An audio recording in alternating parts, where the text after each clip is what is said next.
Hello and welcome back to the Wild Rift North American series presented by Riot Games and Wisdom. It is day 2 of our second qualifier as we look to make 4 more teams' dreams complete, I suppose, moving into the first major for Wild Rift here in North America. My name is Pastry Time. Joining me once again at the top of show this time is TJ, although I guess it's the other way around. I'm the one joining you at the right time. I'm so happy you deigned to join us this time round, Pastry Time. Me too. Very excited to be here. Had some excellent series yesterday. Super excited to see what teams get through. Definitely the first round is going to be the most important, but we'll still be playing through the rest of the games, and we'll see who can come out on top as far as all of that goes. Now, we did have a little bit of a debate. I guess we'll start maybe an exploration of a fairly intriguing topic. And I believe you ran a poll on this topic, TJ. So can you inform me first of all, what on earth you were doing and what the people think? Well, we really created this controversy yesterday because we had some games that were moving a little bit slower, and we started ruminating on the nature of Ghostblade. And I suggested that Ghostblade was for killing ghosts, and you, ever a more practical man, suggested that maybe Ghostblade was in fact made of ghosts. And that was why it was called the Ghostblade. So I got to the bottom of it. I did run a Twitter poll, and I'm happy to report that 69% of respondents did believe that the Ghostblade was made of ghosts. All right, let's go. Now, admittedly, this was run on by Twitter, and it only had 26 votes, so we're going to have to run a larger poll at some point, and maybe the WNS crew can help us with that. I think before the major, we can kind of get to the bottom of it. But I do like that we've done some tertiary research, really dipping our toes in this phenomenon. So excited to explore that more in the future. The brackets, so for today's teams, remember we have 8 teams total to play today. That's the one. 8 teams through to the major 2. So 4 of these, if you get to the semi-finals, your work for qualifying is done. Your tournament's not done, but certainly your work to get there is done. Enemy versus Mauler up on the top side. NVH versus Fam. Yawn versus 16-bit Genesis, which is what we'll be starting with today. And Reflexion versus Suzaku GG. So again, this round is the most important as far as, you're continuing your run here for North American Wild Rift, at least for this first major. Yeah, it's kind of brutal, because if you lose this game, you're just out. This is the second qualifier. There are no more opportunities to qualify for the first major. You have to wait for the second major. And if you win, you're guaranteed the chance to participate. You're guaranteed the chance to play for that prize money against the best teams in North America. So it's kind of insane that all comes down to a single best of 3, and it's these moments where I'm glad I'm not a player, because I would crumble under that kind of pressure. Yeah, definitely. This is where, our new champions and new heroes are made, which is always fun to see. And with that, let's take a look at the rosters who will be joining us. Like we said, is Yawn on the first one. We didn't see them all yesterday, but obviously must have done pretty well. Surviving here today too. Zenith got there in the solo lane. Where is Toady? I don't know. In the jungle, probably. 9, Sad, and Icemaker to round out Team Yawn. And Yawn were one of the teams that we expected to be here at the major. They were one of the teams that were coming in with a history of playing very well and very competitively and beating some of the teams who have already qualified. In particular, there's a lot of talk about 9 in that mid lane as a major star of that team. Yep, definitely excited to see him go up against the mid laner for 16-bit Genesis, the team we had a ton of fun watching yesterday. Dawn now in the top side of the map. I believe that's a change from yesterday. Demon King now an absolute menace there in the jungle. EU Import still looking for team, but again, happy with this one so far, especially if they win this round.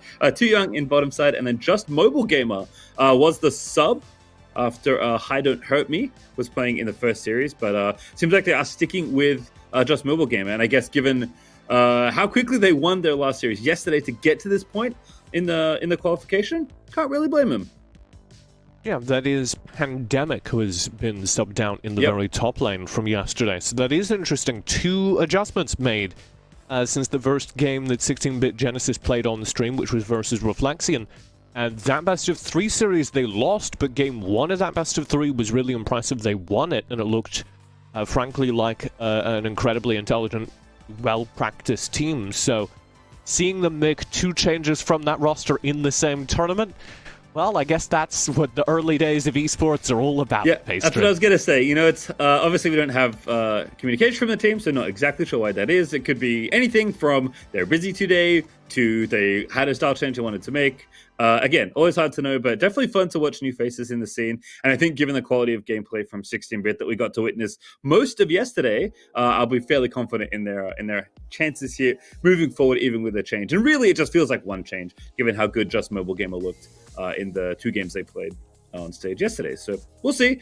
Always fun to see how things go out. But I believe we're going to talk about the jungle matchup, TJ. Demon King looked incredible yesterday, and obviously, just from yesterday, we don't have tape from Where Is Tony.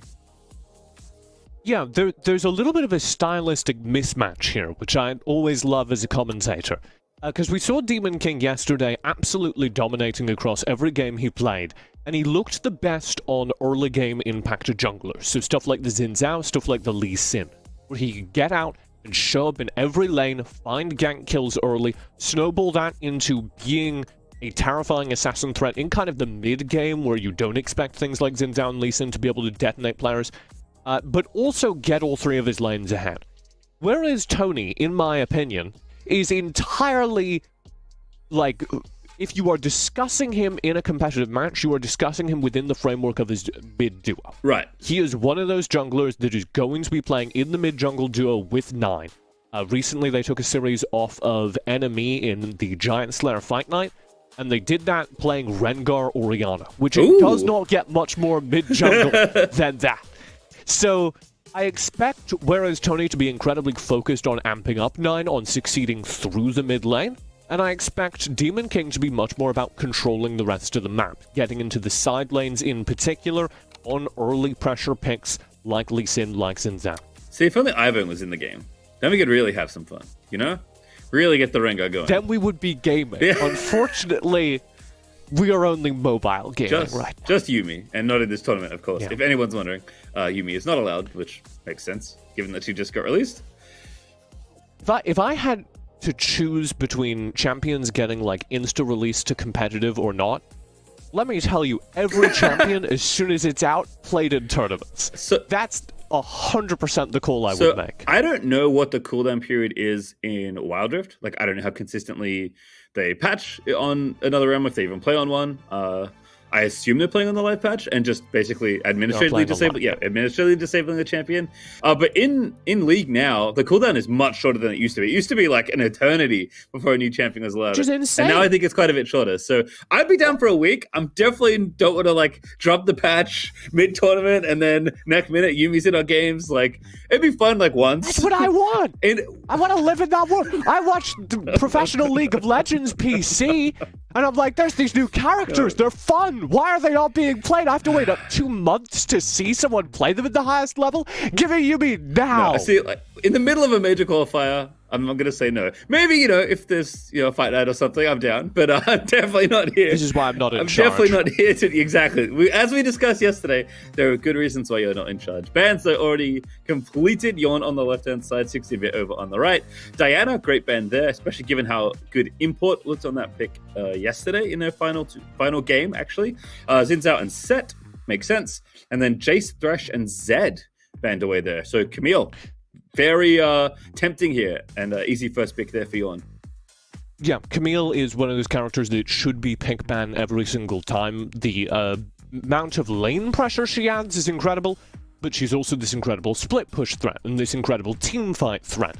So she should be pick ban almost every single time. I'm heartened to see Set, Jace, and Diana all banned.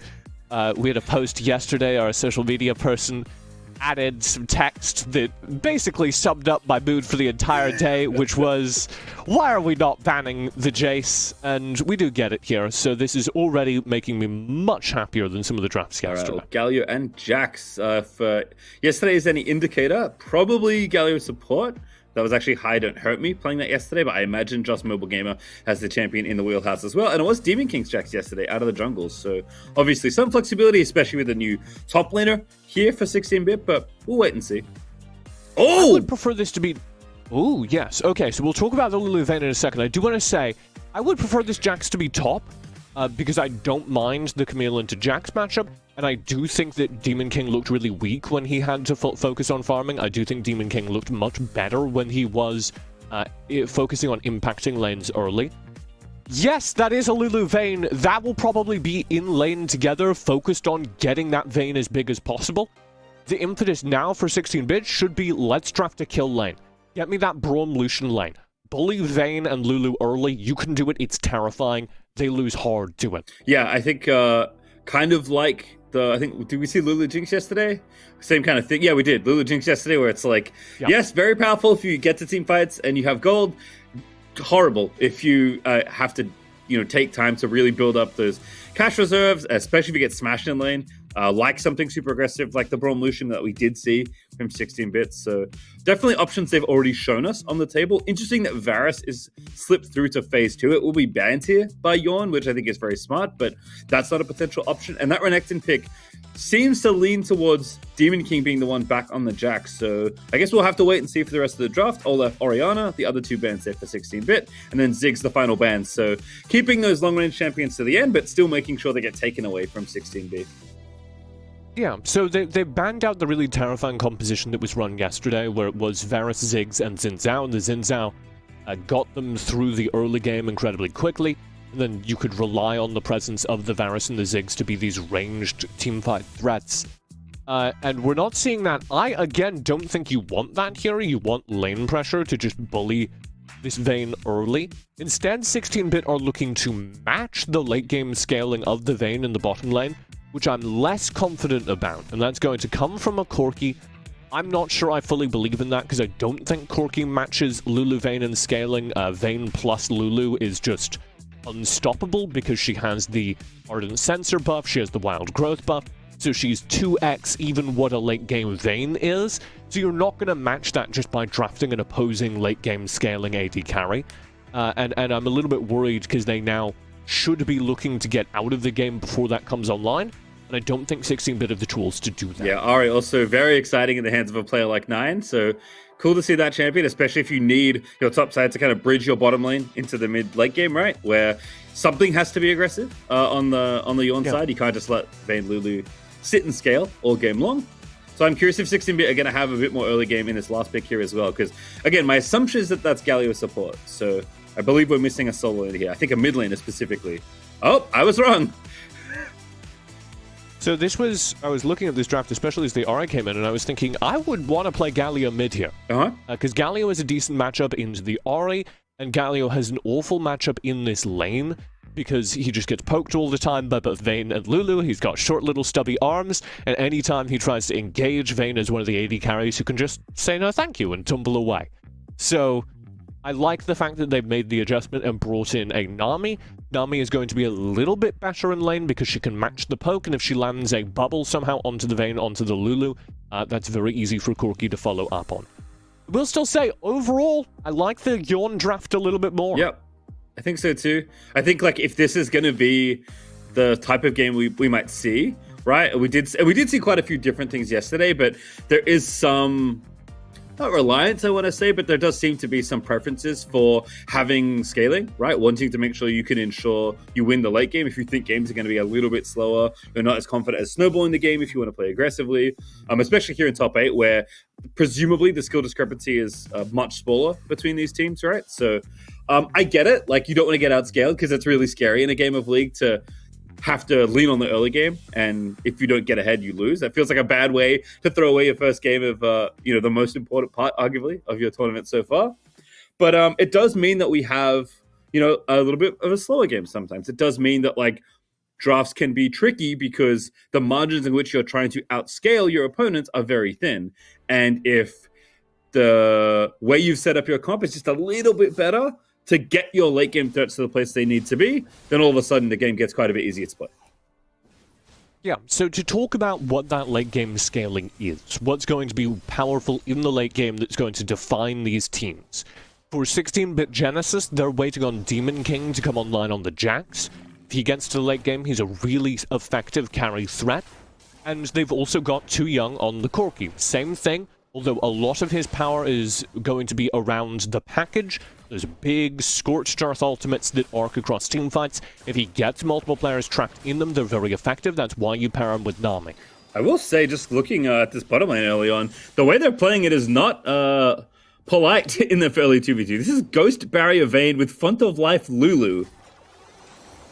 you have to absolutely bully a Vayne lane, and if it's Vayne Lulu, you can do this. You can just walk up to it and start bullying it, which is what they have to do, because on the opposite side for ZZZ, they have terrifying late game scaling, and it is that Vayne. It is that Vayne Lulu lane that is promised to win the entire game for them, and if you can put it out of commission in the first 10 minutes, you've won.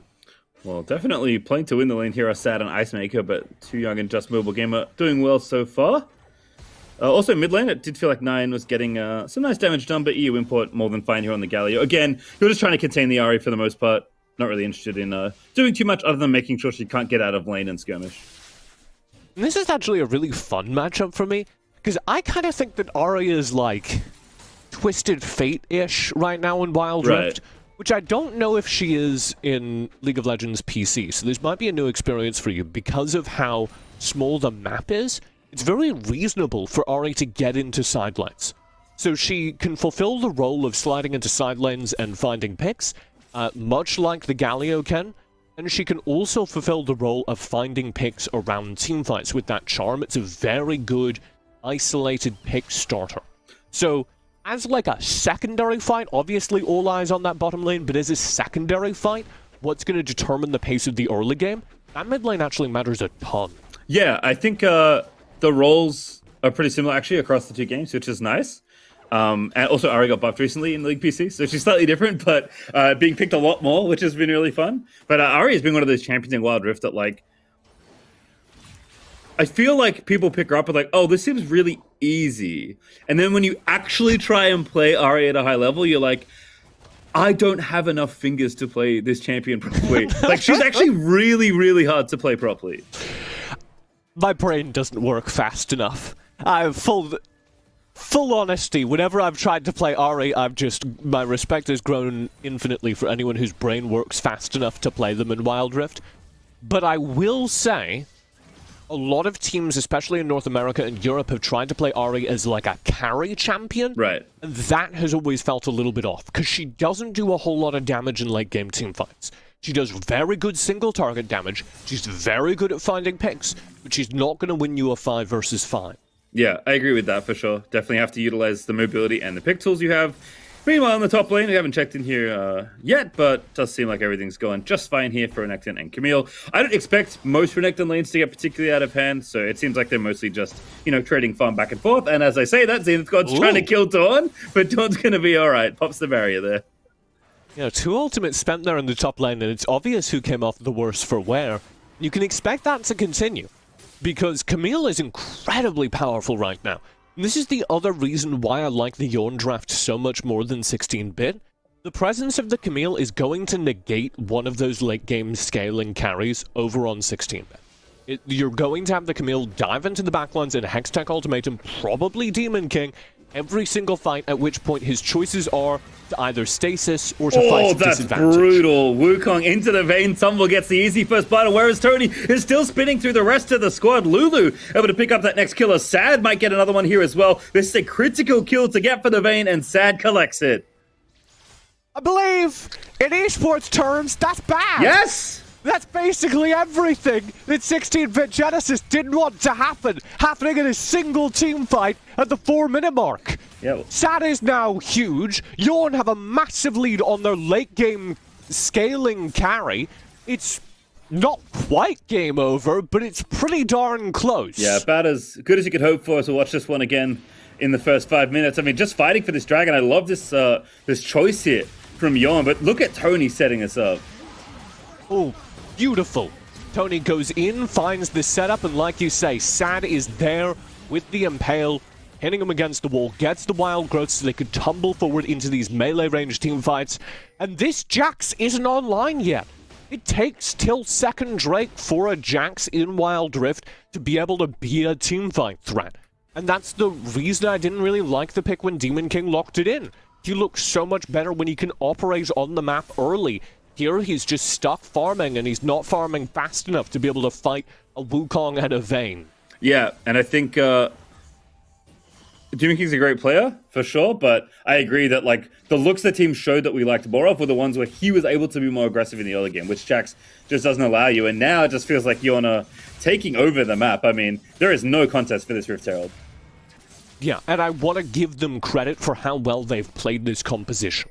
You saw how passive Sad and Icemaker were playing in the bottom lane, not taking any risks, knowing that they're weak, until the Dragon team fight where they knew they could step up with the team behind them and enable the composition. And whereas Tony, as you highlighted, being an excellent support player for that. Look at Sad! He's roaming! It's roaming Vayne! Here we go, pops the ulti! Gets the stun! Oh, it's so easy! Another kill! Sad's gonna get it again. They know to give the kill to Vayne. This is the team comp being played beautifully, and this is whereas Tony, as I talked about, being that supporting player. 9 okay. Oh, wave is nice, but again, Ari ulti makes it so tricky to lock her down. Surfing there as the Rift Herald gets a second charge. Oh my! Didn't commit, doesn't get it, but gets the tower gold instead. That's 2 towers in top lane as well. Yeah, 2 turrets for nothing. Yawn are hard shoving through the top side of the map. 16-bit Genesis got a recall out of 9 and literally nothing else.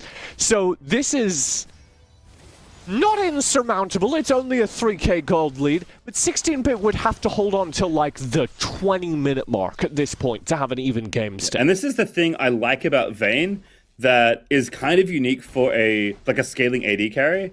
She's very mobile. So you can just like get in a side lane or go and roam if there's space on the map and your team can set you up for it. So unlike something like Jinx, who just kind of has to catch waves and be quite safe, Vayne can afford to take some one-on-ones sometimes, especially if you're ahead. So I think Sad is not only playing appropriately in the 2v2, but also moving around when it matters to keep snowballing the game for themselves. I've seen this God in a 1v4, but I think he's going to be okay. Beautiful ulti there from the Camille. And now the rest of the team's going to go in. Redemption down, going to try and make the heal happen. Another one, they've just got so many and maybe going to get a trade, but Demon King is going to live to tell the tale. That's the power of Camille. Took a very long time to shut them down, and I don't know that you're going to get the turret now. Dawn's going to work for it. Yeah, Icemaker just turning Dawn into Cupcake. Some sort of creature. Polymorphs the Renekton. Dawn's still going to hit the thing, though. Maybe going to get it. This cannon creep needs to live a little bit longer. Bottom side's the problem. 9 going to get 1 kill back. As whereas Tony continues ganking. So they did get the top turret. This turret on the bottom side will be traded out. So it's 1 for 1. That's a good trade back for Yawn, but they're not going to earn an advantage off of it. They did shut down the Camille slightly. They did get a little bit more gold on their Renekton. But the Renekton's not going to have a good time versus Condemn versus Vayne. So I'm struggling to see major game impacts come from it. Yeah, we'll have to see. I'm curious what you think about the double redemption, by the way. Actually, more redemption's better. Yeah? As far as I'm concerned, there are 2 acceptable boot enchants. Okay. Proto Belt and Redemption. Okay. And if you have a lot of HP or AP, you build Redemption. And if you don't, then you build Proto Belt. Okay. Well, definitely following that school for the most part. Yawn. Fight here for Demon King and looking for Icemaker. Wave is going to hit, but there's no follow-up. There's EU Import, though, looking for it now. Very nice onto the Lulu, does get the kill. And now trying to find something else. Demon King locked up again. Oh my goodness, Camille, it's disgusting. It's Sad. He's going to get stunned up by Renekton, but they can't get the kills any further. Can't keep going through the backline as Dawn's going to be forced away, and Sad's just going to clean up house, whereas Tony able to take out the Galio, and 9 lives to tell the tale as well. And that's one of those fights where if you don't win it, then it's very hard to see you winning any fight, because 16-bit did the hard part. They found an angle where they could split the team fight and ensure themselves a 5-on-2, a 5-on-3 in this little alcove behind the Drake pit. Look at how separated the entirety of 16-bit have made their opponents here. EU Import finds a 1v1. Demon King has the other 2 completely split off. And then they lose 4v5 as the team is able to fold back in, and despite cooldown disadvantages, despite a player disadvantage, they just have the stats to do a stat check, auto-attack away, and come out on top. And I love the proactivity out of Yawn with the lead they've got, right? They are bundling up together. Sad is getting out into the enemy jungle and trying to pressure, right? Vayne is not just sitting catching side waves. Someone else can do that, right? Vayne knows that like the most efficient way for you to keep snowballing is to get kills. And you're great at taking objectives, so why not walk around with your jungler, with your support, and try and find someone to pick off? And I love this Wits End second out of this Vayne. I mean, Sad is just... If Galio can't get out here, he's just absolutely dead. And can get out, thankfully, for him. is timed well enough. This is a problem I oftentimes have with Vayne compositions, is if your Vayne doesn't find an early lead and keep snowballing it, keep getting more kills, then the composition falls apart, because Vayne is very gold hungry. But you see that compensated for very intelligently here by Yawn, and this is why I wanted to give the team credit as opposed to just making this sad show. He is playing the character mechanically very impressively, but the way that the entire team is coordinating in order to enable them is the real important part of this composition. That's the reason why this Vayne is working, not because Vayne is OP or anything like that. It's the teamwork around the composition, choosing a hero and giving them funneled gold. Yep, I mean, Nine just got a solo kill on Just Mobile Gamer as they're trying to siege up the mid lane, whereas Tony has that excellent presence on the Wukong, not to mention great engages, fighting in these team fights or skirmishes that have happened already, and 16-bit push back into their base. I mean, it's always a tough spot in any iteration of League of Legends. Going to try and go play for the blue buff. I believe this might happen for Demon King, but again, the top side happens here. Nine is going to try and lock down Dawn. Just Mobile going to be forced to burn the ulti. Zenith God is going to chase in with the Hextech ultimatum, and Galio gets out of there with the heroic entrance, more like exit, as they are going to have to keep kiting, but Demon King just can't live for too much longer. Nine going to stay there for the Q, does get it. No, Demon King is going to live. Those are kills they critically needed, as Ice Maker is going to be forced to run away. Flashes out to safety, though. And that's a very big fight, actually. As you say, Demon King gets an awful lot of gold there. They might lose an inhibitor. Yep, they will. Rift Herald committed there. So I don't know. So this is a good trade for Yawn. It's also a disastrous trade for Yawn, because 16-bit did manage to get the gold they needed on the carries they need. Oh, goodness. Never mind. Sad's just too strong. Tony again setting it up. Just Mooblegum gets spun on Sad's. Just going to straight up tumble into melee range. And low on mana, but hey, not out of bolts. This is just...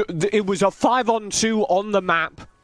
5-on-3, actually. Ice Maker, 0.5 of a champion, but there. And we saw 16-bit opt into it with 2 players as opposed to their entire team. And that's just inexcusable. That's just poor communication. If they had brought their entire team to bear, they might have been able to earn a kill onto Sad there, who had stayed around. They might have been able to get a very big shutdown there. And instead they opt to fight it after the turret has fallen with only 2 players. And that just doesn't make a whole lot of sense. Yeah, and now Sad, so 4-0-5. Charge Blade now finished. Zenith God here executing there as 9. Beautiful charm there onto Demon King. Now a little too far forward, but ults out. Wonderful bubble though out of the Nami to get 2, but Ari will escape it. Here comes Sad, just solo ballowing the enemy team. Too Young is going to get charmed up by 9, who separates the rest of the fight, and that Galio exploded. That was through gargoyles! He popped gargoyles and he still just got melted. I mean, look at Dawn just trying to run, just diving. The fountain Sad will not be stopped! Into the enemy nexus we go, and Sad barely doesn't get the kill. He couldn't quite out DPS the fountain laser, but it was very close. He almost killed Dawn through fountain regen plus Dominus. That's absurd. Yep. And 1 death now for Sad, but still pretty happy with where the game's going.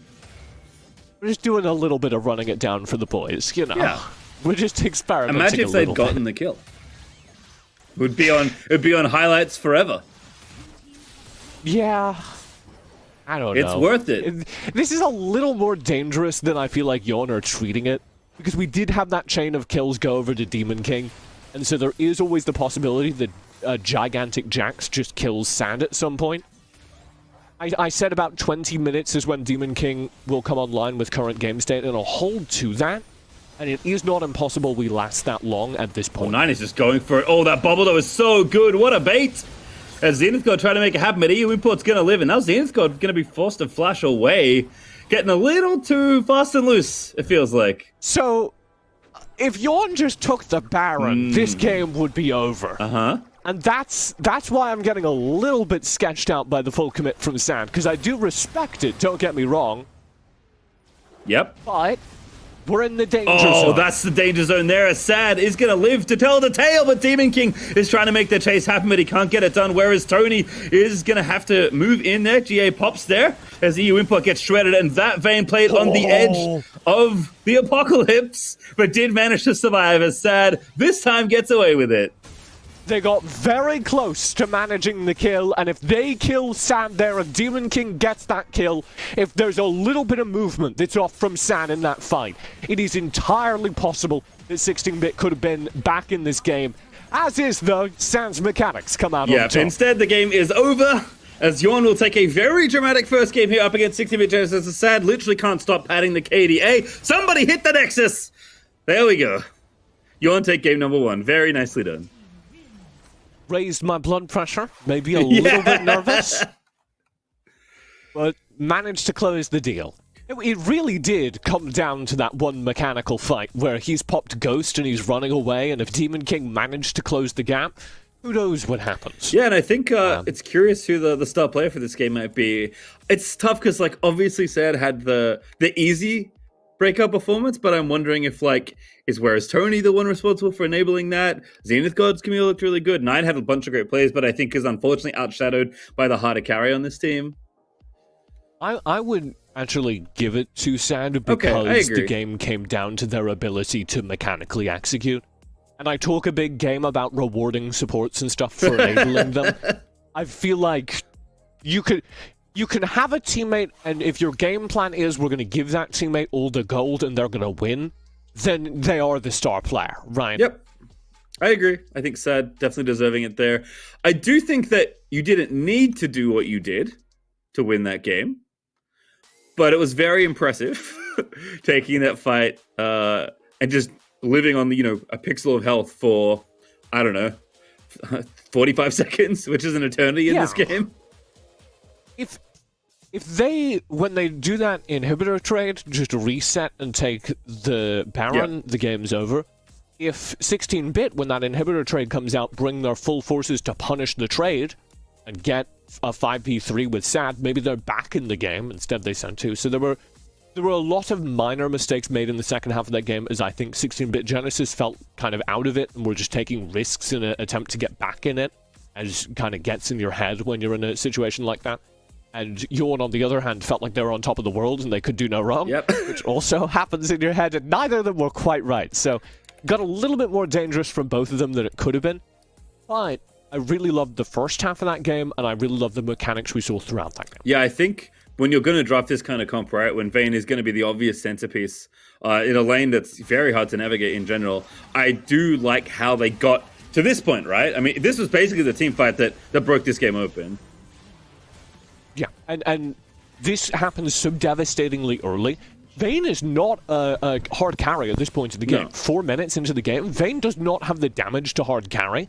So it's all about this sort of thing, where they're enabling the Vayne. They're basing people in, setting people up against walls to be punished, going in and CCing the Renekton so that he can't just Dominus stun run away. That's the sort of stuff that makes this character so big. This was so good by Camille. I mean, I love the dive, like a 4-man dive. Everyone's living on 10 HP at the end of it is really nice. But Camille living for that long was very impressive. Nine also, again, more of a supporting player in this particular game, but still excellent mechanics showing off on the Ahri. Well, as we talked about, the Ahri isn't intended to be a hard carry, and I think Nine, considering their role, considering they don't have the kit to win team fights, considering they weren't getting any attention from their jungle or any other supports, the fact that they had as much of an impact as they did, the fact that they were doing significant damage in the team fights, the fact that they were finding picks around the side, speaks to the caliber of player that Nine is. And I think there are 2 real big takeaways from this game, both of which ultimately come back to Nine. One is that we've seen a different look now from this team, where they do play through Sand, where they are not playing and relying on Nine. And 2 is that Nine can be a presence on the team without those resources, which unlocks those different styles of play. Yeah, absolutely. Unlocks stats. A win-star player in this game, as you can see the scoreline there. That damage number is the real impressive one, I feel like. That is 10k clear of the next player on their team, which was Camille, I believe. So, okay, but how much of that damage was just farming damage stat by auto-attacking a Renekton as he got healed by Dominus and Fountain? Hey, it all counts. That's at least 10k. Yeah, okay, so 1 death for 10k extra damage? Totally worth it. Totally was that trade for this screen in particular. Yeah, exactly. So it pushes you over the edge. I want to talk a little bit about 16-bit Genesis after that game, though, because it felt like they didn't have a very good response to what was going on in the draft. I was kind of talking it through as we're going through it. First of all, I disagreed with their idea of skewing towards late game via Demon King, and we saw that he is a mechanically skilled player. We almost saw him bring the game back. So, like, I understand what the thought process there is, but if the other team is going all in on Vayne Lulu, you should be able to make the pivot that says, I know we already drafted Jax, but we're going to put that up in the top lane, or we're going to just kind of shrug and say, all right, Jax is a non-factor, and we're going to shut that down as quickly as possible. And instead they kind of hand-shook into the late game via an inferior carry support duo down there in the bottom lane. Because there is no world in which Nami Corki is going to be able to match Wild Growth Vayne. No. If all things go even in lane. That's just not going to go even. No. So I wanted to see something more proactive as opposed to the handshake of, we're going to win in late game, I guess. Yeah, I agree, and I think we can chat more about that as we move towards game 2. For now, let's actually check in on the format of the event, just to remind you how we got here. There have been 2 qualifiers for the first major here, and I believe this format will be consistent across the year. But this is the second qualifier, so if you're missing some teams you may have expected to see here in Wild Rift, that's because they've likely already qualified. Basically, day 1 was bunch of groups, and then here on the second day for each qualifier we have a top 8 single Elim bracket, and then as we've said a few times, but it does bear repeating, 4 teams from this qualifier, from each qualifier really, will qualify for the major. So winning the first round here gets you basically everything that you'd want. After that you're playing for seeding, playing for pride, and you can see it's 8 teams, double Elim for the majors. So we have 4 teams already through. We're going to have 4 more teams after this day has finished as well. You do say that they're playing for seeding, which is a very good call, but I'm not sure where you want to be seeded, because it's Immortals, Sentinels, Tribe. So, like, none of that's good. None of that's a great time. If you place first, if you are in the best possible seeding, you get to play Cloud9, I think, which is not an easy matchup. So it's a bit of a nightmare in terms of the teams that have already qualified. You got to earn your way out no matter how you play. Yeah, as you can see, this is a prize pool here as well.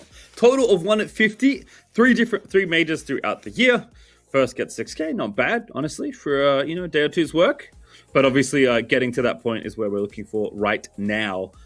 Really get the lion's share of the prize pool, qualifying into the major and trying to win your money there. Which obviously for young teams, in a lot of cases, very young players in a burgeoning esports scene, where I'm from these days, the players basically never talk about the prize pools, but it matters. And players like winning. They also like winning money when they win. It's much better than, a bucket full of mouse pads and a new keyboard. So...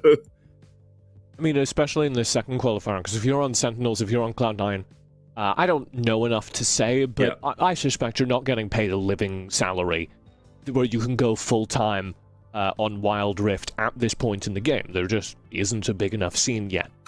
But you're getting some money from just being on the team, and you're getting some compensation from the organization. But here in this second qualifier, we have teams who haven't been picked up yet. Yep. So there's a dual purpose where simultaneously, yeah, that prize pool matters a lot because that's the only payment you're getting.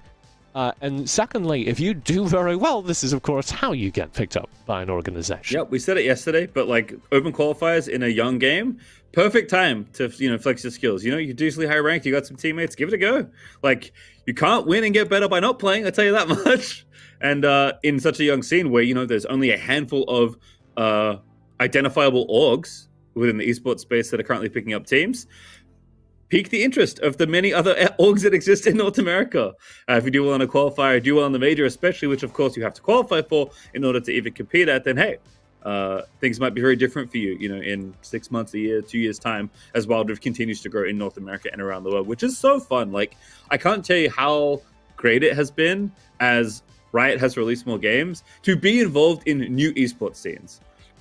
Weirdly, that was the case for League of Legends PC as well. Like, I'm a dinosaur. I've been around for a long time, but this is a different feeling now that I've had quite a bit more experience in esports. You're getting to like redo your youth, aren't you? Because you get to go back to what League of Legends was like when it was just starting out. Yeah, in some ways, yeah, it's been really fun. So game 2, I agree with you. I just want 16-bit to play early game. I feel like they have a ton of early game strength. I feel like, especially in jungle, I want to see Demon King enabled more. Yes, I think you want to build like some insurance into your comp. Like, I don't think you want to play like a comp that fizzles out in 10 minutes if you don't have a massive lead, but just be more proactive, because I think your best looks have been even against strong teams. Like, they look great against Reflection playing proactively. I think that for me, the best looks have been when they've been able to be more proactive. But instead, we've given set over to Yawn, as 16-bit have chosen red side for this game, I believe. Yeah, and I'm not quite clear what happened. It looks like we had a missed ban on both sides. Yep. I don't know if that's visual. But also they chose to ban out Thresh and Lulu.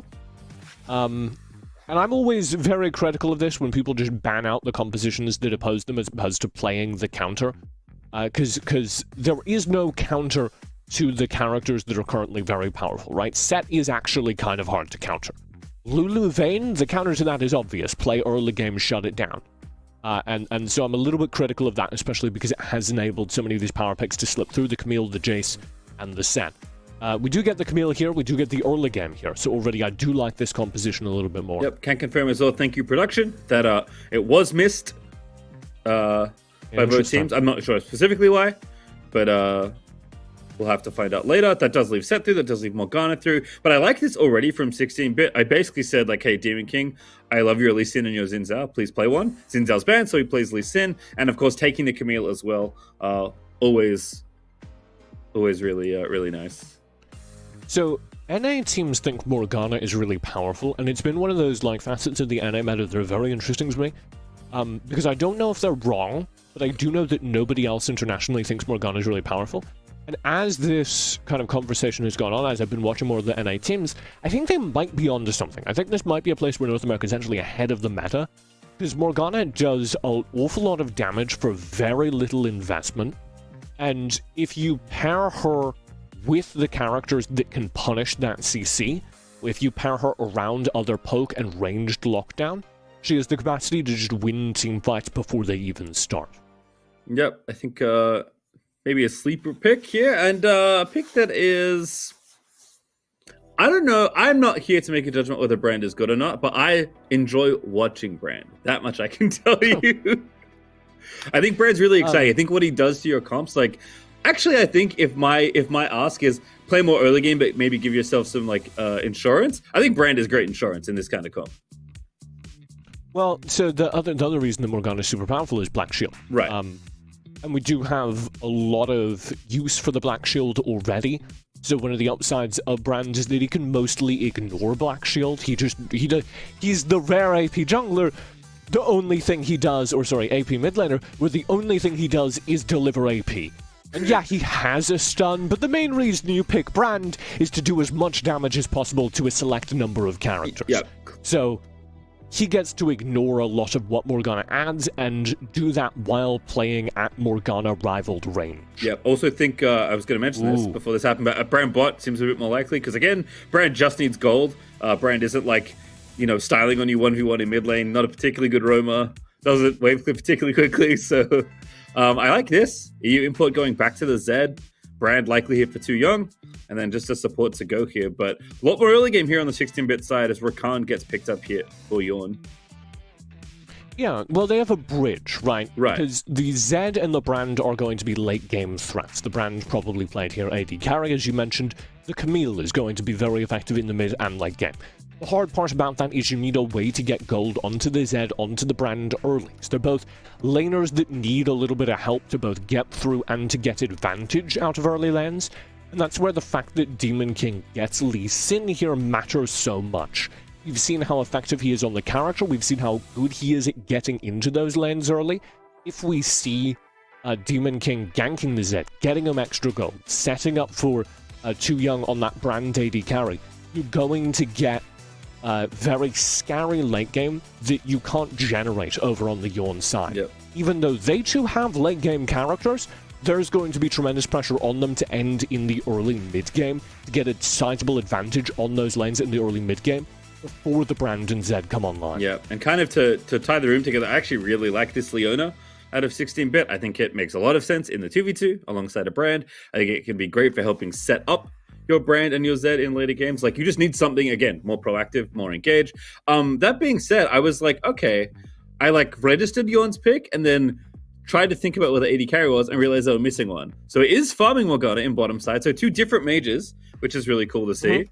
But obviously no traditional marksman on either side of the Rift this time. And this is unfortunately for our AD carry mains out there, kind of the meta these days. We're seeing a fair bit of Morgana being picked as dual lane carry. We're seeing a fair bit of Brand being picked as dual lane carry. I do think, as I was talking about earlier, the Brand is a fair pick into the Morgana in terms of lane matchups, but Morgana does win. Morgana is more powerful in my opinion, so there will be, again, a lot of pressure on that Lee Sin to fix these lanes, to give his laners prior, because Brand doesn't have the tools to force advantage by himself. He's going to need a little bit of help. Same for Zed in the matchup versus Jace, where Jace just plinks away, auto attacks away for the first couple of minutes, and it's kind of miserable, and you need somebody to get in there and help you out. Yep, so again, eyes on Demon King on the 16-bit side. They are the team down in the best of 3. It is best of 3s all day long. In case we didn't mention it earlier, we have this round that will bring you both semifinals, and then of course the finals of the qualifier as well. But this is the spot in the major for either team that comes away with a win in this series. Yona already up a game, looking very good with their Vayne comp here. And now Sad can display a different kind of skill, right? Morgana mages are, a far cry from something like a Vayne. So very cool to see teams change it up. And I like that Too Young is going with the Brand here. As Demon King already getting off to a good start here in the early game. Hits the Q. No kill there, unfortunately, but still a good amount of pressure onto Zenith. Really good play by Zenith, because that could have gone really wrong. Demon King, unable to find the kill, means that that's going to be a ton of wasted time. He's going to have to clear camps. I think Smite will get him back to a decent amount of HP, but he's not going to be able to insta-gank another lane, which is what he wants. Because again, these first couple of minutes are the Lee Sin prime time. This is his late shot, because the times where he has basically a full kit and nobody else does is where Lee Sin's thriving. He doesn't need ultimate to gank lanes. All right, well, lots of support presence here as well. Both Just Mobile Gamer and Icemaker got out of lane pretty quickly, because it looks like Nine and EU Import had a bit of an exchange here in mid when Nine actually lost their flash. So lots of proactivity, which you like to see, whereas Tony on the set here is going to get the face breaker, but there's no stun coming through, but the root is very long out of Morgana Q. Again, it lasted an eternity in this game as well. And Just Mobile Gamer with the W is going to get, whereas Tony, first blood. And kind of terrifying that that happens so early. Again, you can see the power of the Morgana in that lane, and you can, I think, especially see that it's really rough to play Leona or indeed any engaged support into Morgana. So I'm a little bit unsure as to why the play was so aggressive there on the bottom lane. I see why you want to put a Leona in that lane, but I don't think you're playing that lane aggressively. Again, that's a losing lane. You should be waiting for your Lee Sin to bail you out. Yeah, and Demon King has had all the attention topside, and to his credit, just barely missed out on first blood there. Did get second blood, but Zenith got at least going down, as this is a 3-person dive now. Ults are plenty, though. Click the buttons, there we go. Ulties, oh goodness, you're so dead. Was murdered. Yeah, Camille said, just click the button. And normally I'm like, why are we ganking Darius? It's incredibly difficult to gank a Darius, but when you have your entire team and they can all press the buttons that kill, sure. That's going to get some much-needed gold over onto the Zed. Yep. It's going to get some much-needed gold onto the Camille, making both of them very scary as threats in the mid-game. And I think most importantly for the way this team wants to play, it's going to extend the runway of Demon King. Because he's gotten a kill here, he can keep ganking. He can keep showing up in lanes and causing damage. Yep, and is going, looks like Ghostblade again. So definitely favoring the super aggressive early game oriented builds here. Which you'll see fall off quite heavily, and depending on how the game goes, you may see either what I like to call the full Vietnam, because all their junglers do this, where he goes full lethality and just tries to make it last as long as possible, or you'll see him pivot towards stuff like Blank Cleaver, maybe even more defensive items as the game goes on, in order to be a bit of a tank in the late game. Also, to reorient my brain, I think those are the components for Edge of Night, if I'm remembering correctly, which I actually really like in this game in particular, especially against something like Morgana. So we'll see. I'll have to, again, reconfigure my brain for what items built out of what in Wild Rift. But Rift Herald is really nice here. Demon King, Just Mobile Gamer, and Dawn all teaming up to take a very early Herald. And trading for a Cloud Drake always feels pretty good. Especially in this kind of game where you're trying to snowball with this Lee Sin, right? And make sure your Brand and Zed can get to the points they want to be at. That's what I was going to mention, is their entire mission is to get early game gold. So, yeah, this makes a ton of sense for them. It is really interesting how much gold priority they're putting into top lane, into Dawn. I agree, I think Camille is one of the most powerful characters in the game, if not the most powerful top laner currently. But they really agree with that. Slow, ulti, going for the kill here as well. Again, Darius just can't live. Dead. I mean, how do you live? Gone. That's terrifying. I mean, there's 4 of them. They brought 2 Young up, get a bit of gold from the turrets. They got 2 towers and a kill out of it as a result. EU Import here fighting 9. This could be some absolute shenanigans. Oh, he's done it! EU Import with the outplay. And another kill. They're going off. And all of that, it adds up to a terrifying amount of snowballing for 16-bit Genesis. Because what you've just seen in the last couple of top lane Darius ganks, where the Camille's able to get in, land the Hextech ultimatum, and deny the Darius any agency in the fight, is going to happen over and over and over again.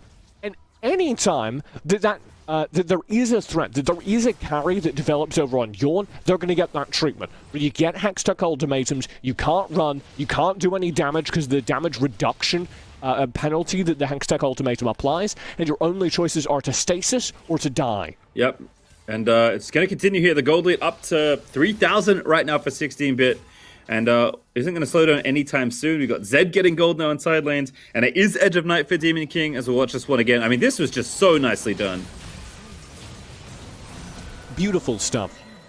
And Demon King, just with incredibly good management of his cooldowns, knowing that there's going to be an escape on hand for Ice Maker, knowing that Ice Maker is going to build some gap, and saving the recast of his Sonic Wave, saving the Resonating Strike, so that he can close that gap once those outs have been spent. Just Mobile Gamer is zooming, by the way. Absolutely, just like running around the rift alongside Demon King here. Gonna try and gank onto 9 and or where is Tony. Little tricky in the 2v2, but the 2v4 looks a lot better. And that is going to be the tower. So very successful roam there for 16-bit. No kills, but they'll take the gold. They're just trying to open up the game. And I wanted to flag something they did on that top lane play earlier. We didn't have time, but they brought 2 Young all the way up to the top lane to receive the turret gold when they broke those 2 turrets. So this Brand is actually doing quite well for himself. He's actually snowballed off of the advantage they earned in the top lane. And now they can put the Lee and Leona together to start roaming. They've got Import on a side lane, just basically being a nuisance, maybe looking for 1v1s, and just getting gold, right? Like, all the space and time being bought gives Zed time to scale up as 2 Young is bold with the team to try and get kills on that side. So 16-bit executing really nicely here. And I think they'll stay very proactive with the likes of Lee Sin and Camille. I mean, we've already seen it.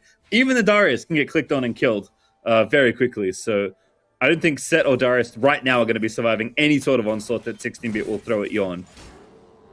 And it's about the way that they executed the strategy as well. And I'm not going to pretend to know the exact decision-making criteria, but they decided that Dawn and the Camille lane was the way to start the snowball rolling. And that might be because Camille has a ton of early game agency. She's very effective in a way that other champions in this composition aren't during the early game. That might be because the Darius had fewer escape tools in their mind, or fewer defensive tools in their mind than the other laners.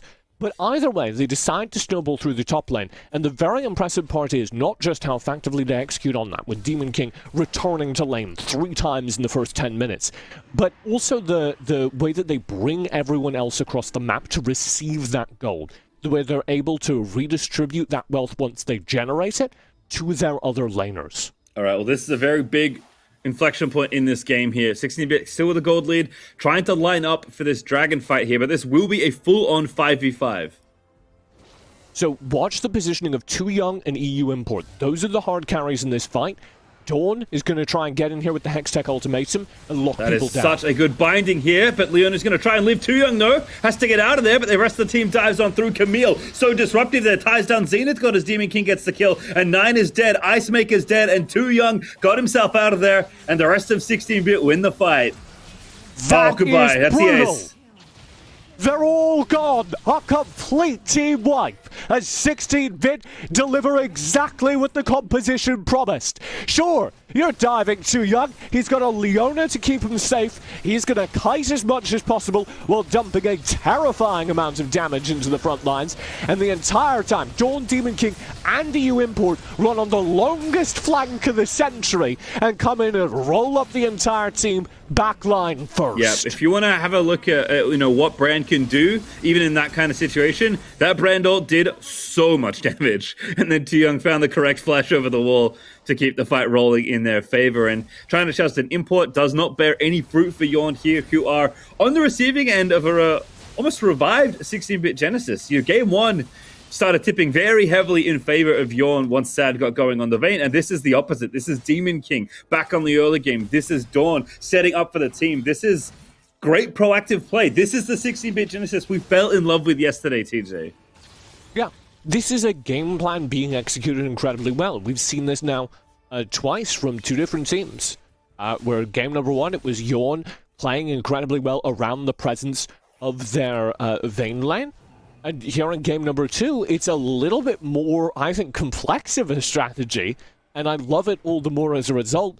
They have multiple insurance policies. It's very hard to see a way for Yawn to get back into this game, because unlike game number 1, it's not just, oh, they have a Vayne who's gotten really big. It's, okay, well, you've got to shut down the Brand in these team fights, but that means diving into close range where you're going to be stunned up by Leona, and also the entire time there's a triple assassin threat that's going to eat up your backline. Good luck. Yep. And I don't think there's a way that that works. There's no universe, in fact, in which it works.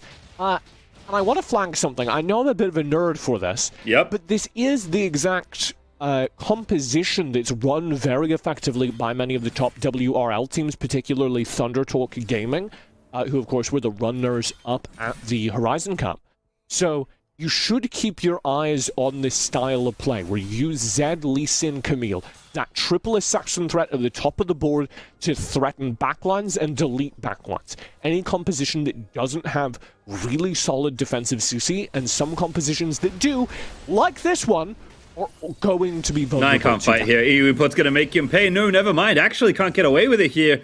And this is a very nice roam out of Tony. Slam gets the kill there onto the Zed. So nice little bait there out of 9. I take it back. Yeah. It's always fun to shut down the Zed, but I don't know what impact that has on the map. At this point, the gold lead is just under 10,000, hovering around 8,000, which is pretty insurmountable. There's always the 20-minute threat where just everyone's build is maxed out, and so you're even again. But in that situation, I still think the 16-bit draft scales better. So, I don't know. If you're going to turn this around, it comes down to some really messed up team fights where they are able to shut down Too Young, where they are able to deny the dive from EU Import, and 9 and Sand can carry the day. Yeah, need a lot of Darius resets maybe, or... I mean, you need a very good team fight setup, if nothing else, and that's going to be tricky for sure, as we've kind of already noted in the game. Unlike, some other games who don't have like a big scaling threat, like a Vayne, like a Jinx. So yeah. Instead, it is just 9 with some extremely nice movement. But unfortunately, there's still enough champions to get the kill. I feel bad. 9 did so much there to get away, and it just didn't matter. Yeah. Did you see him get into the bush and then double back to the Zenith? Yeah, it was excellent, and it just didn't matter. 9's hands, wonderful. And he framed it really perfectly so that he had the speed boost immediately after, and so that he dodged the minimum amount and didn't have to double back very much. Great player. Obviously, excellent hands, but you just get clicked on too many times and then kick back, and it doesn't matter. So it is going to be a kill plus Infernal now for 16-bit Genesis. I was giggling a little bit because I don't think the kick was necessary at all. No. He was like already dead to Zed. I mean, look at the cooldown. It's almost back. Sure. He's ready. True. Factual. Rift Herald summons. They were sitting on the second one. Infernal Drake picked up. The Rift Herald was summoned at the Infernal Drake, if you're curious where it is. Yep, I can see it there on the mini-map. Tour of the map. Vibin'. Rift Herald doesn't get to see very much of the map. Usually it only gets to see turrets, kind of man-made structures. It's important to get out in nature. Yeah, this is more of a free-range Herald, Roaming. Eating the organic grass. Present in the Rift. One goal. Nope. Not achieved. Unfortunate. The important part is how he lived. Exactly. Not what he achieved. Exactly. We'll see Rochelle again. Next game. Not this game. No, he's gone. No more He's dead. Baron is replaced. Put themselves in the pit. And Elder also on board as well. 3 dragons already through here. But it's been a very fast-paced 16 Genesis, I don't know, last 10 minutes, let's say. Building up this gold lead, building up this advantage. It has stagnated slightly, but I feel like right now, especially, obviously, the gold lead is still very tough to overcome, if not effectively impossible. Well, they have the late game, like I said. So the thing that 16-bit Genesis needs to do is avoid any sketchy fights, which is why I kind of commend them for not diving under turrets or forcing anything, because they don't need to do that. What they want is just to get a solid fight that they know they can win, take the Baron, and the game. And if they delay that too long, it does get scarier than it currently is, because Yawn will eventually catch up in gold. But as long as they're looking for those opportunities and they don't take any silly risks, then it'll all pay off. Yeah, Import is also Here they go, baiting. Unbelievably strong. Yeah, so they have EU Import down at the bottom side, drawing focus, and they're going to start the Baron during this time. Yep. Already you can see 9 is just booking it back to the top half of the map. That Clouddrake actually kicking in. Yeah, and I do kind of like that they didn't force that again. Oh, where'd you end up there? Import is going for the flank, but that's just a 5v4 now. That's not a mistake you want to be making, but Demon King kicks one up. Brandalty gets let loose, but that's not enough damage. You need to chase this right now, Yawn. This is the best opportunity they're going to get. They need to find more. Maybe mid-tower, but unfortunately, no. Just the one pick. Heartbreaking there for Yawn, punishing the mistake of 16-bit, but unfortunately for them, doesn't bear much more than that one kill. When a Zed just walks into you, you're, like, that's free. That's a player advantage. That needs to be something you press a little bit more, because I don't know if they're going to get it again.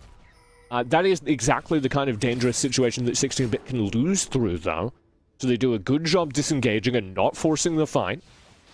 Yawn do recognize their player advantage for a couple moments more. It looks like they're positioning around the Baron, seeing if they can get anything out of it. Unfortunately, 16-bit are avoiding them, and they can't credibly fake the Baron take.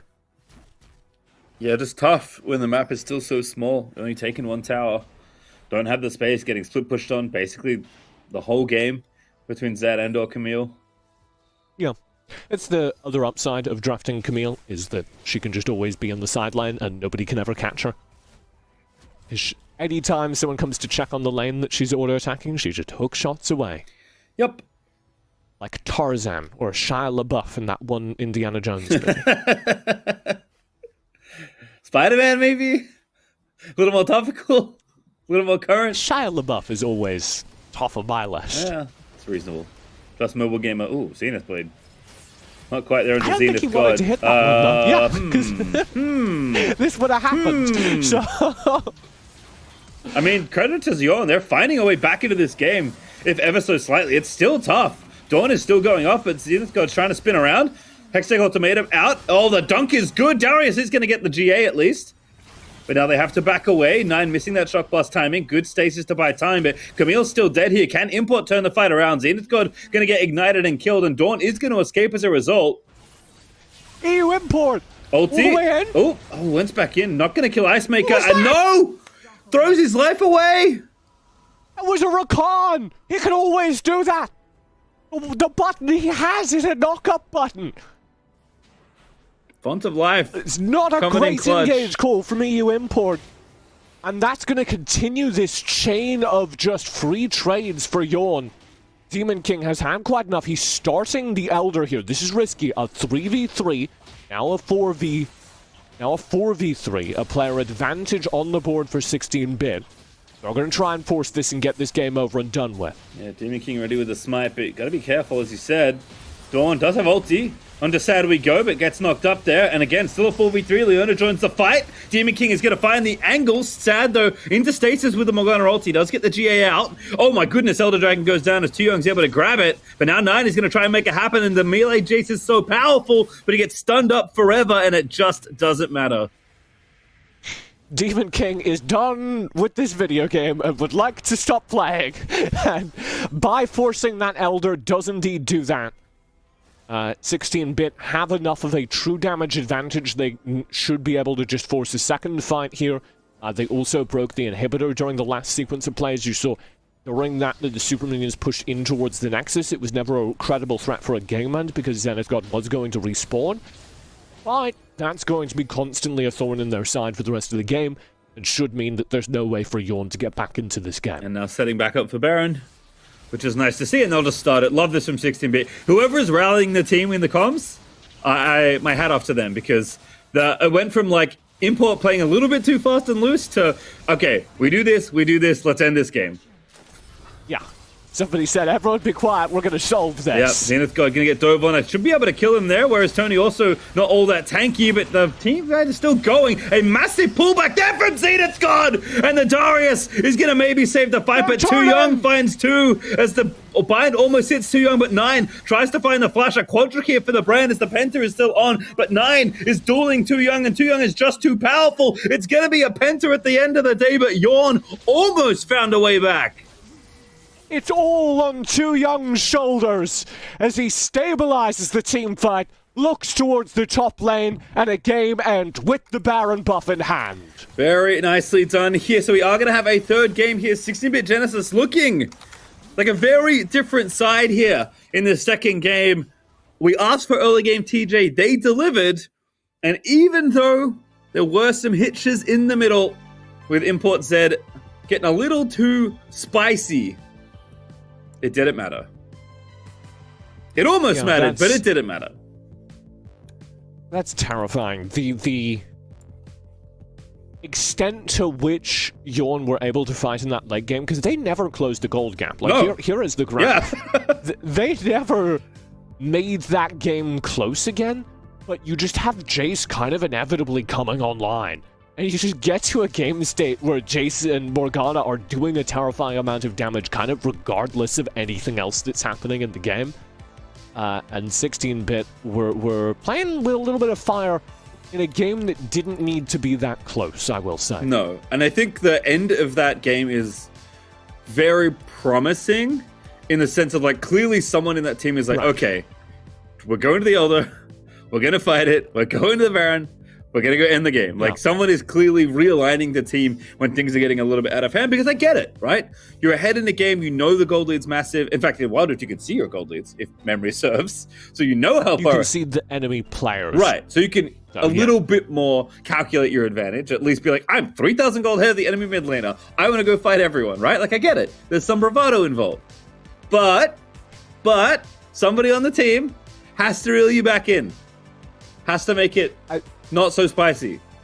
It was so torn because EU Import walked up to the 1 HP Darius and just ignited him and kept running, and I loved that. That was incredible. Yeah. I was all in. And then he ulted a Rakan, and that was like the exact opposite side of the spectrum. I was all out on that. So, I don't know. Back and forth. One player, though, that was responsible for basically everything good that happened in that game, I think our star player should be Demon King. It was, in fact, our star player. We both had the same idea. So, it was an easy one to decide. I think the impact he had on the early game demonstrates that there's a clear understanding through the team of how jungle impacts their game plan. Yep. And I don't know if that's coming from Demon King. I don't know if that's a larger strategy decision that he's, following the plan and being very aware of, but either way, I'm very impressed by the way he's fitting into their game plans. And we have a pattern now, as we do get our star player stats up, when Demon King is impacting the early game, when Demon King is leading the tempo of the game and leading the game plan, 16-bit Genesis look much better than when he is relying on other players to lead the tempo, when he is scaling, when laners need to win without his influence. Right, and, I'm sure his Jax is excellent, but at least from what we've seen on this team, in these games, giving him agency has made a much bigger difference than not. And we asked for it. I'm glad it was given to us as well. Highlights from this game. I mean, this dive just feels like it shouldn't work. And yet...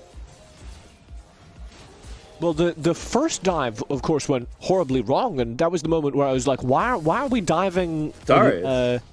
Darius? Yeah. And then this happened. And then they started to deliver these. And you see who's here as well. Too Young sliding, and I noted that at the time. But that's like a key part of this as well is that Too Young gets a whole lot of gold. And this isn't just, hey, we're going to knock the Darius out of the game. It's, hey, we're going to knock the Darius out of the game and we're going to use his blood money to fund our team very deliberately. Yeah, and this team fight basically cemented the game here for 16-bit. Very dicey at points. Very well played by Too Young, I will say, to maximize damage, to live, so this full ace could happen, and the rest of the team could play cleanup. And there were some spots here. You know what? Leona are pretty tanky, but not get a 1v5 in any capacity. Are we still doing planetary players? Yes, absolutely. I wore this jacket just for that reason. Really? Yeah, it's the Galaxy jacket. Can you? I can't. That's fine. That's okay. Okay. I want to. There's a planet on it. No, it's just it kind of looked like a galaxy. That's the whole thing. That's the whole thing. Well, planetary. Sorry. Who's our planetary player? Well, your planetary player. I was going to say Too Young. Yeah. I think Too Young's ability to influence the game, and every time that the game stabilized, it came from his just mechanical ability. We saw that with the mid lane fight where he got a pentakill and sealed the deal. And we saw that with the big team fight where he's able to like kite the entire team, flash over the wall, loop back around, keep putting DPS out. Just a very good mechanical play on the brand, a huge reason why they won. Yep, and we'll have a look at where we are now with the current score in the series, because again, it is best of threes all day long, and this first series is getting spicy. As you can see, NME already through taking out Moolah, as Fair managed to take out NVH as well. Where we are currently sitting though, Yon and 16-bit at 1-1, and Reflection to Zaku not to finish a game yet, interestingly. Ooh. Not too sure what's going on. May have been some delays, it would be my guess. Maybe there was a delay, or maybe that game's a bagger. That's true, one of those two. It's either literally, I think, a 40-minute game at this point, or there was a delay and it's probably also a good game. Combination thereof. We'll find out. But we'll stick here, of course, finishing out our first round or our quarterfinal round. Really nice that this has gone to 3. In fact, we didn't mean to do this, but we did manage to pick the series of the ones we've seen scores of so far that did go to 3 games. So congrats to us for managing to figure that out, because this, again, a very important round to win. I've said it a few times, but qualifying for the major is your number one goal, entering a qualifier. It's right there in the name. And winning, getting through to the semifinals is all you need to do for that. And then, of course, you'll play on from there and see where you end up. So, from what we've seen, like 2 very convincing games on either side, which is typically what you want to see when you're getting to the 3rd game of this series, right? Yeah. And I do think that this is a good time to talk about like those stakes again, because this is a team. Both these teams are expected to be contenders in North America this season. You also have a little bit of that with the Reflexion versus Suzaku match, where Suzaku are like a known name who competed in Summoner Series and are expected to go through. Reflexion are this young upstart team. So the result of that will be brutal either way. We'll find out one of those teams is going on, one of those teams is going home. In this series as well, you have 16-bit who are coming in with all these fresh ideas, and Yorn, who have been these long-time powerhouses who just have incredible mechanical skill. And I think it's a really, really good match for us to be watching with those stakes, with the understanding that one of these teams is going home after Game 3. Yeah, and sad to see them go. We did just get an update. The graphic earlier was glitched, and it is a 1-to-1 tie between Reflexion and That is Suzaku. very exciting as well. So, unfortunately, we could only cover one of them, but perhaps we'll see one of those teams in our semifinals. Actually, you will, because we'll see both semifinals. You don't have to worry about that. You'll see them all. Yeah. We will actually get to broadcast one of those teams, which is very exciting, because that match, is incredible. I'm really struggling. I wish I was on Qualifier 1, because then we wouldn't have to say goodbye to any of these teams. I'm really struggling with the fact that some of these teams just aren't going to get to play until Qualifier 2, until Major 2, rather. That's true. That's true. But you know what? It's fun to see what's happening, kind of the up-and-coming side of NA Wild Rift.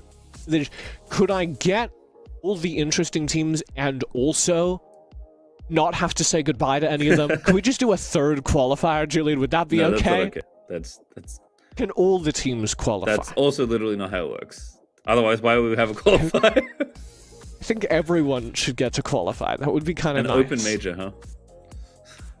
Yeah. And we can just do a round robin and everyone gets to play. Like how my high school chess club operated. Everyone gets to play and we don't really keep score. Oh, I see. And then at the end, everyone gets a little prize. I like that. Unfortunately, with the prize pool being what it is, don't think the teams want it to be that way. But you know what? I'll put it in the suggestion box. See if anyone plays. It's always nice when you take me seriously. Anyway, to refocus here for our third game, which is coming up in just a moment. We'll have the draft on screen as soon as the players are into Champ Select. I feel like we kind of know the direction that 16-bit are going to be going in, right? I can't imagine Demon King will not be on like a Lee Sin, Xin Zhao type of pick. So what are we thinking then on the Yawn side? Because they've shown two different comps. I think 9 has looked excellent in both games, even in the loss on Jace in the last one. We understand that these teams know what the power picks are and that they are generally willing to pick them. So what are we thinking on the Yawn side? How do you think they should be approaching this final game?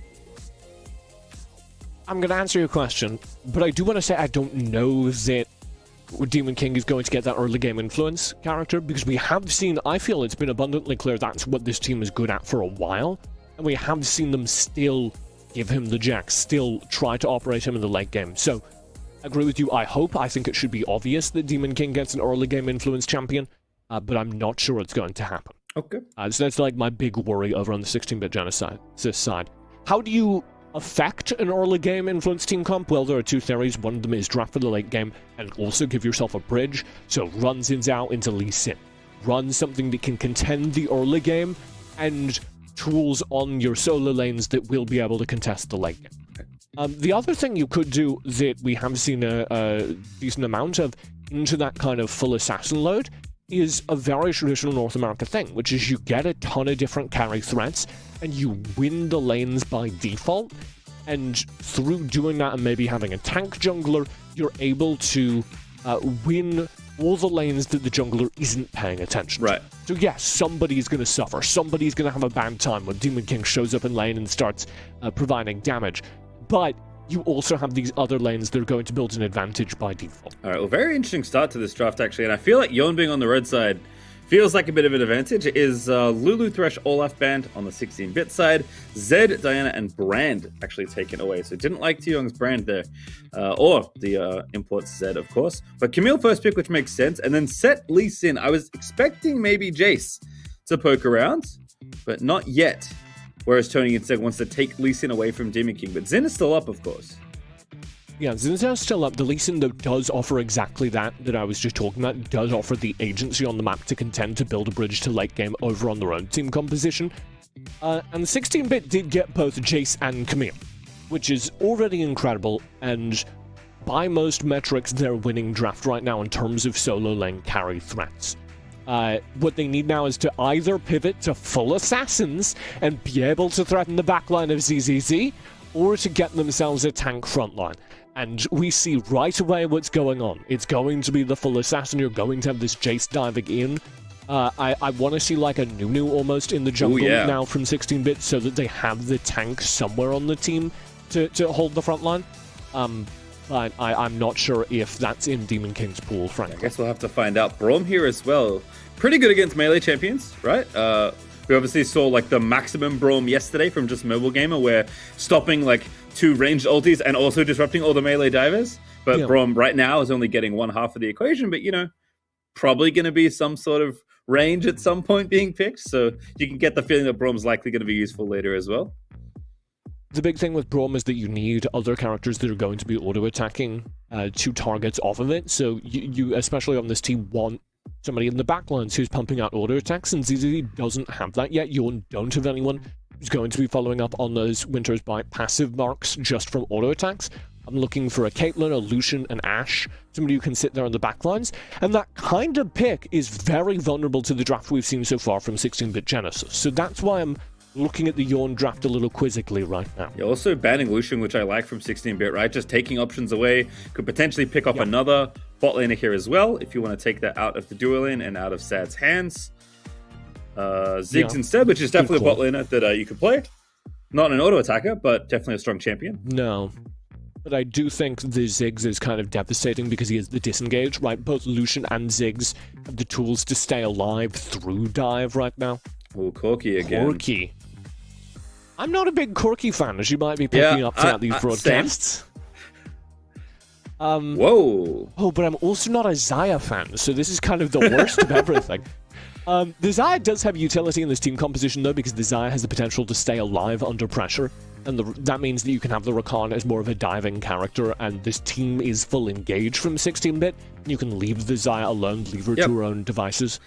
I prefer Ezreal, but the Xayah will fulfill that role just fine. And ZZ still don't have a early game damage threat that I believe can punish this. They still don't have anyone who's going to win in lane versus these champions. That's not it. Oh, Caitlyn bottom lane instead, Corki mid for 9. Much more, again, double scaling, right, in some of these carry roles. I mean, I like the Caitlyn more in the 2v2, for sure, but... Yeah. Caitlyn is a better character to be paired with the Braum in that lane. I will say, Xayah, very good into Braum. Caitlyn does not solve that. The Xayah can get over the top of the Braum shield and just neutralize half of his abilities. And this puts an incredible amount of pressure for this game on Whereas Tony. He needs to be what he is not normally for this team. He needs to be the carry influence jungler who's going to get into the lanes and build an advantage for lanes that do not by default win. And if he does not get into those lanes and force an advantage, they're going to lose this game. Right, and it's not quite the same amount of early game as Lee Sin for Demon King, but I think Camille Jungle has the kind of thing that 16-bit and that Demon King want, right? Still plenty of influence, still the ability to gank early and set things up. And of course, once you hit level 5, your ultimate is absolutely sick for starting things off. I dropped my pen, Julian. Can't take you anywhere. For like... Sorry. Can't bring you anywhere. Can't bring you out to dinner. Can't bring you to the day 2 of the Wild Rift qualifier. Surprised we got you in the building for Horizon Cup without you dropping pens in all the hallways. Mr. Time. Oh, I won't throw my pens or spill my water ever again. That's fine. We all make mistakes. We're all human. It's okay. It all comes down to, in this game, the influence of the two junglers. So, whereas Tony, what's he going to do in the first few moments? And also Demon King. You're talking, okay, we're skirmishing. Really like that. Very aggressive in the early stages, but the Braum passive almost procs onto Too Young. So, we're talking about Demon King as having early game agency, that is true, but Camille has more run-up time than Lee Sin, certainly.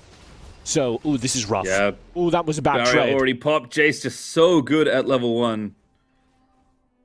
So, while the Lee Sin can get into these lanes early and gank, this Camille is going to need to stay in jungle a little bit longer than Demon King needed to in the last game. So, how do Yorn do for the first 2 minutes of this game is actually very important. Yeah, Wimpo getting so aggressive there on tonight. Actually sacking CS to harass the Corki. And I will say, I've been very impressed with Nine, who was a player that, was brought up to me very early as being one to watch as far as individual talent and mechanics go. And it is sometimes a shame to see things like Corki because they're a little bit more farming, a little bit more late game, right? A bit more about your thinking and your positioning than your like sick hands and mechanics. But you know what? If Nine feels comfy in this spot to go for this kind of champion, that's good. As Dawn is absolutely winning his trade. Zenith got with a W. Barrier's there. And who's going to win it? It's Zenith God. Finds the outplay for the first blood. Incredible play by Zenith. On the opposite side of the map, though, Too Young finds a kill as Demon King visits lane early. Here's the mid dive. Very nice here. Your import should be okay. Has Barrier, has Flash. Absolutely okay here on the Akali. Okay. Even trading across the map. Very good kill for Yorn. Because that was about to go so terribly wrong until Dawn got a little bit over-aggressive. And the fact that Zenith punished that with a flash back in gives him an advantage on set, which is quite possibly one of the most important characters in this game, as the character that can receive that dive has CC on hand instantly available to shut down the full time. That was such a nice gank from Demon King, by the way, and Just Mobile Gamer. Like, basically, you think you're safe there, right? You have no flash as Caitlyn, but you're like, I'm at my tower, basically. And they found just the edge of the turret range. That's what Rakan does. It's very frustrating. You think you're fine, and then Rakan just can hold you in place for a disturbing amount of time. Again, every time I get that, he's stealing gold. This is how I feel. So, I'm a little bit worried, actually, because whereas Tony has not shown up in lane yet, and we are past the 2-minute mark, and normally Lee Sin should be 3 camp clearing and then going to lane. It should be, I'm getting 3 jungle camps, and then I'm showing up in as many lanes as possible to do as much damage as possible.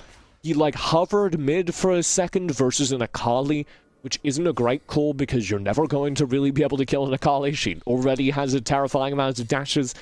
So I am unimpressed by the influence whereas Tony is wielding so far, and that may be a problem if these lanes continue to bend towards 16-bit, which they should now that everyone's kit's online. All of these lanes, I think, are winning lanes for 16-bit Genesis, unless Tony influences them otherwise. Yeah, Zenith going to try and set it up here. Has the ulti at the ready, but they just can't catch the Jace. And Tony is going to really overplay this to try and get it, but cannot find the kill. Can't even find the kick, actually. A lot of really fast gamers in that line. Yeah. Nice acceleration there. Demon King. Oh, this is such a good turnaround. Oh, maybe a little too soon, but no, it's perfect timing out of Demon King. And here's Mobile Gamer as well. Demon King moves on, and Rakan again just puts you in jail forever as the Shock Blast adds the poke that gives Demon King the double kill. Demon King goes fishing. So does the minion.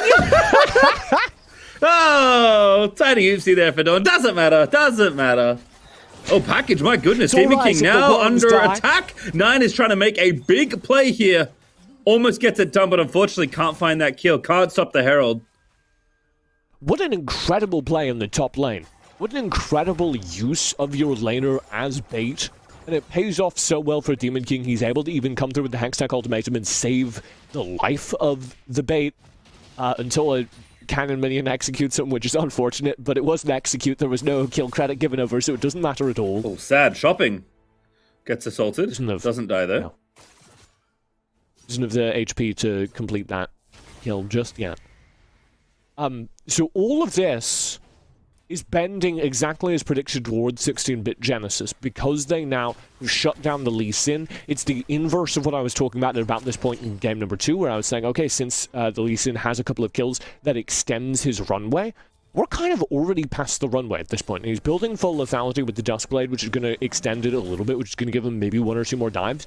But Tony already cannot be the hard carry threat that Demon King was in game number 1. And that's going to really limit the options of Yawn. They're getting bullied in all these lanes. They're losing all these lanes. And 16-bit are just going to keep re-diving them. I think Yawn's best chance was to force 5v5 teamfights, using the Braum, using this set as frontline. They're not going to get that opportunity at this rate.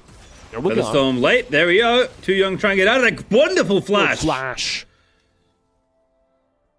So that's the sort of thing you need to do, is force those teamfights using the Braum set as your frontline, because that is something that 16-bit Genesis don't have. They don't have the tools to just go front to back in a teamfight, and they will lose if you force them to, because Xayah can't step forward, because they don't have frontline who can take those kinds of hits from a Caitlyn, from a Corki.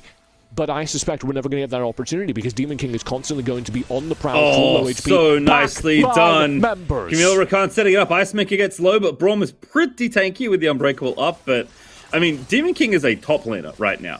Like, yes, he's jungling. He has Smite, but, like, Trinity Force is done. He's the same level of the solo laners. Like, he is a full-on farming solo lane, and they are indeed diving. Here's the charge. EU Import thinks better of it as another member shows up on his screen, and he's like, 4v4 dive, probably not the right thing. Oh, what an interrupt! So nicely done from Just Mobile Gamer. Too Young still dies, and the fight continues, but again, Yawn are reaching for these kills, and they only get 1. Oh, an Import starting to go off. The Execute's gonna get 1. Can't get any more, though. Takes out Sad, now 9 in trouble. Ice Maker here. That is the right kind of fight for Yawn to be forcing. You see there, they use their Braum as frontline assets, so that when the damage trade is coming out, a lot of it goes into their frontline who can take those hits. Import not dead, does flash out to safety. Dodges the rocket. Demon King here. Can't punish, no ult. But you see the other side of it as well, which is when this team is on the offensive, when 16-bit are diving in response, it is terrifying. Here's the blow-by-blow in the replay. You can see this incredible engage from Tony just being denied by the Rakan read. That's an intentional setup for that play, but then Zenith God gets in here and he's trading hit for hit and always winning. It takes the backline threat from EU Import to free his team from that, because the entire time where you have a whole bunch of team auto-attacking... Okay. I mean, what more to say? Sure. It's Demon King series. The entire time you have a whole bunch of team auto-attacking a set, he's going to take that damage for a lot longer than Camille is going to take while he's being auto-attacked by Caitlyn, right? The Caitlyn is always going to out-damage relatively. So, if Yorn can engineer those fights where all of the 16-bit damage is going to Braum into set, and their Caitlyn is getting a free fire on the relatively low HP members of 16-bit, they have a path to victory. But as we're seeing, 16-bit know that and are refusing to take those fights. And again, Camille keeps getting stronger. EU Import is very strong, topping gold right now. Rabbit on Death Cap after the Rod of Ages. Not an Akali build I considered, but one that's kind of cool, actually. You know, AP and a bit of health from the Rod, and then, of course, just maximum damage second here, trying to carry this mid-game with the Rabadons. EU Akalis are pulling out Crystalline Reflect. Okay. All right, on to 9. Demon King hasn't popped ulti to check, because it doesn't have it, actually, but Ice Maker already too low. But yeah, an ulti, a necessary ult to disengage there. But that's the power, that's the way back in. Even at a gold deficit, you see how the Braum is able to stall up this composition. All about positioning, sad. And that was bad positioning. Yeah, sad. Not sending the spot they needed to be, but now the counterplays here. Too Young is low. Zenith God dishing out a lot of damage on the back end there. The upside of having a set as your front line is that he moves very fast, so he's able to get into position, and this means that they've earned a dragon. It'll be traded for the turret at the top side of the map, but there's no way that Demon King fights this. Will he try for the steal? Doesn't need to try, and I think just as it... keeping them honest, I suppose, as EU Import does take a tower in the top side of the map. Rabadon's now done for the Akali as well. Okay, does he go Crystalline Reflector was the question I was going to ask before that team fight.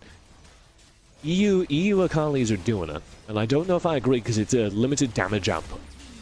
Demon King trying to fend off the tower, but the team is here. Just Mobile Gamer so good on this Rakan. Finds 2 with the ulti after the charm. Zenith God dead. Can they get more? Sad low dies as well. Stasis now. Dawn keeping the game alive as EU Import's got the ulti. Just click the button, my guy. There we go! Into the back line. Gets 1 kill. Now 1 to 9. No Stasis though, but dashes back to safety. Don't take that Q. It's not worth your life. Tony thinks better of it. Wants it instead, but he's got no kick. And he's dead to Dawn. He flashed the hook shot. Hey, straight.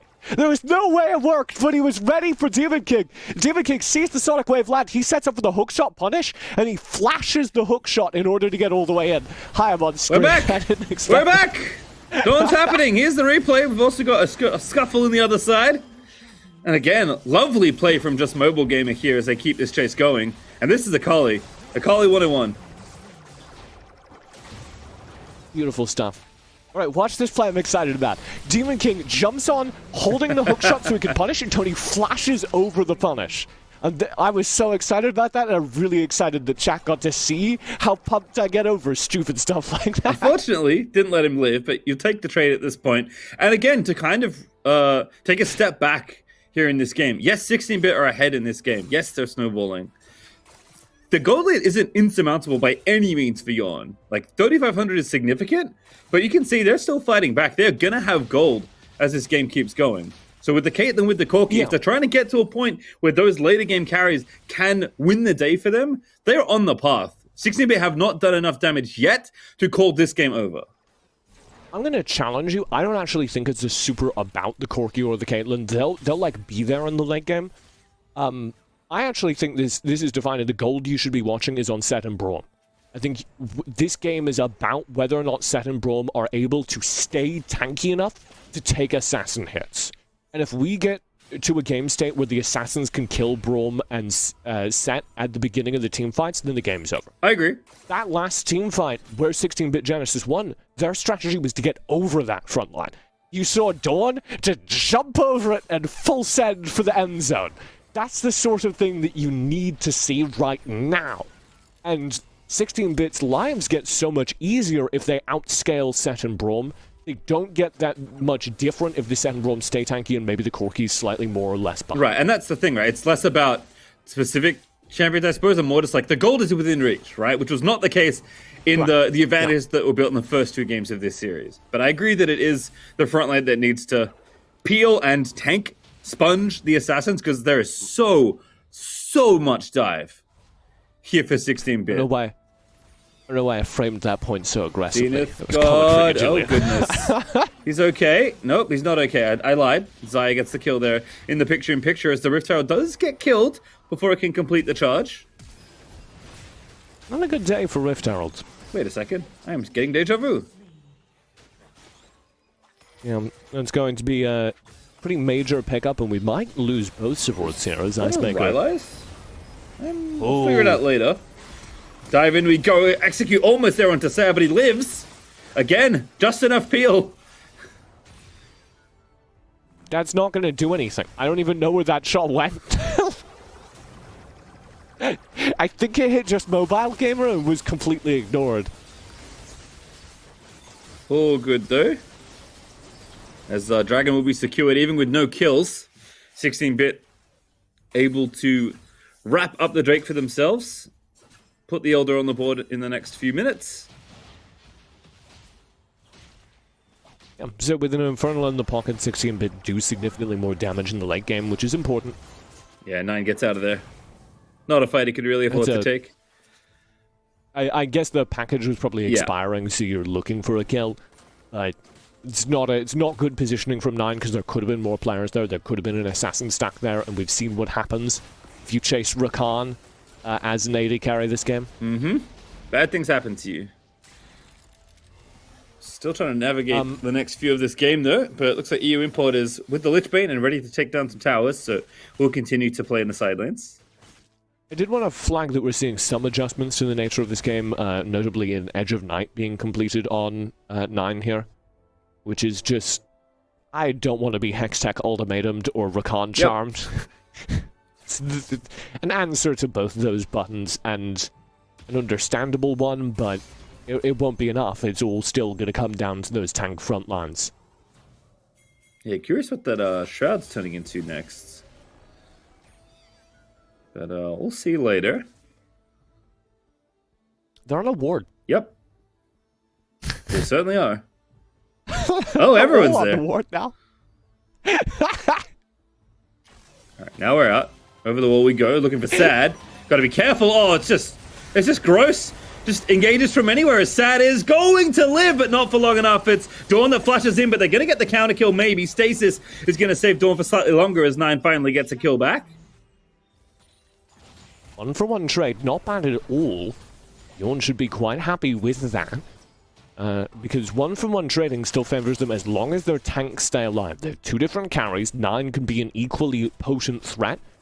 The amount of damage is obviously reduced, but the majority of damage scaling this game is actually determined by how long the tanks live, and not by the damage offered by the tank, or by the AD carries.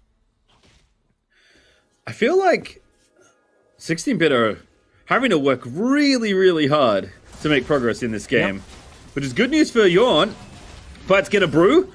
Lisi gets a first kill there, and that's very nicely done. Akali gets out, gets a kill on the way as well. Ooh. But is going to die to set at the end of it all. Demon King now in the mix, but can't get anything done as Corki's done unleash alongside the rest of the squad, whereas Tony is going to try and chase one down, but Zaya's going to fend them off.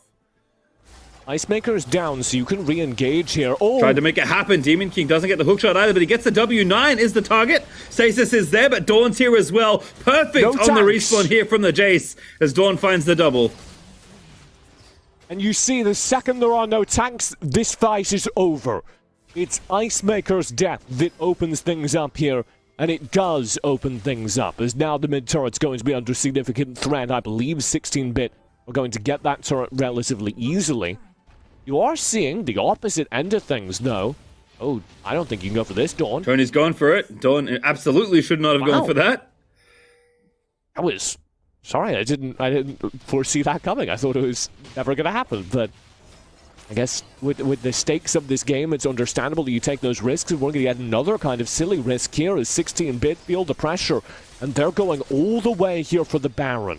Sad knows Tony's going to be here, but he's going to be a little late. Demon King trying to start the fight instead. Imports here. Sad's in trouble, can't get over the wall. Assassins diving straight in, do get the kill.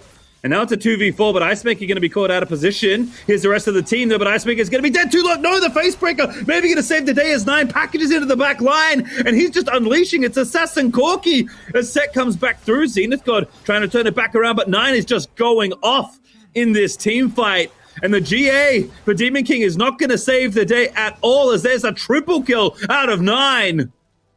And an ace, a complete team wipe with Elder up, with Baron up, and this is the Mountain Elder as well. That's so much shielding to add on to what they can do to resist these tanks, these tank killers, these assassins. That's terrifying.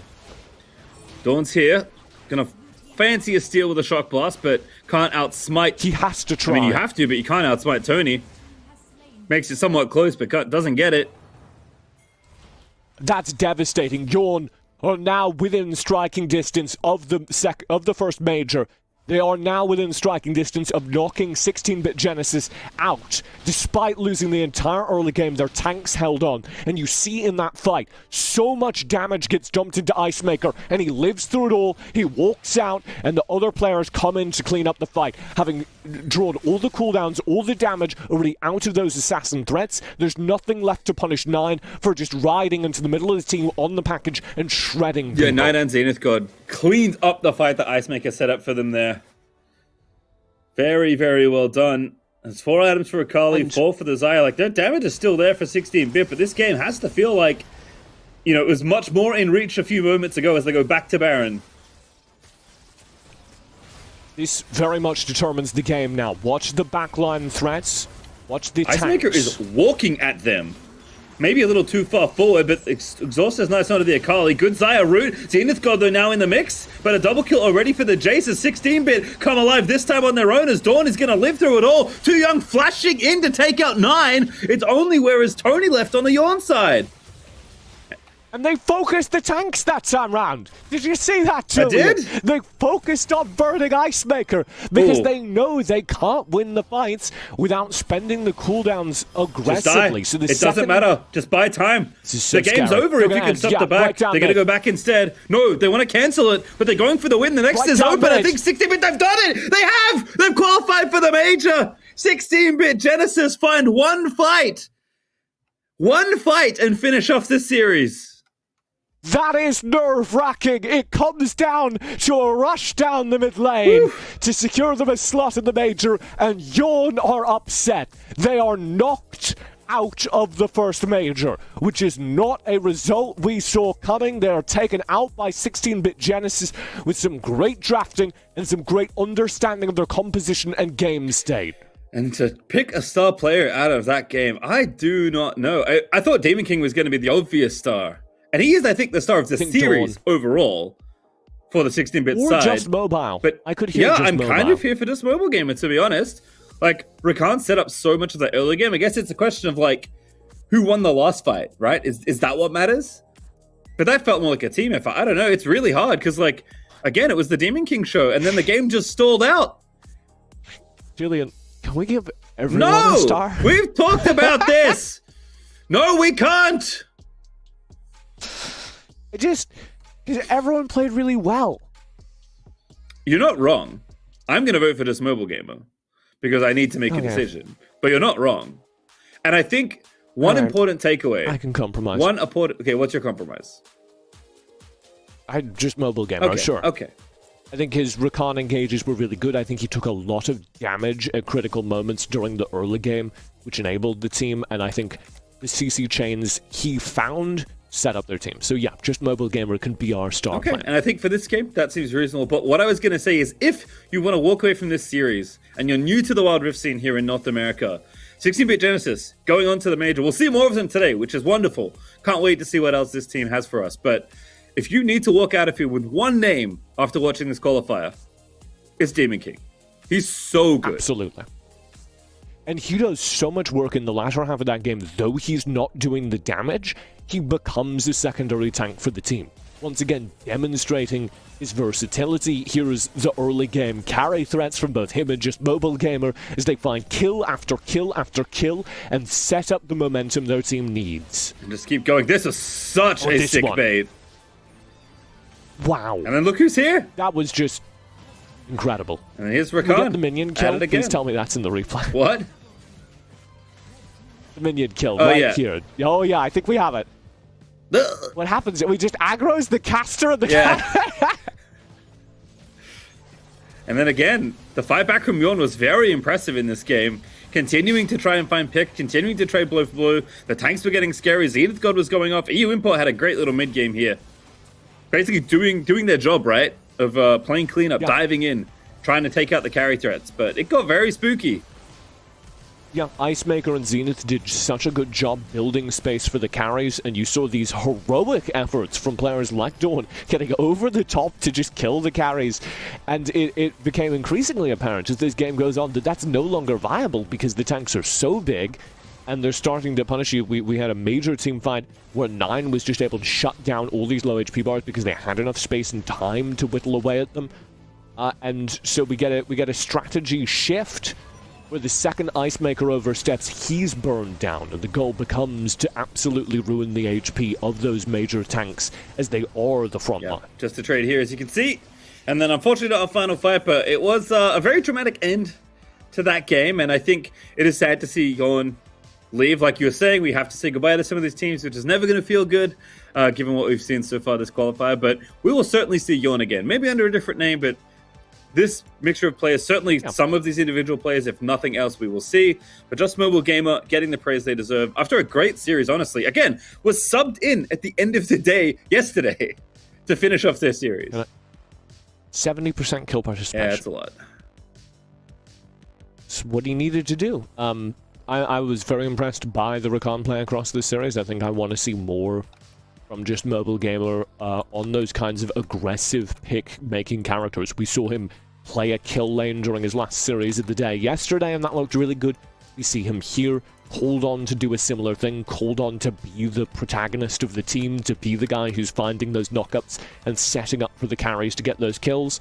And yet again, he's able to deliver. All right, we'll see what we're up to now as we show an updated bracket. I believe all the results are in. Yes, they are. Ooh, Reflection with the upset. Interesting. Against That's a Suzaku major GG. upset, actually. And now we have our 4 other teams qualified. Enemy, Fam, 60-Bit Genesis, and Reflection will be our 4 NA teams going through to the major. But again, those are semi-final matchups. We will bring you both of those semi-finals and the final, of course, to round out our day. But our 8 teams are done, TJ. Yeah, that's a major upset at the bottom side of the bracket with Reflexion beating out Suzaku. That's going to be a 2, actually, of the names that a lot of people expected to be here in the major, knocked out from the second qualifier as 16-Bit Genesis and Reflexion advance. I think the only real legacy team here now is Enemy at the very top side of the bracket. And good news for fans of Enemy, we will see them next taking on Fam. But like I said, we will show you both semi-finals, so do not panic. We are simply going to start at the top of the bracket. But for now, we're going to let TJ go find his pen or whatever is going on because we are throwing to a break. Don't go too far away, though. More Wild Rift action coming right up.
Welcome back to the WNS Qualifier. It is the second qualifier here for the major, as we have all 8 teams in North America finished here, as this is presented by Riot Games and Wisdom. I'm Pastry, that's still TJ, and just came off a very exciting quarterfinal series, and now we're going to get through our semis and our finals to finish off our day here.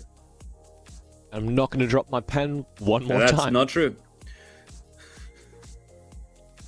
I feel like I should be allowed to make a prediction as the analyst here. I feel like I have the authority to make a prediction that I'm going to keep a tight grasp on this stylus for the remaining 4 hours of broadcast at most. All right. I believe in you. Just know that. But as we said, we are going to get both semifinals broadcast out here. Let's actually have a look at the schedule, let you all know what's happening for the rest of the day. In some ways, I don't want to say, I think the hard part is over for teams, but the fun is kind of just beginning, if you want to put it that way. Yeah, I mean, I don't know if it's possible after we run through this, but I would love to just throw up the teams that have already qualified, because I know we do have that graphic somewhere, and I want to just kind of set the table for what we're playing for from here on, because these are the teams that we have left, and they're all qualified. Yep. They've all made it through, which is very good for them. The rest of the games now are to avoid playing against Immortals and Sentinels, but also Tribe Gaming and Cloud9, who are also at the top of the list and who you have to think about playing depending on where you place in the rest of this bracket. Yeah, definitely tough competition like you kind of saw. Qualifier 1 was kind of filled with more of the household names of North American Wild Rift, and it's been very fun to discover the newer teams, the up-and-coming talents, but definitely got your work cut out for you, as we'll have a look at the roster, see if our first enemy versus Fam is going to be our first semi-final, and then of course we'll bring you the second, as we've said. Definitely a team that known to the Wild Rift is around the world, I will say. No More Ego. I believe this is did they not have an official team name? Is that the understanding? And they finally put together some sort of more official sounding team. I know this is a group of players that's been around together for a little bit in NA. Yeah, this is a recent name change, and I think basically everyone who's watched the last season of Summoner Series, who's been around, knows these players. I'm going to in particular highlight Yikes, who's been around the mobile esports scene for a very long time. I've hung out with him at events for AOV. He's got that kind of legacy and history behind him, and I think across that mobile esports history, we can put a lot of this team on him, because I know he has been an advocate for building rosters and making teams happen in the past. So I don't want to say, win or lose, it's on Yikes, because there are a ton of other star players on this team. He's not necessarily the carry of this team, but he is definitely one of those players who you look to as keystones of new rosters. Yeah, definitely the heart of the team, and in many cases, which is often true for supports, but I feel like even more true in the younger games, really the brains of the operation. Sometimes, he's played every role. Oh, okay, that's cool. That's the most interesting part for me, is I've always known him as this incredibly aggressive player, and he's swapping into support here, which to me is kind of an interesting. I don't know very many people who role swap to support.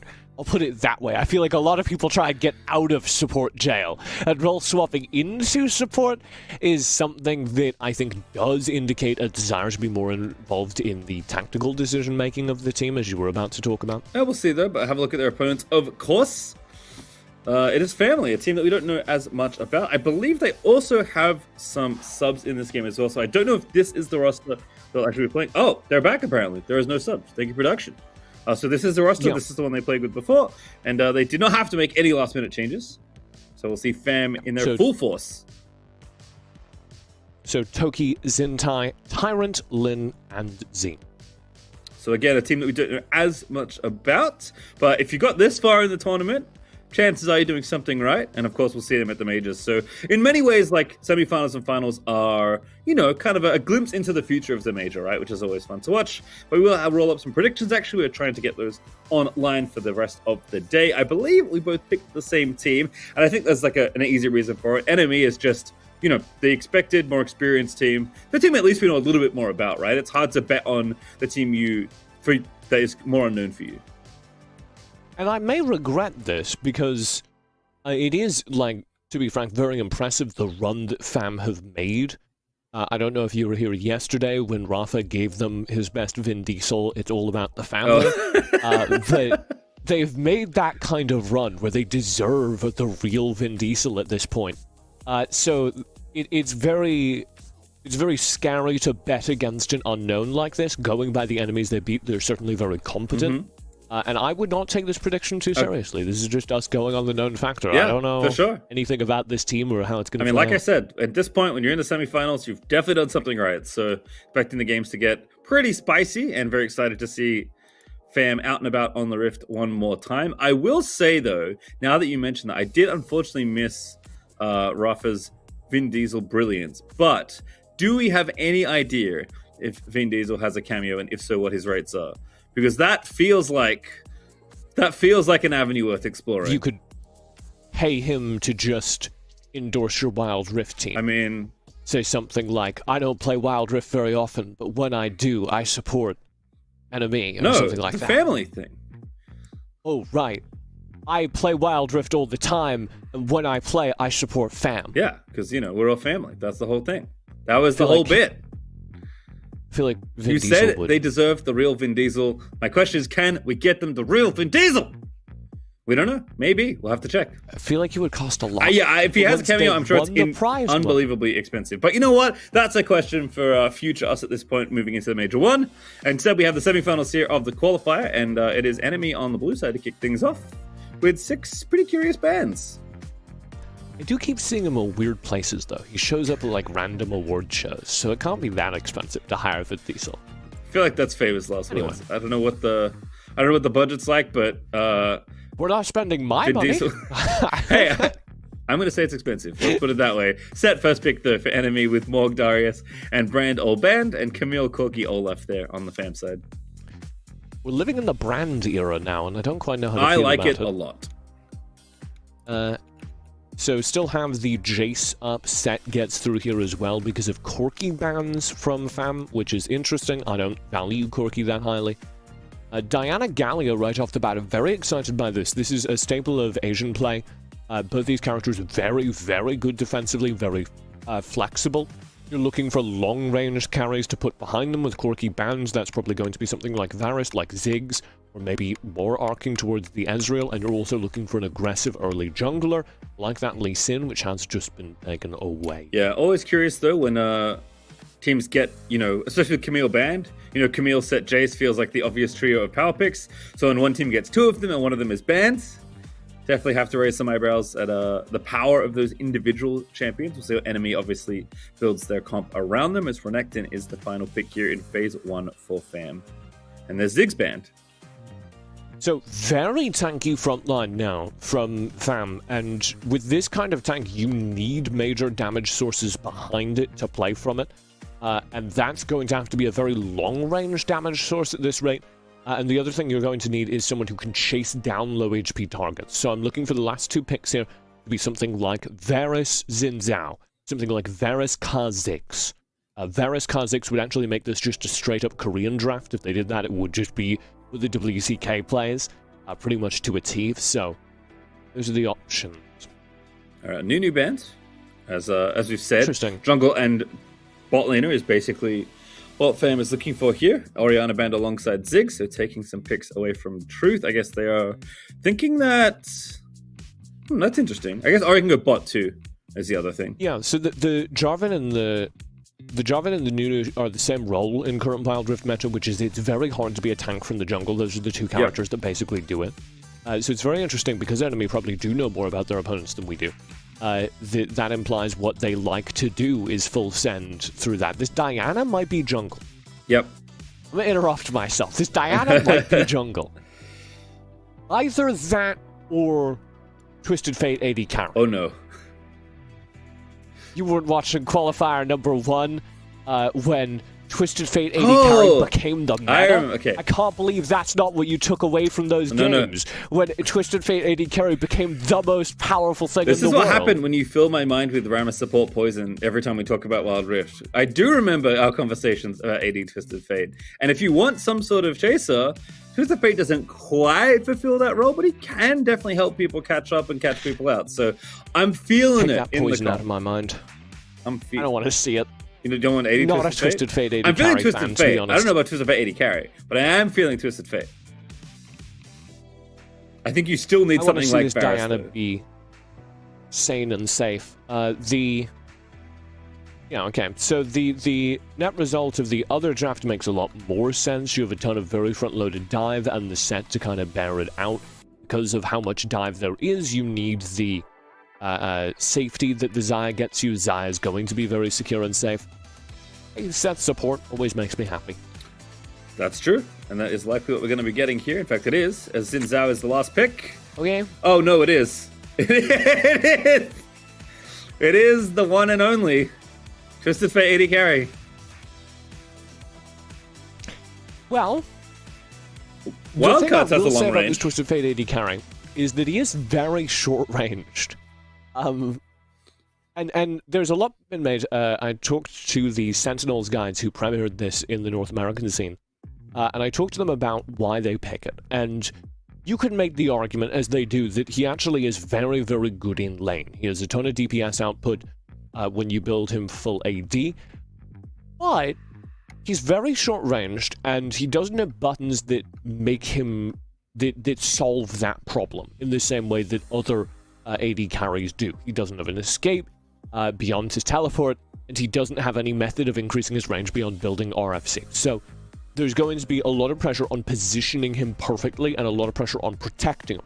Luckily, great team built around him. Todd Tank will keep him safe, but this game will live or die on whether or not Lin's AD carry Twisted Fate does enough damage to replace a traditional AD carry. And I guess it is literally down to him doing his best Ashe cosplay. Right, so, and then, while we're here, I suppose, it's probably what we're talking about, is Lin going to be building mage items? Or is Lin actually going to be building AD carry items? I've seen this before. This is going to be AD carry Twisted Fate. So RFC obviously makes sense on both versions of Twisted Fate. I think that is required in a lot of ways for lots of different reasons, especially in this kind of comp. But yeah, it is going to be, stack deck, more consistent auto attack damage. Obviously, pick a card is excellent, but wild cards is not going to be a poke tool, really, that you get a lot of mileage out of. You're going to love this. I was asking Pierce, the coach of Sentinels, what do you do with wild cards? And he said, we just don't level it. Perfect. So he just doesn't use one of his abilities for the entire game. You don't need him. Pick a card's really good, as it turns out. And this is going to be a fun one here. Kicking off our first semi-final between NME and FAM. Already a very spicy draft as Truth getting aggressive with the Conqueror, but Diana, kind of like the AP Darius of mid lane, just shrugs things off, doesn't really mind. Very tanky, very durable. And then, engages on people later on in the game. It's a good time. Yeah. So all of this is going to come down, like I said, to the Twisted Fate over on the FAM side, and that means that all of this game on the opposite side for Enemy comes down to their Assassin dive. Look at Truth, look at Type, look at their abilities to get onto Lin and kill him. If they can kill that AD Twisted Fate, which shouldn't be too hard, but there is a decent amount of CC protecting him, if they can kill him, there is no damage on FAM, and they will win the team fight. Yep. All the CC in the world is not going to help you, as that is a resonating strike in. First blood on the table, picked up by True Tyrant now as well. Pops the barrier, but that's not enough. The flash is good though, and yikes! Flash Ignite for the kill. That's the downside of these compositions during the early game. Twisted Fate though. Oh, he leveled it! He didn't do any damage! Yeah. I mean, he's only level 3 Twisted Fate to a level 4 Xayah. I did force the flash, but I mean, good that they played aggressive to try and, get something back, but unfortunately couldn't get even one kill for themselves yet. I mean, you can frame it that way. I think if the set is in mid lane, this Xayah shouldn't be getting any CS. If set is in mid lane flashing under turret, you should be able to... I know if I'm dying in mid lane to set support flashing under turret, I'm panning my camera down to the bottom lane, and if our AD carry is not underneath their turret, I'm like full chat flame. It's that bad.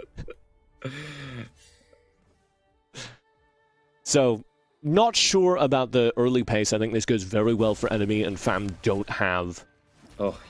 right now, they don't have the damage anywhere on the map to respond to pressure. They great. just need to cede this control. Is a kill. Even with Dominus. Kick. Easy execution there from the Akali, but Truth is going to wait a little while. There's one kill. Going to be two because they still have R2 out of Akali, and Truth make sure they get the double there. And this is just tragic. There's no damage. There's no way for any of these lanes to win, and normally that's mitigated by a very active early jungler. Xintai hasn't been able to do that here on the Xin Zhao. And normally that's mitigated by extremely aggressive use of the AD carry. Twisted Fate, of course, isn't online yet. Actually, so well played there for Enemy in this dive.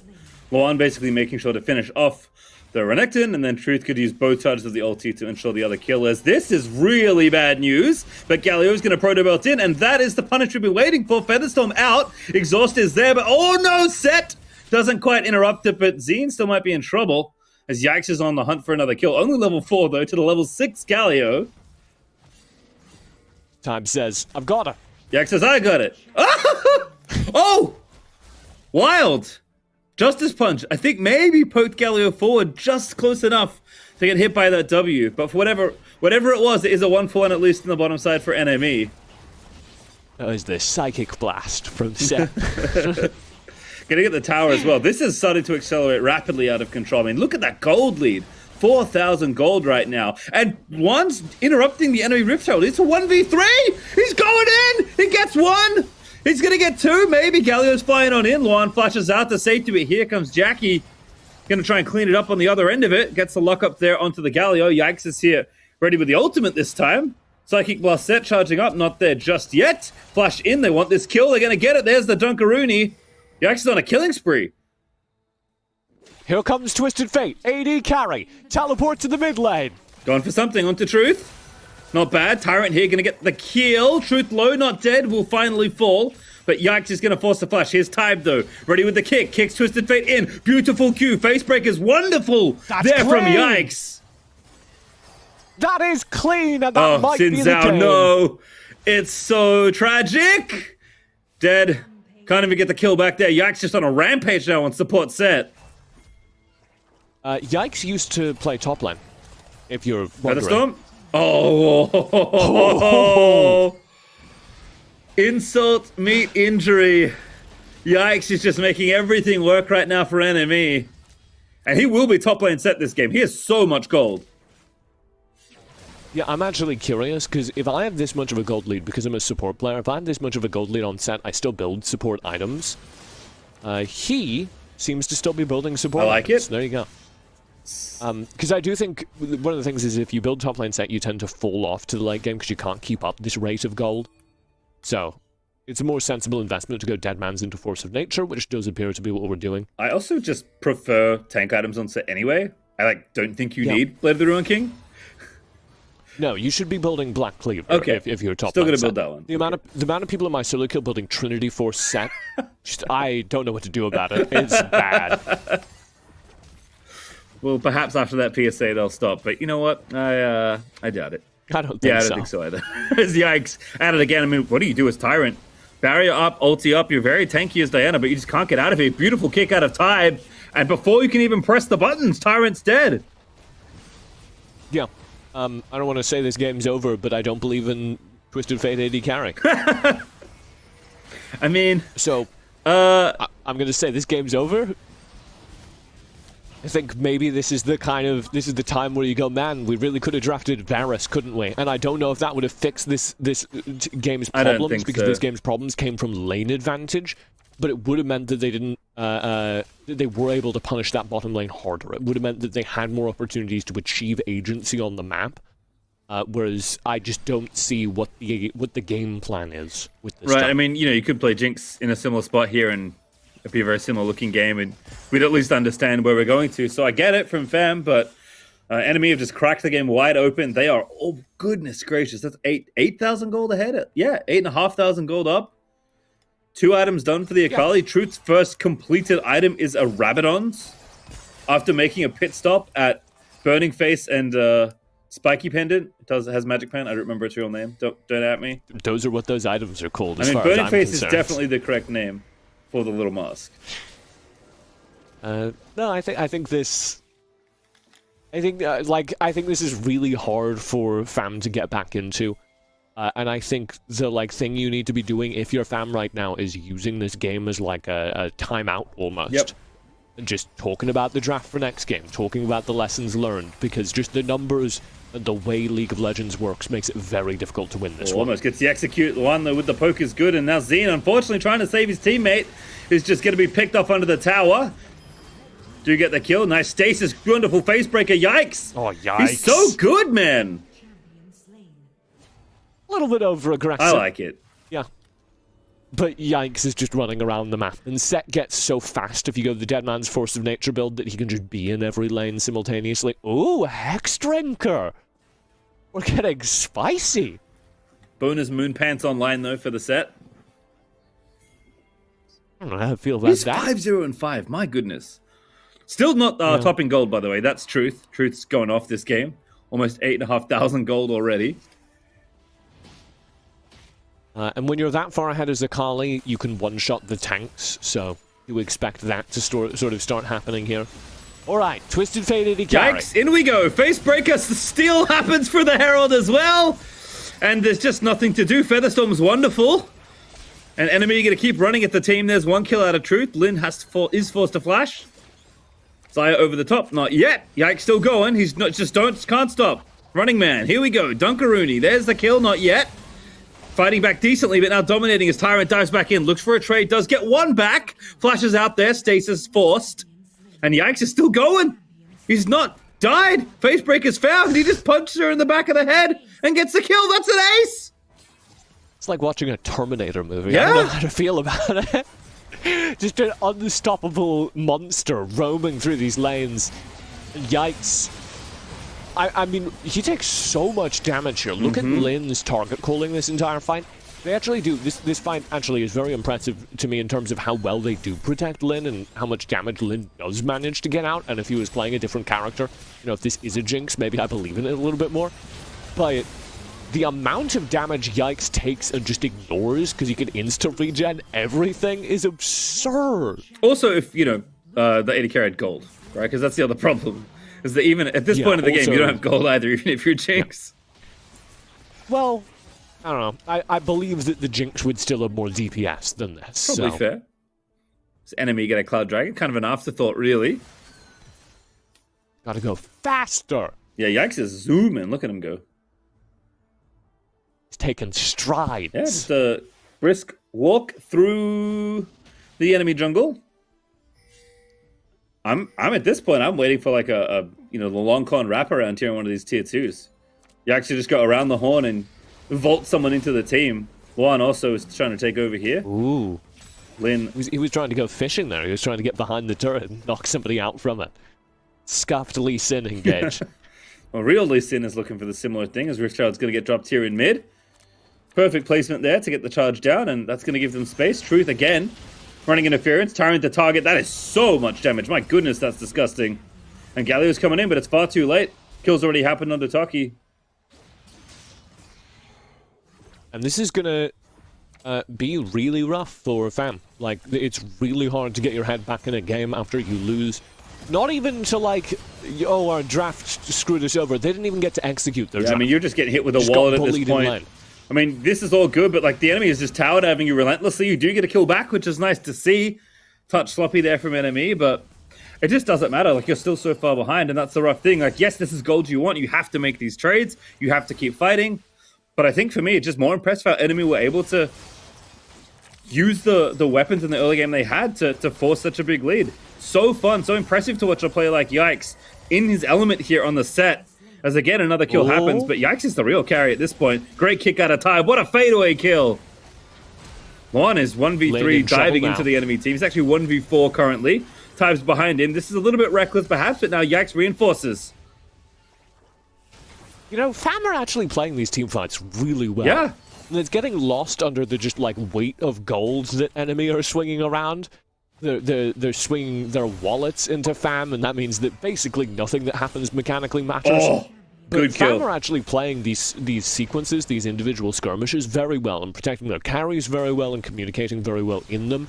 So I have hope this will be an interesting series. Yeah, I mean, if the game I mean, if this game goes really late, then we can start talking. I just don't think we're going to get there. But if we do, I decline your invitation to discuss that possibility. I mean, I'll leave it out there. You know, you got to at least leave the window cracked open.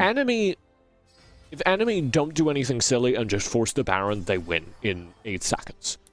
Because they need to reset, they need to have everyone up, but you go to Baron, and worst thing Fam can do is fight you, and you win that fight, and then you end the game. But what if they do keep doing silly stuff? Then, I don't know. Maybe. Where is TF going? You see that Twisted Fate ultimate used right here in Destiny? Oh, goodness, he's in there. Very aggressive, but maybe not a bad one. Here's Galio. All right. I see what's happening. Fam are looking for some kills, and they do get one. They actually kill Yikes. Truth also going to get one back, but they're trying to get that kill at least, but Truth's going to escape, and it's a tragedy.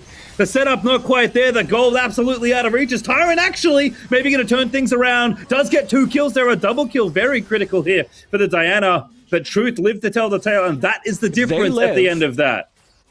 If they live, this team can't do Baron. This is 2v2, even trading in the middle of the map. That was a... Fam played that team fight so well. Yeah, that looked like, you know, mania from Lin. Just ulting into the middle of the enemy team. But that was really nicely set up for Fam. Yeah, I think it could have gone really poorly if Yikes had just auto-attacked him instead of ulting him. But you can also rely on a set to just ult you if you show up in front of him. So it did work out. I like the use of Destiny to check for Baron vision, because of course that is what's going on. I think Fam could have played it more passively. But time and time again, every time we see them actually get into a teamfight, Fam are playing those teamfights really well. In particular, Zentai, who is this Xin Zhao player, really doing a disturbing amount of damage considering the gold deficit. Yeah, I mean, Fam are fighting, which you love to see. Enemy still with a massive lead now, trying to start up this third Drake of the game. Don't fight for this dragon, I think. Pardon? I don't want to see them fight for this dragon. I want to see them play this slow and safe. Fight them for the Baron. Don't risk everything over an Ocean Drake. Now that you have an angle back into the game. I'm with it, and I think they are too. But here's the Baron that you mentioned. Enemy have started to realize, all right, get the wave pushing in the right direction, and then walk to the big purple worm. So the main kill you want here is Tybe. Truth trying to make it happen. Already a little low. Galio joining the mix. Zine jumping back in. Good taunt there out of the Galio. It's a bit messy, but can they make it happen? Lin is forced out on the other side, trying to kill Desire, and now the divers come through. Truth finds 3 kills in that team fight. Lin's going to be the 4th, and that's the ace and the game. Enemy will take the first Nexus. The fight is split by Jackie, who comes round the side, and all this focus instantly shifts on to Jackie. They lose their AD carry Twisted Fate. They lose the presence of half their team, chasing away a Xayah, who Featherstorms, stasises, kites away, does what Xayah does best, and the fight is lost in the meantime. And that's why you draft Xayah into compositions like this, where you've got a ton of assassin load that needs to leave the AD carry unattended. There are very few AD carries that can survive to that extent. Yeah, I was gonna say, I got like a lot of like 4 divers plus Ezreal energy from that comp, and then you said I would prefer Ezreal in that draft. So definitely like the same kind of theory for that game. Yeah. And a fun one for sure. Not Fam like started powering up, which I'm really excited for, given that we are going to get a best of 3 between these two teams, because they were so far behind on gold, and still Fam with arguably not the AD carry they would want in that position, managing to make it look a lot closer than that gold lead was, because they were like 12, 15,000 gold behind. They were so far behind. I was really impressed by the way Fam played those team fights, and I don't know whether or not I'm a Twisted Fate hater. You can put me down. I do not like Twisted Fate AD carry, but I also don't think it's terrible. I think it's fine. I think it's equivalent to a lot of mediocre AD carries. You can play it in games versus Xayah, and it does fine. So I would be very curious to see them with a better AD carry, but I would also be, remiss to put it on that. This game was decided by the early game aggression that enemy earned their lead with, and that's what needs to be solved more than anything else. That you need to do something about the fact that enemy were just able to run you down in the opening seconds with lane priority, and there wasn't enough of a jungle response from Zentai on that Xin Zhao. He wasn't in lane to match the early ganks. That's where things really spiraled out of control for me, and that's what really needs to be adjusted as far as I'm concerned. Well, we haven't talked about it yet, but who is the star player of this game, and why is it Yikes? I think we'll get some answers now. Oh, really? I think so. I don't know if I'm on the young I'm on train. the train. You know, I mean, he was really scary. Or are you sure you don't want to give it to Truth or Tybe, who earned that early advantage? I feel like Yikes did a lot in the early game as well. Okay, we can give it to Yikes. I mean, I think Truth definitely deserves a nod there.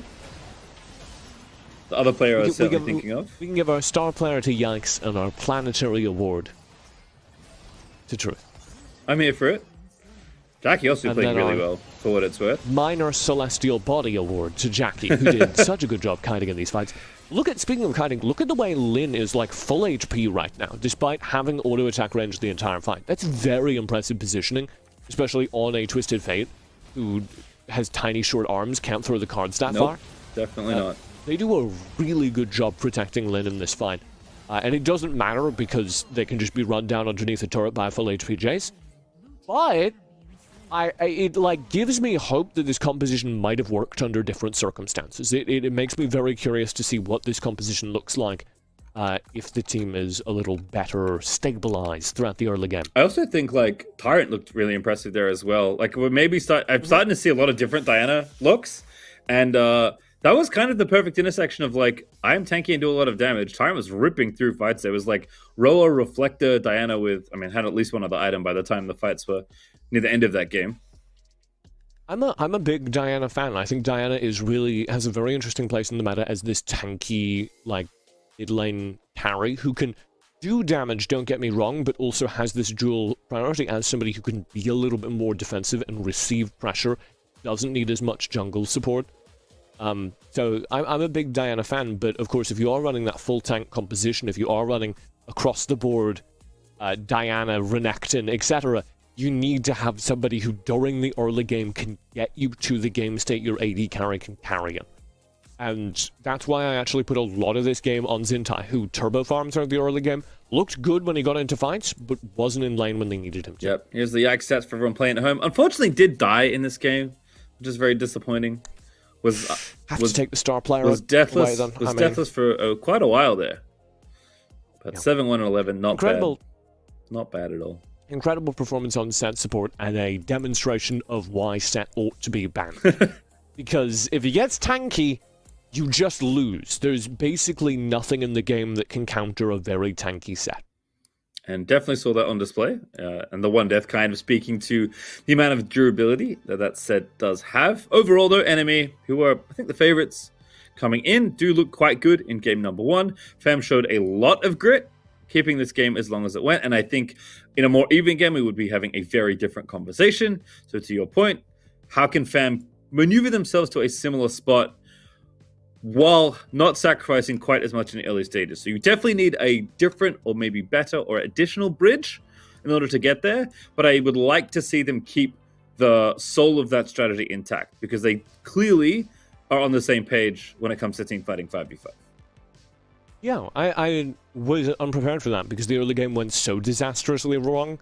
I was like, oh, well, this is it. I'm going to write this game off. And it was still that. The numbers didn't lie, but seeing those team fights is like a less quantifiable, interesting threat going into the second game. That opens things up for me, especially if they can get Lin on something with a little more carry presence, and if they can get Zintai out of the jungle. Get him into those lanes. Yeah, I think obviously Tybe had a ton of presence on Lee Sin, which is starting to become like, if you want to gank, you play Lee Sin. I mean, you even said it, like Lee Sin should be clearing through camps and then going to a lane. Like, prescriptive, but also very effective. So Lee Sin is definitely the, like, I want to gank you jungler right now in Wild Rift. But Xin definitely can have more pressure. I think we've even seen Camille today having some pressure she can output. So you are not lost for options of being more proactive. And I think it's obvious that if we want to give Fam one thing to do differently in this next game, it's just be more proactive in the early game, right? Because that's where you lost this game. Yeah, and I think Tybe really earned it. Like, a lot of the time, we're framing this almost as a mistake. I think Tybe did... I don't think Zintai was exceptionally unproactive during the early game. He was, like, there, he was playing in lanes, but you needed to be so much more to match what Tybe was bringing. And that's where things went wrong. This type was so aggressive in lane and got the entire team behind him as they ganked lane after lane after lane after lane. And that takes so much effort to counter, and we didn't see that matched, and that's difficult. It's not a case of just simply get out of the jungle and press the attack button.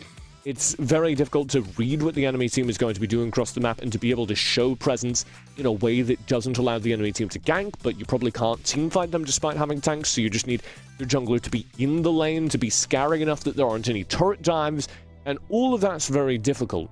And we didn't manage to see Zintai do it, but it is on Tybe for creating that, not Zintai making a mistake. For sure. As we get ourselves into Champ Select for our second game of this first best of 3 in our semifinals. Set band! Yeah, Set's band alongside Olaf and Akali. I think Truth's Akali, as we mentioned. Definitely something that was a bit of a problem. Renekton vs. Big does leave Jace open, though, because Morgana, Darius, and Camille were the bans. I don't know how I feel about that Renekton first pick. It's not a terrible character. It's a very good character, in fact. But over Jace, it feels a little insane to me. Yeah, I think demonstrating comfort, perhaps, right? Like, clearly Toki is just like, yep, this is the champion I want. There's obviously a lot to be said for player preferences and how they want to play the game. I'm assuming they have a Jace player, but perhaps not. You never know, as Thresh is the next pick here for Yikes. If his set was as good as it was, I'm really excited to see a Thresh, because when you have an experienced, mechanically skilled, high-agency support player, Thresh is a champion that's really fun to watch on Wild Rift. In fact, fun to watch in general. Yeah, Thresh is very highly valued by North America as well. Yep. Because of the way North America fights, where you do get these 5-on-5s, the Thresh hook is incredibly powerful as a teamfight starting tool. Okay, we do get the Jarvan here. Interesting. So the Jarvan was one of the things banned out last time. This is going to let them go even tankier, because they have a tank in the jungle as well. And Jarvan doesn't have the worst early game presence either. That's why he's one of the best tank junglers in the meta, because he, in contrast to the Nunu, can like affect lanes, can take some fights. He's not doing great, but he's enough to hold off a Lee Sin, for instance, during the early game. Yep, can maybe set you up as well. That's what I'm thinking about in this second phase. If I'm Fam, is I'm thinking about getting rid of that Lee Sin that was so terrifying. I think so, especially Corki here is like a champion you were probably going to get. So interesting to see Corki picked up this early. I don't know if I've seen Corki win a game this weekend yet. I didn't see all the games, of course, but on camera, Corki's winner has not been excellent. Yeah, Corki, I don't know. It's a plug-and-play champion, so it gets played by losing teams a decent amount just because it's viable with a lot of different team compositions, so you see it used by teams that don't have a clear team comp. Interesting, Fam are banning the Varus. They banned both Varus and Zinzao here. They banned both Varus and Xayah here. And the Xayah makes sense to me, because the Xayah was actually very well played by Jackie and was a huge element as to why the team fights went wrong. I would still prefer a jungler ban, I would still prefer the Lee Sin ban, but whatever. What's interesting to me here is the Varus ban, because the Varus ban would seem to be a character that fits so well with their theory. Yeah, I mean... Oh, this is going to be Jungle Jace. That's why they didn't ban Lee Sin. This is going to be Jungle Jace. Okay. So there's Brand. My new favorite champion. Let's put it that way. Let's play a fun game. Do you think this is going to be Corki or Brand AD carry? Brand. Ooh, Senna. Okay, I like this. Yep. You still need a bit more damage, but I do like this. You would like Senna. You're always a big Senna gamer. But Senna does work very well with this style of composition, because it mitigates the fact that this tank comp doesn't have so much damage, because they get longer to deal damage, because they stay alive for longer because of this Senna healing. So you see a decent amount of this. One thing I don't want to see, I don't want this to be starving Senna. I don't believe in starving Senna. So I'm hoping that this is going to be Galio support. I'm hoping this is going to be Senna farming and Galio not taking farm, as opposed to the opposite way. Yep. Because I don't think starving Senna gets enough souls in Wild Rift right now, though that tactic is very powerful in PC. Yeah, obviously Senna scales miraculously well as well. So if they are trying to get the late game, they will have it. I agree. I think Senna needs to pick up farm, so I imagine Lin will be piloting that one. And Lee Sin falls all the way to 5th, surprisingly, there for Tybe. Because it's not Jungle Jace, it's still Lee Sin. Yeah, I would have banned the Lee Sin then, if they didn't think it was Jungle Jace. That does mean that this is going to be played somewhere weird. The Jace is going to be in, like, top or something. Yeah, Luan played it last game, which so that's running it back, I guess. A little bit weird for me. I prefer Jason mid, to be honest with you, but We got it. And it is 80 Brand. We're geniuses. It is also 80 Senna, which will make both of us happy. And I like the Ari to round things out. I think you would have loved something like Orianna, maybe Diana again, but both of those champions were banned in Phase 2, so have to fall back to a different mage. Orianna would have made me very happy. The Ari does give them a little bit more damage during the early game, though, which I think is very important, because it gives them tools to last until their tank frontline comes online. And they have enough of a tank frontline with 3 tanks that Corki and Brand aren't going to be the major damage threats they are to other teams.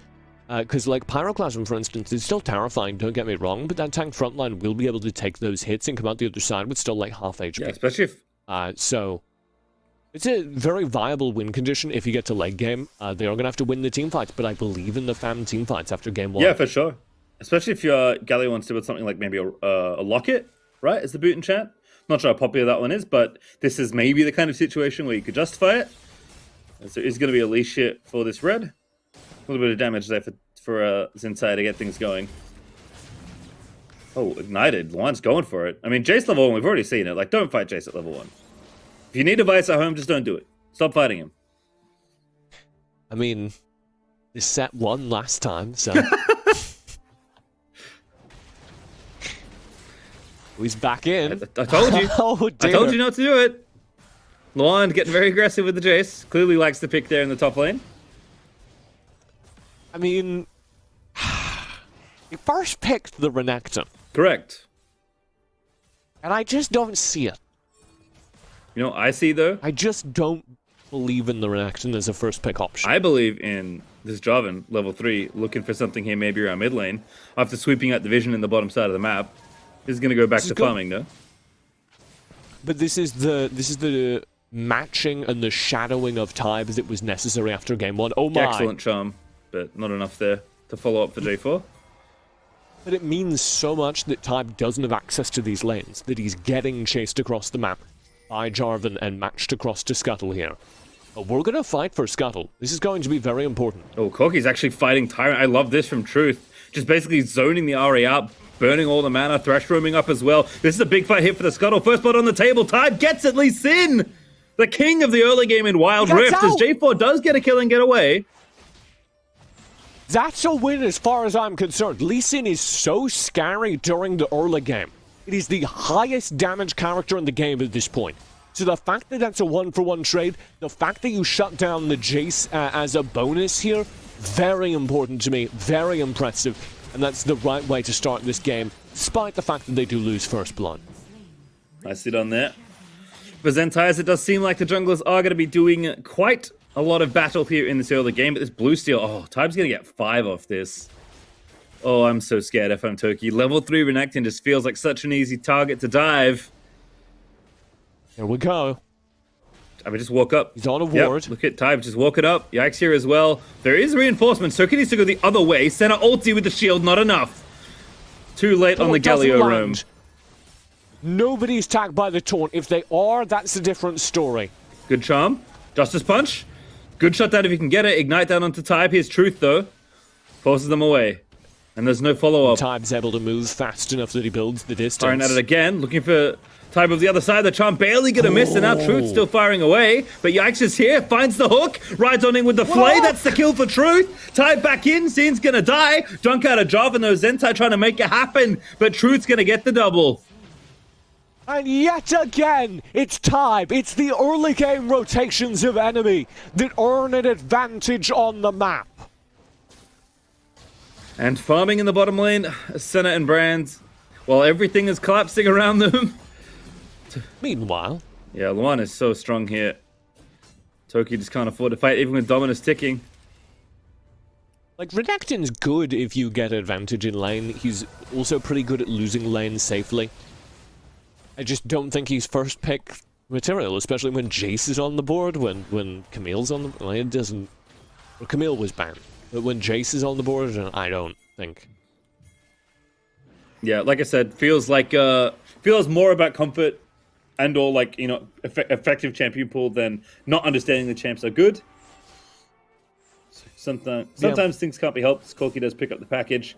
And enemy are off to the early game once again. Big lead, 4K as Zentai is still fighting But running into a lot of brick walls here as it's collapsed in the 2v4. Galio's here for the 3. Tide, though, almost going to assassinate Renekton, and Jace barely misses that. But Corki can get it done from any distance with the package center with a wonderful shield, but it just doesn't matter.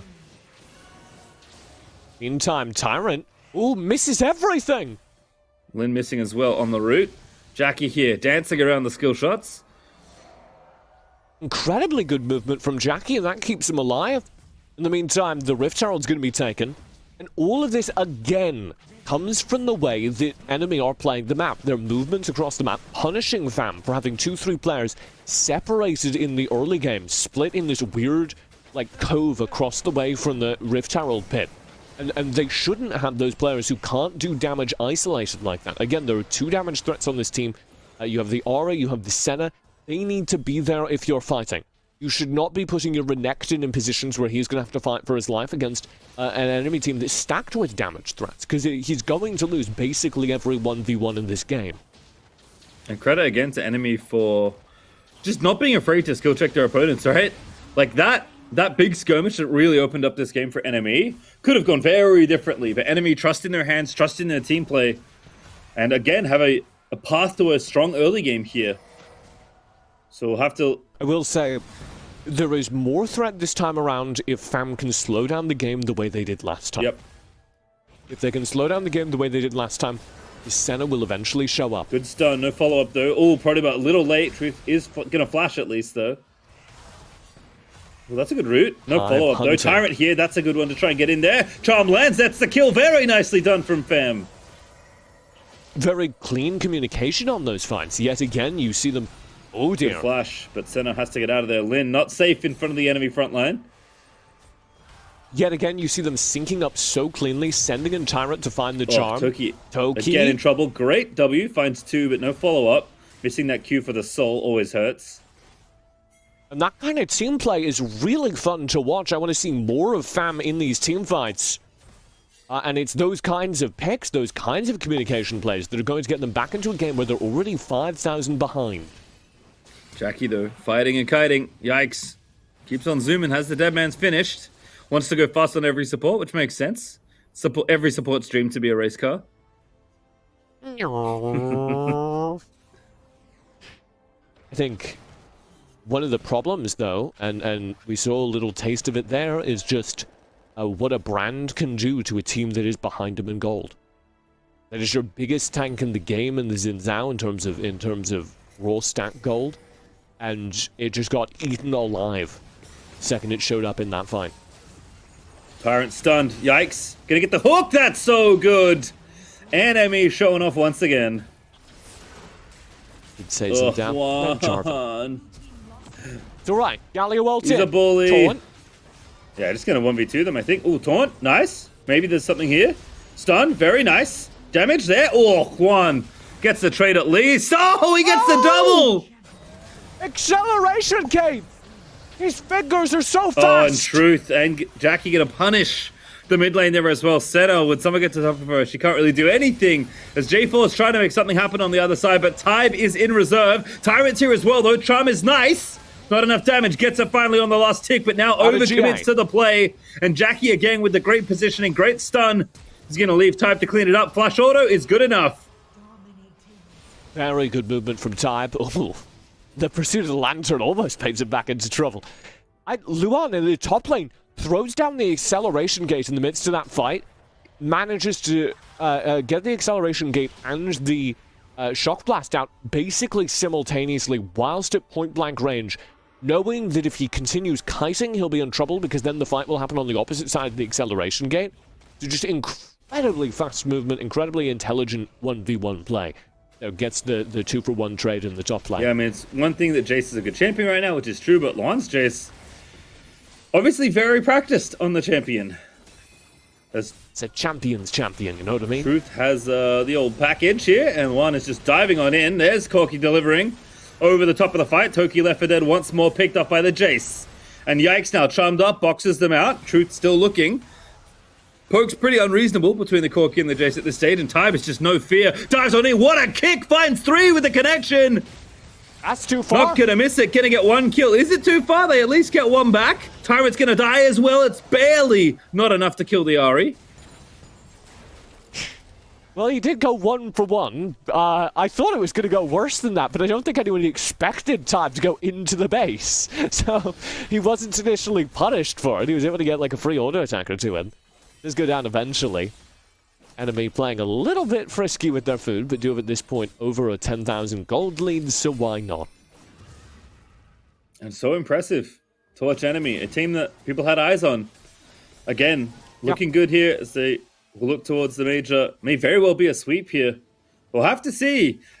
The good news, I think, about FAM is not only did we see a lot from them in game number 1, you know, we could see it here in game 2, which I'd love to see, but it doesn't matter. We're at least going to get to see them one more time. They will be back for the major. And I think there's a lot learned here, because Tybe, 2 games in a row, I'll hold this thought as Yikes is fishing for a fight. He just goes so fast, everything misses him. He literally ran past every single skill shot there. That was like the Google Maps car traveling at top speed. You know, just trying to get a lay of the street view. Right? He's just getting all the vision. He was scanning the area. Yeah. Oh, good kick there. Tyrant though going deep with the Proto Ahri, but can't find a connection on the charm. And Jackie. Very sneaky. Ulti, yeah, lets it rip. Bounces around, center with the shield. And now Juan trying to dive in. There's plenty of poke to get a dive here. Very nicely done by the J4 though. Yikes not dead just yet, but is not going to go down. On the other side, it's the one that gets a kill. Toki once again left out to dry as the tower goes down and his life goes with it. And this J4 is still getting out of there. Zentai running across the map. Hasn't looked bad in these fights, but as I was about to say, just fell victim to some very good early gameplay by Tybe. Yeah, you know what? We didn't give him star player in the last game. I get the feeling he's going to earn it this game. Assuming they win. But certainly looking like that's a trajectory here as Tybe just showing off. Take out the mid inhib, get a kill for good measure as Truth Corki is collecting all the goods that are being set up, and Shern's going to shut it down. Truth pops the barrier, lives a little bit longer, but will die to the Galio at the end of it all. Galio, as does happen sometimes in games like this, where you're like losing by a significant amount. This Galio has a weird amount of kills. True. Not going great for the team, but Zen's doing alright. And he's built Rod of Age, his first item, which is very funny. Now, I want to point a little thing out, because Jackie almost died to something very hilarious. Because he was in trouble, threw out, the W for some damage, had the lantern out. And if you don't know at home, if you're struggling to click the lantern, hit the little minion button. Don't hit the regular attack button, or don't try and drag on it. There was a plant right next to him, though, and he hit the plant first. Wait, can you lantern with the attack button? I don't know. I would assume so if you drag on it. Not with the regular attack button. But I assume if you drag on it, you can. Oh, I straight up didn't know that. But you click the little minion button. Unfortunately, that also hits plants, which is another good thing to do. It transforms, Yeah. So he almost died hitting the plant because he didn't click the lantern. Here's the real, Gigabrain flag. If you go into your control settings, you can build it as a separate button. Oh. So you can always have that separate, and there are a ton of things like that where you can separate out the actions that stack on top of each other. That is very advanced, as that is a long flash, but Truth is just throwing himself at the enemy at this point. Bottom lane, Jackie in a 1v4, not going to escape, not going to kill Toki. Oh my goodness, is he getting out? No, Galio can chase this. There we go. Nice and easy for Galio and Ahri. Was moving. But Baron, though, is the problem. They're just starting it up. Brand has drawn 4 players to the bottom half of the map. Juan is playing goalie, and that will be Baron for NME. Yep. And they're going to look for a fight. 4v5 immediately off of them. Center route lands. Jovan goes in there. Fam's team fighting's been good. There's 1 kill. Thresh goes down. Tybe going to be the next target. Zen again finds 2 with the taunt. Fam, they just keep on doing it. Ahri gets 1, but Lin now in trouble as the GA'd Lee Sin is going to take out the backline, but Truth is getting dove and will not die as Juan finds his way in just in time. And Enemy even get away with that one. That was silly, Enemy. That was kind of silly to go for a 4v5 team fight immediately after Baron. But they make it work. They have enough of a gold lead that they can lock themselves through here. Of course, FAM, as you mentioned, have already qualified for the major, so we will see more of them. They're going to go in one of those bottom seeds. An enemy still to be determined. Maybe heading towards the top of the pack. Yep, brash, confident, zany, chaotic, fun. Lots of fun from Enemy as they sweep FAM en route to the finals here for the second qualifier. Again, playing for seeding as they look towards the major, but definitely showing off. Lots of skill checks there in these two games. Lots of mechanics, and Tybe, we may have robbed him slightly in the last game. He's going to be my star player this go-round, CJ. I'm with you. All right. Tybe deserves star player. The way he controlled the early phase of both games is how Enemy are winning. The fact that he built out the early lead just destroys this late-game tank scaling composition, because as we saw during the series earlier, the first series of the day, if your tanks aren't online, if they don't scale, they can't soak damage. And here we get tanks that never come online, never have enough gold parity to take hits from anyone. And when your tanks can be deleted by a Corki, you don't have a tank, I'm sorry. Yeah. Corki wins the game on camera, by the way. Good work, Truth. Who I will say deserves the Planetary Award probably again throughout the series. On Akali and Corki, obviously two very different champions. In some ways, got to play about as aggressively as an assassin on the Corki this game, but Truth was very consistent in syncing up with the team, dealing damage, getting aggressive when it was warranted, not getting overly aggressive for the most part, even though I think Enemy clearly were, showing some confidence here. And I liked FAM's team fighting. I really like that draft, especially from FAM. They are going to have some time to reset and look towards, tweaking things up as they move towards the major. But it is the Tybe show here this series, and certainly in that game, 10-1-10 on the Lee Sin. That's so much damage done as well. My goodness. More impressed by the 74% kill participation, which fell off towards the late game because there were just fights happening everywhere. But he was so prevalent throughout the early game. He was so active across the map, and that's what Lee Sin enables players to do, because so much of Lee Sin's early damage just comes from hitting level 2, hitting level 3. You don't really need anything more than that. So you go for the 3 count clear, you show up in lane, you start snowballing. And if you can do that, then yeah, you can win games by yourself. Yeah, I kind of feel like... we'll talk about it later, moving to the next major, but Lee Sin definitely a champion I've got my eyes on throughout this weekend as we look some highlights here of this game. Tyrant also having a couple good games, showing off some mechanics here, but yikes, man, the Thresh, not bad, let's say. And also Zentai. Yeah, Zentai played very well. There were a lot of players over on this FAM side that I felt we didn't see a full accounting of, because they kept losing the early games so devastatingly, and it's very hard to... just the way MOBAs work. You lose the early game and you don't really get a chance to execute anything else you have planned. And so that's really rough. That's really hard to see and really hard to play. And I would like to commend, if nothing else, FAM for keeping their heads despite that. We saw them trying the very hardest throughout both games. Even when they were down an exceptional amount of gold, they were taking smart plays and trying to make the game happen. And that takes a certain amount of just team strength and team coordination that I'm very impressed by. Yeah, for a team we didn't know anything about, really, coming into the day. Very impressed with the team play and the team element of this team, right? It's easy for lesser known teams to just build around like individual stars, right? And be like, all right, but we have some like sick Zuma mid laner or jungler, they're going to go and kill everyone. And that's going to be our game plan, right? We're going to enable them. But it was not that. It was, veteran-esque, very experienced play from the relatively unknown roster, which is always surprising. And I think with, a week of additional practice and, some time to think over some things, this could be a very different looking team come the major. Yeah, I there's one of those teams that I'm putting in the file of teams I want to see more Definitely. of. And we are going to see more of Enemy on the opposite side of things, so the question, I think, hanging over them is, tell me more about that jungle support duo. Tell me more about the roams that we can see across the map from Tybe, from Yikes. Yeah, for sure. So have a look at the schedule. Just to remind you where we're going in the next few best of threes. Gonna be a banger coming up next. It is 16-bit Genesis, the darlings of this qualifier, I will say, up against Reflection, their first tournament together ever.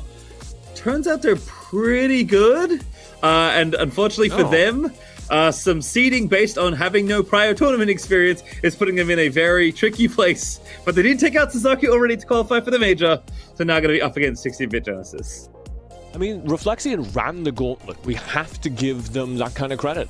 They have played a whole bunch of the toughest teams at this tournament. They beat Suzaku, and that definitely sets them up as a team that may be a real threat, and it's always exciting to see new teams come into these qualifiers and be real threats, considering how many of these players have been around playing other mobile games. It's really exciting to see the opportunity that Wild Rift is offering players who haven't been known to this scene. Yeah, for sure. And we've actually had the pleasure of seeing both these teams already in this qualifier on stream. So, and we've had, I think, a good run of 16-bit Genesis, so it's nice to see them clash because these are very exciting teams. In some ways unknown on the 16-bit side, on other sides more known but hadn't proved themselves yet on the stage. And now they have very clearly shown that they deserve to be here, and we'll get to see them duke it out for a final spot here. Yeah, that'll be a rematch of our second match from yesterday. So that was an incredible match when they played, went all 3 games. Oh, we're going to get it again? Yep, maybe we'll get Garen Spot once again and make TJ's day. But for now, we are going to go to break, but don't go too far. Our second semi-final is coming right up.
Welcome back, everyone, to the second qualifier for the WNS presented by Riot Games and Wisdom. We are almost to our finals. We have one more semi-final to play out here.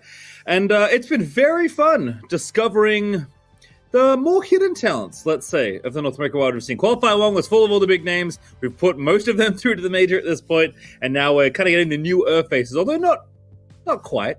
There's definitely a lot of known quantities here in the second qualifier, TJ. All the older siblings went off to university. Yep. Now it's just the little brothers and sisters just tearing stuff up. Yep. Via medicines. I'm really excited. Me too, as we'll have a look at our schedule. I believe we have made some adjustments. It may have flown a slightly incorrect one. Here we go. This is the schedule after. So Enemy, we just saw them. 2-0 fam. 16-bit Genesis versus Reflection is our next one. And then No More EO await the winners of this. They're, of course, already through to the final. That's what happens when you win a semi-final, TJ. What? I know. Unthinkable. Next thing you're going to tell me, the winner of this next game between 16-bit and Reflexion is also going to go to that final to play Enemy. That is correct. I need some time for that. I will say, it does kind of, it makes me kind of happy that there is a mobile gaming team called 16-bit Genesis. Because I don't know if there's that's actually kind of remarkable. ever been a 16-bit mobile phone. I don't think that's ever been a thing. Well, you can get really good emulators for older 16-bit games on mobile. Definitely. I mean, like, my phone is more powerful than most of the consoles I grew up with. But I know a lot of the people who are more experienced with gaming, like you, Julian. Yes, that's a very nice way for you to put that. Love to emulate those older consoles that they grew up with on their phones. So maybe that's what's going on. Maybe that's the connection. Could be. As we'll have a look at the roster. Starting off with, like I called them the darlings of this qualifier. I think that's a fair qualification. It's 16-bit Genesis. Dawn's still there in the top lane. Demon King, been so impressive. Maybe the breakout player of this qualifier at this point. EU Import, again, still not looking for team. I make that joke every time, but I'm not going to stop. And then Too Young and Just Mobile Gamer still side by side there in the duo lane. What do you think he's too young for? Just while we're bouncing off of names, riffing on names. I think, probably like to vote. Like, I don't know. Sure. It's the Ultimate Mobile Esports game. A lot of young players here in this scene usually. Is it 16 to play in tournaments? I'm going to say yes, as we'll have a look at the Reflection roster and reflect on that idea for just a moment. I believe... the big name here is, of course, Blanks. We did see Blanks get a pentakill yesterday. We did see Blanks be the main goal of the team as far as a hard carry supported by an incredible duo lane with KT, who is playing incredibly well in support. Yep, definitely a good duo lane to watch out there. I believe a sub as well in the top lane, but here's our feature matchup, our head-to-head. Demon King, who has been on a tear all tournament, versus Boom. And I think the more I watch games, the more I'm like, yeah, Jungle has a ton of influence in how these early games are decided. And this is kind of interesting because I don't think Boom made a ton of impact in any of these games. He didn't ever take over the game. But that's not expected of most junglers. Why that's so important is because the guy playing against him did take over games.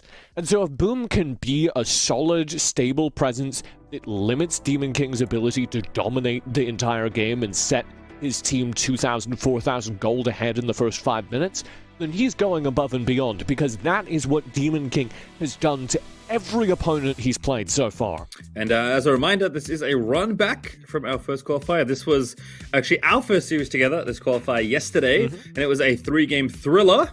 So definitely be in for the long haul here, folks. Oh, it was my second series, our first series. Yes. I got you. I was like, that doesn't ring as true. I was wearing the Rafa cosplay for the first series of the day. That's really impressive. I know. Handsome man. Let's talk things through. We do have a draft, and I want to flag right away. Yep, Camille hasn't been banned out. Also, Jace still on the cards here. Yep, also, I will say, not only is Camille exceptionally strong, and one of the picks you want, but both Dawn and Demon King have excellent Camille's, so I do like the flexibility there, as Jace is the instant response here. Ooh, Varus! Ooh! I think the Varus pick here is very interesting, because you need a really solid frontline to play Varus correctly. 16-bit should be looking for a kill lane to punish look at So that. yeah, Lucian Braum. Give me the kind of thing that can just rush down this Varus if they don't have the kind of support necessary to set up, and that will force Reflexion into drafting either full tank to protect the Varus, or abandoning the Varus and doubling down on assassins and high mobility packs. Yeah, I really like this response here. I was actually surprised it took us this long to see Lucian Braum again from Too Young and Just Mobile Gaming, because they look so good, but that's Rakan, which is not fitting the bill necessarily. So, Rakan is actually very good into Braum. Okay. Right, I like that part of this matchup, but Braum just absolutely destroys Varus. Varus isn't a champion when Braum is in lane against him, and one of the things you need in this duo specifically is someone who can stop Braum from just running at Varus and auto-attacking him. And Rakan doesn't really do that. You want something a little more tanky, you want maybe a Garen, maybe a Alistar in that support role to just take hits. And them not having that here is very worrying. I think especially for a team that has Blanks, who is such a hard carry, this might not be able to enable them correctly. You'll have to see. Corki, Orianna, Diana, and Jax, the last 4 bans there here. Carly notably left open for import if they want to go need an AP assassin, but he has also played Zed this tournament, so depending on the nature of the composition that 16-bit Genesis want to draft, they've got a lot of options as TF for Osu once again will rear his head. Osu does play a very good Twisted Fate, but I'm trying to put this draft together and I'm not having very much success. Yeah, Carly. This has to be like a Lee Sin or a Xin Zhao in order to make this work, because they want to hard rush through the Braum lane, and getting that kind of early acceleration from Demon King is very important. I'm a little worried they're going to go for a late game scaling pick here, and that would make me depressed. It has to be Lee, I think. Especially with Twisted Fate. Yeah, Zin's banned, so I think it has to be Lee. I don't know why you'd go away from it, given what you've shown. Unless it's Camille jungle again, and you want a different top laner. That would also be acceptable. But both jungle and top play a very, very good Camille, so it is Zed instead. And Zed jungle, perhaps? I don't know what you're playing top here. I guess it could be a Kali top. Oh, that's true. We don't see it very much in Wild Rift, but it was where the character was played on release. It does happen in PC, so it could happen. Yeah, I mean, I think in general, you have a lot of flexibility with your matchups in this game. But I prefer a Kali into Twisted Fate. Like, a Kali into Twisted Fate is just a bullying. Right. That's just a banned from school for a week lane. That's a suspension lane. And I think that Zed is a little worse because the Twisted Fate has enough damage on his auto attacks that he can like bully Zed during the early game, and once he gets his gold card up, so he can land a stun and be a little scary in that matchup. So I would actually prefer the Akali in that lane because of the Akali's Shroud, denying those auto attacks, because of the Akali's ability to get close to the Twisted Fate during the early exchanges. So I actually missed this one, but Boom did play this last time we saw them, and Pantheon Jungle is actually another good early game jungler, but is quite specialized. Oh, it's Zed mid. I was so excited for Zed jungle. It's Zed mid. Yeah. So Pantheon is kind of fun because it's one of the only characters that can match like Lee Sin in early game presence.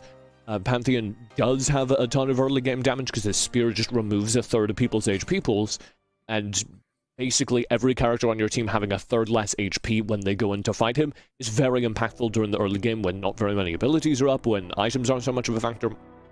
Does tend to fall off though, and doesn't get very tanky in the late game. And unlike Lee Sin, doesn't have that kick, which is always a factor, where Lee Sin mobility kick will always win team fights if you use it cleverly enough. Pantheon doesn't really have those abilities. If you snowball with him, he can still be scary in late game, but he's never going to be as much of a presence as something like Lee Sin. So, a little bit down on Pantheon, I guess, is the takeaway from that. But he will have the CC, the gank assist, to make early kills happen. And that's going to be the main premise of this game. Yeah. Who wins mid early?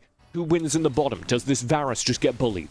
Also, look at this again from Too Young and Just Mobile Gamer. And I will say, Blanks and KT did an excellent job of scouting for the level 1 shenanigans we saw yesterday in 16-Bit's last series. So definitely aware of the level 1 power, staying away from that, actually checking with the brush, with the hail of arrows out of the Varus. So, oh, man. Yeah, this matchup sucks early for Zed. I don't know why they opted into this. Pain. So much pain. Have you been the Zed? Just getting auto-attacked by a Twisted Fate for 10 damage apiece for the next hour? No.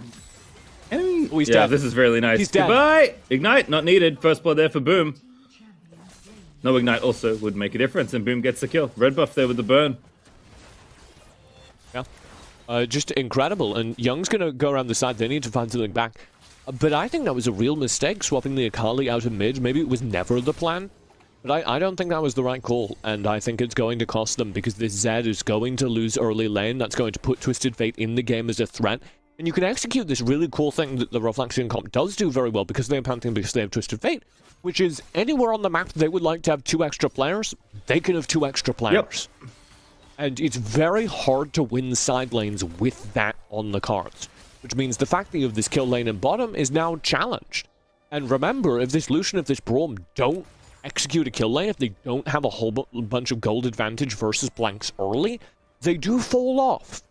So there's a game plan emerging here from Reflexion. If they can keep blanks alive, they have the better answers in the mid game. They will win team fights. Yep, and kind of as we've seen already, as we highlighted the jungle matchup, you know, Camille is a great jungler, I think, great champion. Excellent position to put her on the team if you need a bit more flexibility, but not the same, you know, early game impact. Now level 4 can maybe think about doing something here in mid, but not a lot to gain here from Osu with positioning very well. And Boom on the other side can just go anywhere, especially now at level 5, as Osu is going to be the target. There's the Pantheon coming back in. Too Young, though, trying to intercept it. Boom is going to be in trouble. Flashes out there, and that E keeps him so tanky. What a good roam. That was an incredibly well-played roam by Too Young and Just Mobile Gamer. That goes so badly wrong if they're not in the area. And it's a testament as well to the power of that dual lane that they are able to get in there and turn the tides. There are very few AD carry support dual lanes that would have that much impact, but Just Mobile Gamer is instantly able to summon a stun alongside a decent chunk of damage with the aid of Too Young there. I also love that Just Mobile Gamer is just the font of life disciple. I think every champion is just font of life. Font of life is broken. If you're building HP on any champion that is a tank, you should be running Font of Life. Font of Life is what makes Mundo and Garen support work. I'm pretty sure I've seen Font of Life Lulu this weekend. That doesn't make as much sense. I'm not going to lie. I'm pretty sure I've seen that. But Font of Life is good on a lot of champions that it wouldn't normally be good on, because it, first of all, heals everyone on your team the first time they hit the target that is marked. Everyone gets a heal. And second of all, it heals based on your own HP. So it's very significant, and it applies on any damage, not just CC, which I believe is how the PC version works, though don't quote me on that. Don't quote me either. I'm a support player in either of these games. For confirmation, but all right. I'm a player in both of these games, all right? True story. Good knock up there. Oh, pops the ulti there as well. Now the Varus ulti, but the culling just kicks KT out of that play. Here's Boom, though, but Too Young's going to be just fine. The rest of the team's reinforcing on the 16-bit side. Very scary, but you can see the effect that having a Braum has on this.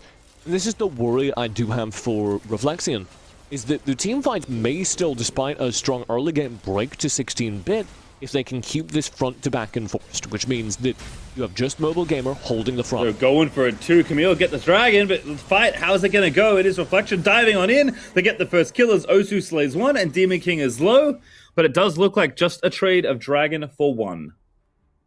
We take those. Yep. Braum goes down, but it gets an Infernal Dragon, which is such an important stat boost for any team. And it doesn't look like it's going to get traded for much more than that. The Rift Herald will be taken. Oh, he's hunting. There's the ulti. Oh, goodness, that's so much damage. Not enough, though. Exhausted. Yeah, very quick exhaust. But now, actually, Dawn, who held onto the ulti, maybe going to try and get a kill here. The Rift Herald goes over to Reflection. But Boom, not so lucky. Oh, Dawn is going in the backline. What a beautiful play. I thought he had the E ready to go as well, but Demon King dives in instead, and that's a second kill. He would have had so much more, but Too Young was trapped in the pit. He was just throwing the culling over the wall, trying to get anything out of it. And that'll be all. Good trades for 16-bit. They do lose the Rift Herald, but they're going to get first turret break, either here in top lane or down in the bottom lane, where they're also chewing away the turret. If they get both, that is so much gold early. EU import is going to make it close, but not enough. Does put the shadow out, hits it, runs away. Osu's here. No ulti for the Zed, remember, but Edge of Night first is really nice on the Zed, actually. Internet first, really nice on the Zed. The ability of a Braum Lucian lane to just win early team fights is terrifying. We've seen twice now the Braum just wheels up into a lost fight, starts landing tags with the Winter's Bite passive, and the second that you have those tags, those stuns available, Lucian can pretty much instantly activate them. So here's the attempt at getting something back. Yeah, no shadow means Import is just dead, and Boom's going to make sure that happens. Top side, though, it looks like Dawn is getting the chase on. Doesn't have ulti, but that's going to be enough. That Q max range slow, and that's so easy there for the Akali. 1-1 trades across the map, still a win, and this is the benefit of having multiple backline threats on the team. You have this, again, Chinese WRL 3-stack of Akali, Camille, Zed. Get used to seeing that. That's very standard right now in the WRL in China, and what it enables is, sure, maybe the Zed's behind, but the Zed doesn't need to be the main character. The Zed can slide into the side lane and just farm up if necessary, be that split pusher, whilst in the meantime, the Akali, the Camille are farming up. And when it comes to the team fights, you have a very mobile AD carry like Lucian, like Ezreal, like Xayah, supported by a tank that can be this kind of two-man team unit that draws the focus of the enemy team, distracts them, and enables the assassins to get into the back line. Import, oh, another 1v1 Expate's having a horrible time right now. It's hard to play something like Jace into a full assassin stack. Demon King's going for it. Ulti. Hookshot lands. Ulti there. Import's a little far behind. Here's KT. Osu finally arrives on the Import side, excuse me, but gonna have to chase for the kill. KT with the Proto Belts! Can't get him to the Honey Fruit as Import's forced to flash away. He stopped for the Honey Fruit. I wonder if he would have gotten away if he'd kept running. Maybe. The Honey Fruit greed. Punished by KT. Because he had Smite. If he could have made it to the minion wave, he could have smited the minion wave. I don't know. Not so lucky. Demon King, a big overreach. Wow, that play looked a little loose on my screen, but I appreciate the confidence. Pantheon is building HP. Boom is building for a little bit more of a tanky setup. So there are Pantheon builds that play would have worked against Black Cleaver. Pantheon not it. Yeah. For sure. And I think, despite all the action, 16-bit feeling good, had the first dragon, had some good fights. The gold is extremely even, right? 300 gold between these two teams. This is really good for 16-bit because they've avoided the sideline skirmishes that would be so problematic for them, right? If this game stays in laning phase where Reflexion can use their double global composition to, like, guarantee player advantage in every fight, they're in trouble. So instead, they're forcing these 5v5s over and over again. Dragon fight, but KT with a beautiful engage on the Rakan. Everyone trying to get out of there, but now they have to go back in. Too Young is going to be felled there by Extirpate, who jumps in to assassinate them. Import trying to dance around, but on the backside, it is Dawn going off, finally kills the Varus. But it's not enough to happen as Jace gets some revenge, and Osu is going to TP in to try and kill Mobile Gamer. Gold card wears out, but there's nowhere for Mobile Gamer to run. Maybe so not. Fast. Yeah, he is really fast. He's so fast. And Deadman's play. He's a race car, Julie. He's out of there. Unbreakable for the extra speed. He's just out. He's just done. There we go. That's disgusting. They do lose the dragon, though, and they do lose the dragon fight around it, despite the heroic efforts of Dawn in the background. Oh, dear. Exhaust tag. Slow. Too Young's here. And yeah, Mobile Gamer's that. Oh, Demon King, actually, the long con. Ulti's blanks, in we go. Mobile Gamer diving back in. Boom, though, on the Pantheon, gonna get the kill at the end of the day, and Demon King also gonna fall down. I love the priority on Mobile Gamer over Demon King in that moment. Determined to finally shut down the brawl. Oh, KT playing so well, and this Rakan Dawn is gonna get shut out of this play. Dances out for one. Can't get out. Ooh, there's the ulti. Was waiting for it, and Dawn does escape. Beautiful stuff and great presence of mind to Shuriken flip away from the incoming shock blast as well. But that's broken very bad for 16-bit. They lose the one-team fight around the dragon. Uh-oh. Doesn't stop. Bop off the edge of that. KT. Yeah, good flash. Pretty much have to there. Well done. KT sitting on that engage, decides not to go under turret with it. I do really think the way that team fight broke, where you did get Boom having access to the backline, you did see Osu surviving its duration and managing to just chew away with the now second item, Twisted Fate, really means that we have to look back at the early engagements that 16-bit lost. They finally did kind of come calling. The penance for those early losses in the mid lane, in the side lanes, finally added up as Osu, who's been sitting on this gold lead after bullying EU Import the entire early game, finally gets to deploy it, as Boom, who's never really been in a fight, finally gets to show what this Pantheon can do. Yeah, TF ulti's nice there to try and hunt down the Akali, but Osu needs to get in for more. Red card's almost He's enough! so low! But not quite there, and now here's the ultimatum out of Demon King, but the rest of the squad is here, and Demon King will fall. KT again looks for the engage, but doesn't find the follow-up. And you shouldn't be fighting with only 3 players there. Demon King doesn't respect the fact that Dawn is basically dead. He's not actually dead, but he has to reset. So you're playing 3v4, and you have to assume it's 3v4, because the 2 players they didn't know the locations of, Osu and Boom, are the players with the teleport, so worst case they're on the opposite side of the map, they will teleport in. So just not a very heads-up play to re-engage into that. No, and 16-bit, 2 towers to 2, but don't have the mid cracked open yet. Just a little less space to work with. Even with the power of these assassins, Reflection are doing a really nice job picking things off. Twisted Fate is so good in these kind of situations. Akali usually feels so safe in her shroud. It's like, nope, ulti. And you see how, rather than us getting these 5v5 teamfights that 16-bit were stringing together for a while, we've defaulted back to this cross-map sprawling skirmish that Reflexion can more than match on because of their global mobility. Boom, maybe gonna get caught here. No, way too fast. Had the Rift Herald there, I believe. So gets out with the quick recall. Demon King can't find the angle. What's up there? Dive from Dawn. Extirpate in trouble. Osu here to save the day. I think couldn't quite TP there, but they do get the kill anyway. Mid-turret under threat. There's no Rift Herald or anything, so they're just escorting a minion away then. And this means 16-bit have to reset now, a couple thousand gold behind as Reflexion press for the advantage. And you can see Boom with the purple hands trying to steal the red buff. Did have that Herald though. Good stun. In we go. Ulti out from Varus is nice. KT again into the back line. And now the charm for just mobile gamers. The gold cards will keep flying out. And KT lives for so long in that engage as Boom picks off Too Young. And full focus on Too Young. They know they need to kill that Lucian and they devote their entire resources to it. The second they're able to get the Lucian down, there's no real damage threats left, and they're able to disengage safely because there's nobody who can at range activate the Braum passive. That's the big threat there. Everyone else on the team has to get within melee range to activate the Braum passive. Too Young's the only person who can stop you from backing away, stop you from moving through the team fight. And I know we've talked a bit about Boot and Chance already. Because Flexion now find themselves up with 2 Drakes. Hit me with it. And Tell 6,000 gold. Shoes. But it is expensive, but it is very powerful, the old stasis. And I think a very intelligent use of your luxury gold in this kind of game for Reflection. 4 stasises. I'm here for blank stasis. Yes. You're in a very dangerous place right now. If they have a gold lead, 16-bit can make Blanks' life just hell. So, good stasis. Will allow. Everyone else here, I'm not going to lie, could be running Protobelt if they weren't cowards. They could, but you know what? KT is Protobelt, and that's really what I'm here for, just like that! Look it's for plays like that, KT with the massive engage. You could be doing that too, Boom! You could be doing that too, Osu! It's a matter of will! That's true, I do wish Osu had Protobelt, actually. I run TF Protobelt mid, have a great time. Die a little bit more. I'm actually... Have a great time. I'm actually just going to build Protobelt on every champion now.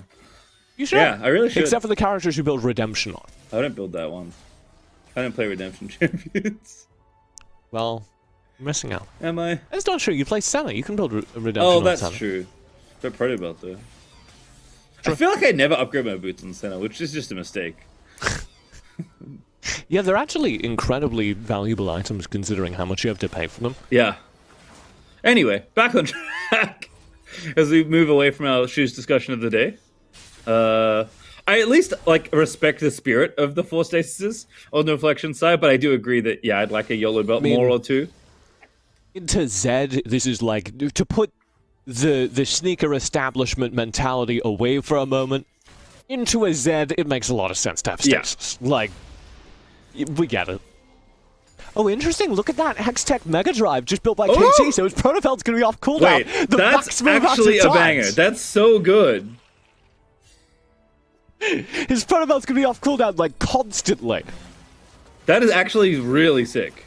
So KT, already incredibly impressive on the Rakan. Now with, more mobility than you could ever ask for.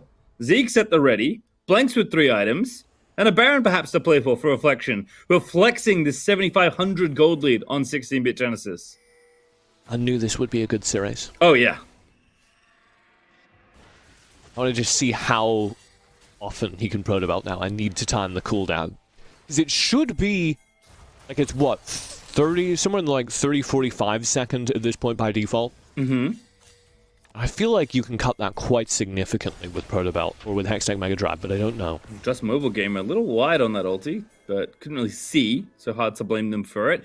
I like the attempt there, though, knowing that 2 people were brought down towards the Z, as importers continue to be very frustrating in the side lanes on Z in just about every game we see it.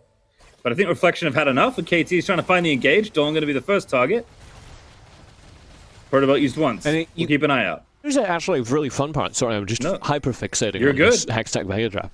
It's actually making KT much more willing to use his engage, because he can always protobelt out. Yep. So it not even so much that his other...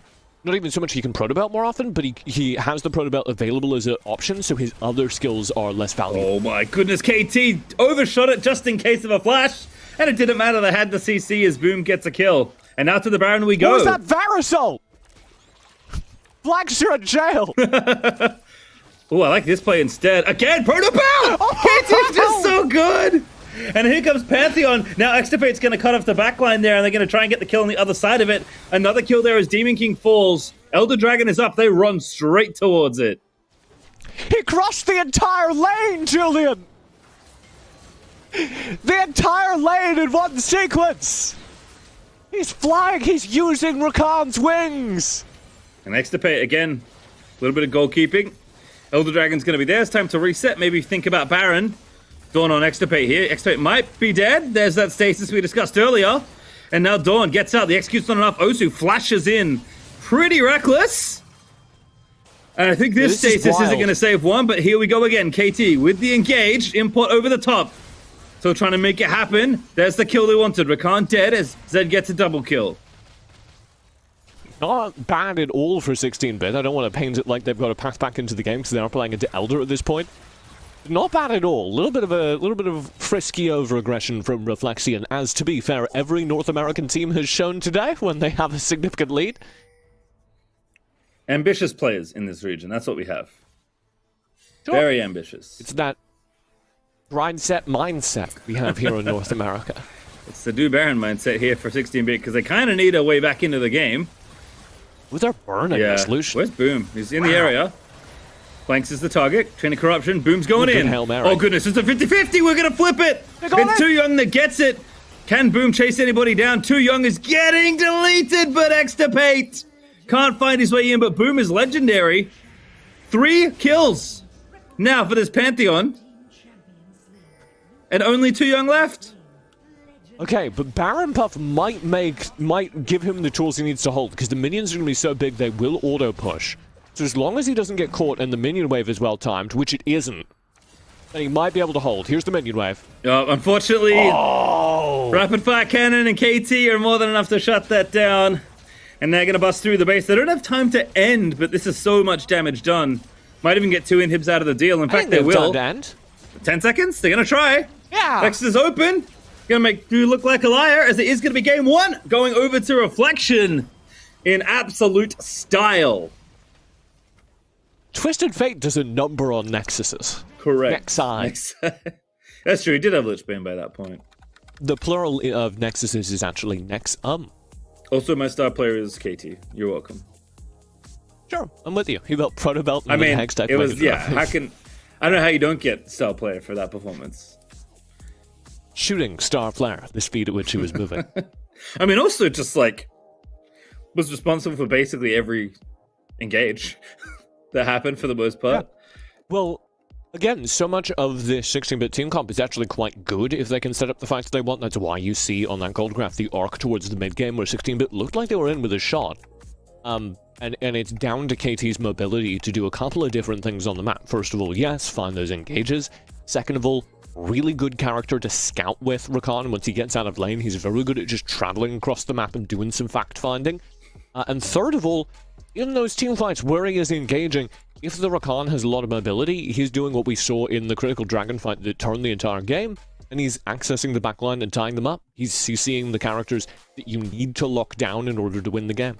Yeah, really nicely done there. Great drafts on both sides, I will say. I think there are points where 16-bit can look back and say, like, maybe we should have played a little bit more aggressively. Maybe we could have tweaked things around and shifted some characters into other spots. But again, you highlight that really fun kind of divey assassin core in Zed Akali Camille. I'm surprised that Braum Lucian didn't get away with smacking around Rakan and Varus in the early game. I thought that was going to be a bit more lopsided, but... Yeah, and that was kind of where the game hung, right? And it was two things. First of all, it was the decision to put Zed in the mid lane, which just cancelled out Zed. Zed never recovered from that. The entire game, basically, EU Import was playing from behind as a result of having to play into Twisted Fate early and just getting bullied. And then the other thing that mattered was, yeah, that bottom lane where Casey, again, earned an advantage for his team and stabilized what is a very difficult lane to play. That meant that Blanks didn't get bullied by the kill lane. That meant that Blanks survived the Lucian Braum. And that's huge. That's why this game turned. Yeah, you can see the stats there for KT, the star player of game number 1 for Reflection. This is good across the board. Very healthy KP. I mean, unfortunately, what you don't see in these stats is the number of sweet protobelt engages.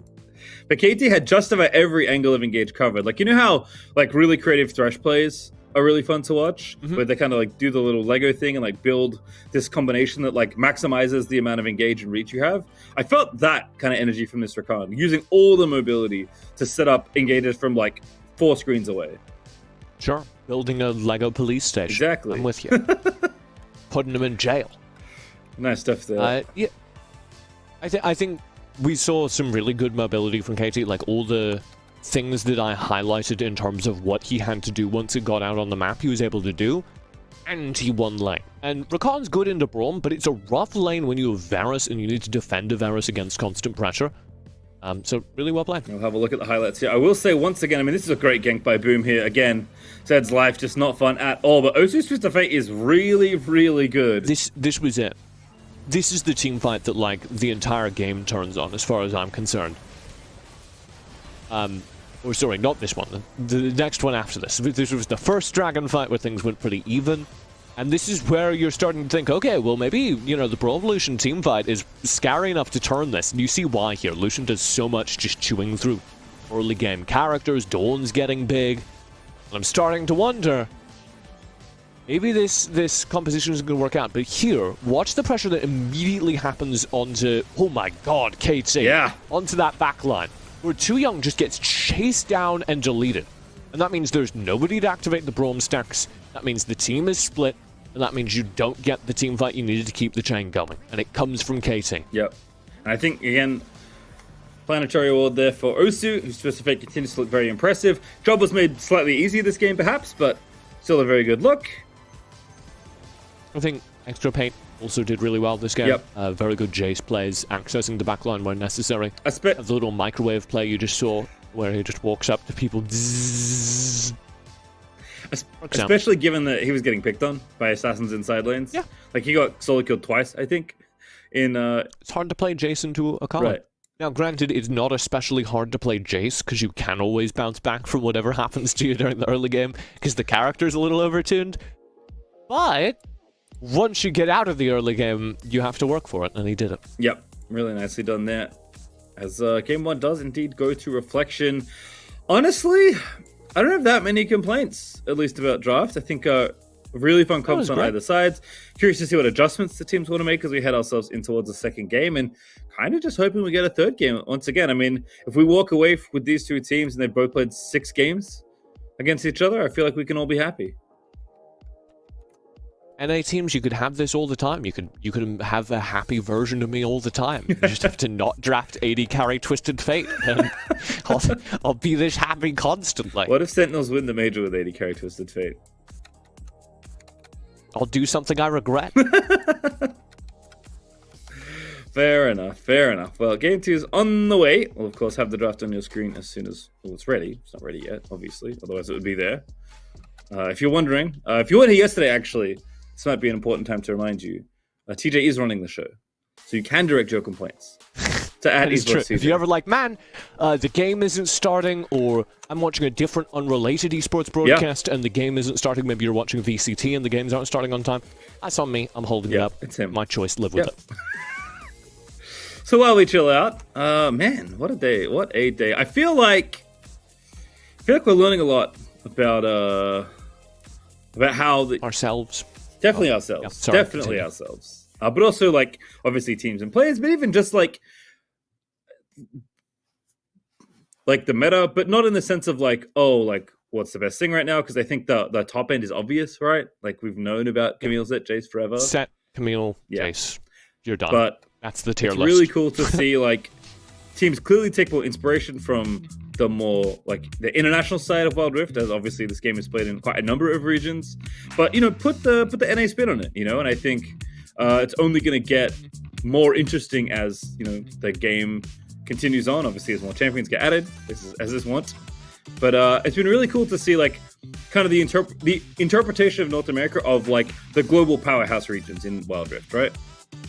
Yeah, I said this to a friend of mine, Leonard or Omo, who cast the Horizon final, is casting in the SEA series, the WCS right now.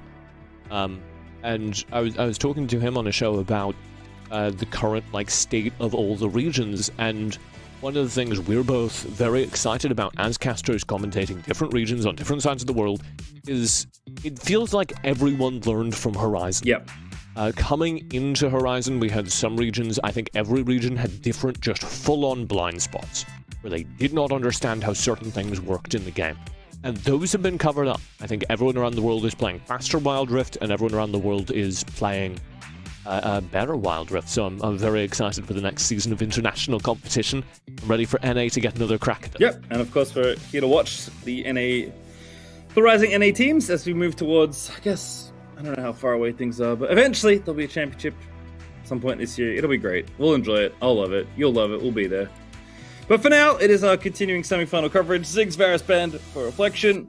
Pretty smart against 16-bit Genesis. Lulu, Thresh first pick. Olaf, Pantheon, Jace. Camille, Set, etc. That's it. That's all I have. That's all I need. I've done it all. Oh, yeah. I've recapped the start of the draft. Camille's still up, as you said. So Set. Just take them both. There's one. You know what to do, Demon King. Might take Lee Sin. Does he want to play Camille after last Does game? Just Mobile Gamer play Set? That's my question. Because if they do, then I'd think you take Camille here. Well, then just take Camille. If you... Well, you could also pick Lee Sin here. But then they You could also get pick, Camille. like, Varus here. And that's been taken away very aggressively. Ooh. Oh, they do go for an AD carry. It's Morgana, who, again, we were talking a little bit about meta. Sorry, I didn't realize Varus had been banned. We were talking a little bit about meta. Here in North America, they think Morgana is very powerful. So it makes sense. I think I would prioritize Camille over it, but, Fiora. Okay. Counter to Set. Okay. Considered a hard counter to Set in lane. Makes sense. I don't know if I fully agree with that, but she does have the tools to survive laning against Set, and it becomes a skill matchup at the very least. As soon as I see Morgana now, I feel like my brain instantly thinks of Brand. I don't think we'll necessarily see it. Well, because, yeah, those are kind of like the default bot lane mages, right? As Blank's Jinx makes an appearance. We're getting the Blank's Jinx again! And it's got Thresh. This is actually a very good carry lane for a Jinx. The second you have that Thresh alongside, and you also have the chase down finisher in the Fiora.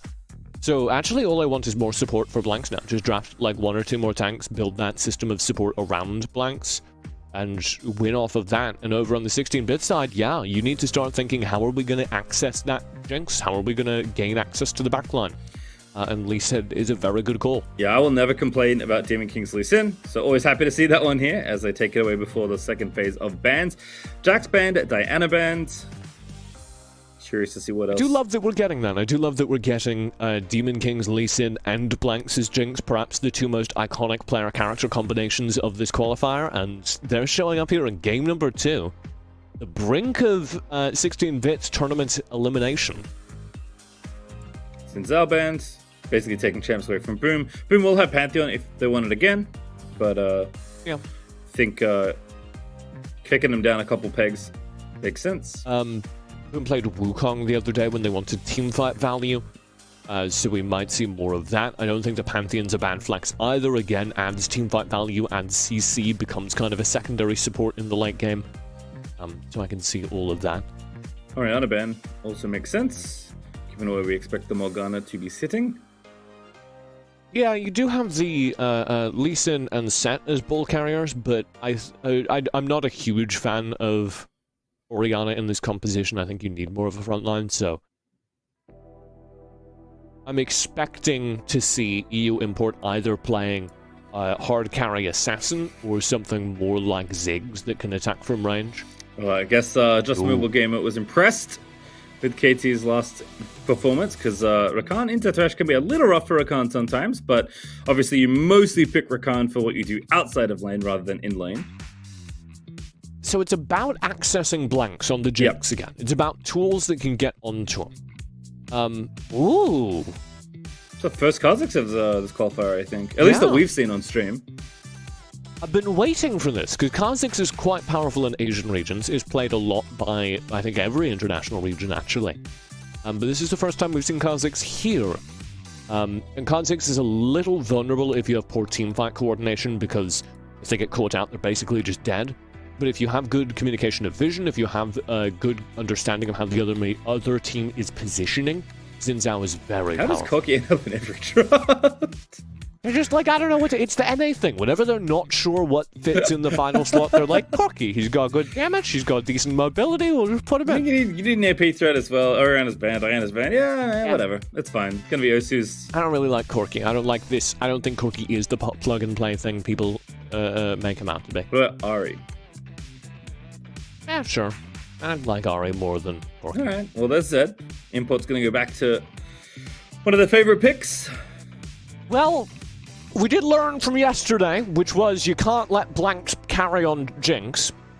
And the lesson learned has been expressed in Lee Sin, Rakan, Zed.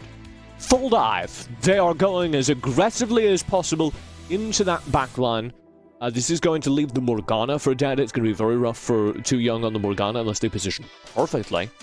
And I think there's maybe even a little bit of scaling issues as well with this team unless the Zed gets off to a very strong early start. Yeah, I feel like I feel like the clock is ticking for sure. So we'll have to see how it all pans out. I do love the fact that you can just Black Shield, let someone dive in. Like Thresh can't stop. You can't stop the divers from hitting the Jinx. But it's just, you get to the point where you can have those fights and you have enough of a lead or enough gold to actually kill blanks. Because if you don't get to do anything. You get to have a sad time. And if you don't kill blanks early, if you don't shut him down, he scales and ends the game. Yep. So there's a timer ticking for 16-bit Genesis. They need to activate the Zed early and shut down blanks early. And if we go late, Corki, Jinx, that's what's called a scaling composition, and they will come out on top. Ye old 6 conquerors in the top side of the map here. I guess Extirpate doesn't have one, but the middle does. For reflection, and there's 3 on the top side there for 16-bit Genesis, as Osu once again is going to bully Import Zed. This is just the life of a Zed player against a competent mid. You just don't get to have any fun. That final Spanish prop was Inquisition. Nasty. Wait, you do expect it or you don't expect it? When they're unexpectedly 3 conquerors. Oh, yes. I'm not going to explain it. We're living it. If you don't know, first of all, Google.com is your friend. Second of all, it's okay. KT, Thresh at it again. This was the first time we really kind of had the light bulb go off for KT. When Thresh was banned, why are you banning Thresh? That seems horrible. And then we saw what KT's Thresh was like, I see. So once again, first picked here. KT likely going to justify. He's not first. Sorry, yeah. It's fine. It's fine. I'm swallowing. Fine. It's fine. If you have the team that plays it well enough, if you're playing it alongside Blanks as Jinx, it makes sense. Ooh, what a good parry. Very nice there for Extirpate, but Dawn getting the better of that trade despite losing some health early on to the Vitals, and there's no more honey fruit to Extirpate to eat, and also the enemy Lee Sin is behind you, so I think it might be too late for you to leave, but now you don't get a choice. King! He walks up. Nice repose, great stun! What a parry! Extirpate! Oh, it's gonna matter. Extirpate outplays it. Flash. There's the first blood. And here comes Osu, gonna get the kill on the back end. They're both dead, Julian. Yeah. What a play. Very nicely played for this Fiora. Flash back over the top. He's out of range and they both die to the turret damage. An incredible start to the game. And now we have a problem. This Fiora is very spooky. One team has a problem. Reflexion, Extirpate, no problems whatsoever. Certainly seems like it. Oh, Expert's a mid laner now. Just taking an extra wave there. He won top lane, he'll come mid lane, win that as well. Gonna catch the wave here that Set's pushed in. I think this is also extra disastrous for Reflexion. Oh, good play, great kick, but more to disengage. Play.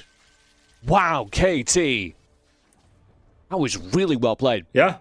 So this is extra disastrous for 16-bit Genesis because Reflexion, remember, they're scaling. They just want to wait until the late game. And all of the aggression that 16-bit Genesis were prepared to bring, all of everything that Demon King is prepared to do during the early phase of this game, cancelled, unavailable, closed. I mean, yeah, just kind of been forced to farm. I mean, Boom's just been farming, doesn't even mind. He's literally taking the red buff right behind Demon King. That's a comedy skit, that is. That's horrifying. Top lane, by the way. Set's in there, great kill. But there will be an answer. Boom actually maybe looking for the kill here, but anyone will take it. It's going to be a good one, and there's Boom with one. A little bit mistimed there from Extirpate. I think ideally you ate that a little bit later, but the 1-for-1 trade at the least, and that's still a win for Reflexion, because again, they're just stalling. They just want this game to last as long as possible, and anytime they're trading even, they're doing that. They're buying time for blanks to farm into a team like carry that can win them the game. All right, well, pretty important point as always. This first objective in our eyes now. Osu has the package ready. Rift Herald up. Ocean Dragon is the first one. That's up as well. And Corki zooming on out as the klaxon sound. I don't have my game sound up loud enough to hear it, but I'll take your word for it. And that's what it is. Corki just... Thanks. Clearing out vision there, and interestingly enough, this is being traded, so again, this is all about the early game for 16-bit Genesis. It makes sense that they're prioritizing the Rift Herald.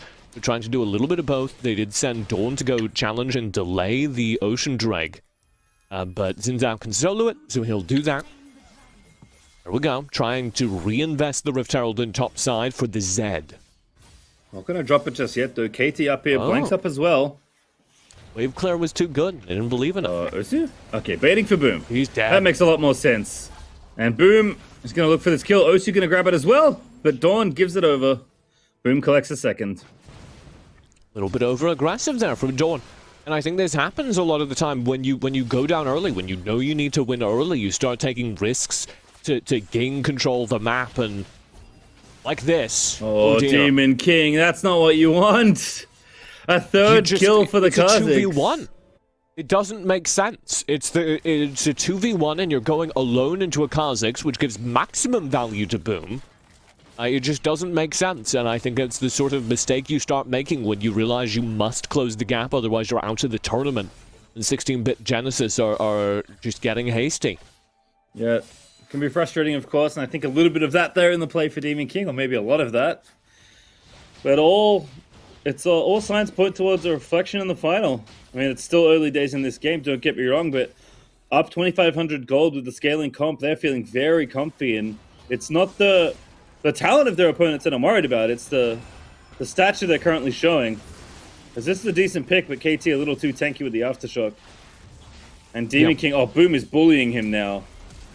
Oh, what a flash! I think he's dead, though. Yeah, Impulse going to collect the kill on the other side of it here. No way to escape, but Boom makes it close. Man, Kha'Zix is so good, but especially when you get this kind of lead, he's just terrifying. I mean, it was the... I don't know how I feel about Import having red buff. I think that's a little bit terrifying for Extirpate, but nothing will come of it. Osu again. Dawn just punching. W out, flashes in, ulti. Trying to go for the play. Very stylish out of Dawn as we'll watch this one again. Boom just walks on in, gets the red buff transfer, and just goes for it. We're gaming so hard we can't watch it in big picture. It's too much gaming to keep track of, TJ. Incredibly engaged there. I really like Dawn taking that fight, because that's a fight you can win. It's on the edge, but it's the sort of thing that you can get away with if you have a set that is like reasonably gold scaled, and it's going to keep them in this. That's the kind of set play that can keep this game extending. This is the kill they need. Blink's in trouble. Nice kill there from Import. Nice. I don't know what's up with this bottom lane, but Reflexi and AD carries keep walking down it without any vision. And it is working very well for 16-bit every time it happens. Yeah, Gold League cut pretty significantly, only 1,000 now. In fact, 16-bit may be equal or ahead. That's going to go into EU import. That closes the gap. Yep, very nicely done there. And now, yeah, in fact, the gold is dead even at the end of that, and Blanks is still scaling. But Extubate onto Dawn. Dawn, though, so scary under tower. Riposta's beautiful. Boom is here, but Set gets the 1-for-1. Very well played. It'll be turret for turret as well across the map as the mid turret is under threat. They might even get another plate over on 16-bit Genesis, and they might have bought themselves a striking distance team fight. That's what this comes down to. They need to execute a team fight incredibly well. They need to kill Blanks here. Too young with the ulti as Import's going in. KT's dead. Nice. That's 16-bit back in this game properly now, because the gold investment from that Rift Herald play down bottom, you can see it. EU Import backed, went to base, bought Ghostblade, came back in, was able to one-shot the Thresh. That's the difference that Rift Herald use in the bottom lane, getting first turret break made. And it's bought 16-bit Genesis a chance to turn this game around. It does come down to this team fight around the Infernal Drake. They must kill Blanks. This is a very important team fight to win on either side here. Very valuable Drake here is this Infernal. And 16-bit are going to start it up. Ulti's up for almost everyone. Still waiting on Just Mobile Gamer most notably.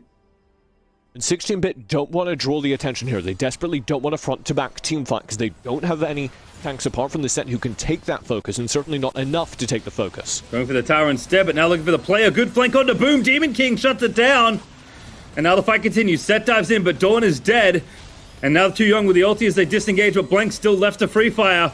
Demon King low, but not dead. Import found the kill onto Extirpate, but maybe not the one they wanted. Blanks though, he's gonna get rooted, but Osu's just popping off. A triple kill for the Corki as Import's going back in, and that is not the shadow you wanted to take, as there's the quadra kill from Osu. And Blanks and Osu are left entirely unthreatened that team fight. Both of them just fire away, and that means that Reflexion have so much more damage, and they certainly do now. They've gotten all these kills, they're going to be able to reset with the Infernal Drake, and that will give them enough to win every team fight hereafter, unless there is a truly heroic effort from these assassins. And it's poor target calling in the team fights, the focus on Boom the Kha'Zix, who is scary, but not the priority target in that team fight. Yeah, just rough stuff there on the 16-bit side as Reflection over to the Rift Herald. Now we go. Just Mobile Game, we can't do anything but watch the Herald go down. And it's tricky. You know, we're basically back at the gold lead that Reflection had before 16-bit equalized the game. And now it's the same gold lead and your enemy got an Infernal Dragon. Yeah. And it's so much harder, of course, because this gold means so much more. Look at what Osu does now. Oh, Import around the horn on the red buff. A 1-for-1 still at the end of the day, but it's starting to feel like, you know, you have to be that, you know, reckless just to get a kill. Lucky. Yeah, I think the fact that he didn't make it over the wall surprised Osu as well, so he didn't just close the gap and get the kill. And they were in this weird standoff where Osu knew that if he stepped forward, he would just get shut down. And EU Import wasn't sure if Osu had the cooldowns to kill him likewise, so works out for EU Import. Yeah, I mean, at this point you'll take a trade, right? 3 items Ed. Trying to keep scaling things up a little, but take what you can get at this point. Oh, that lantern is gross.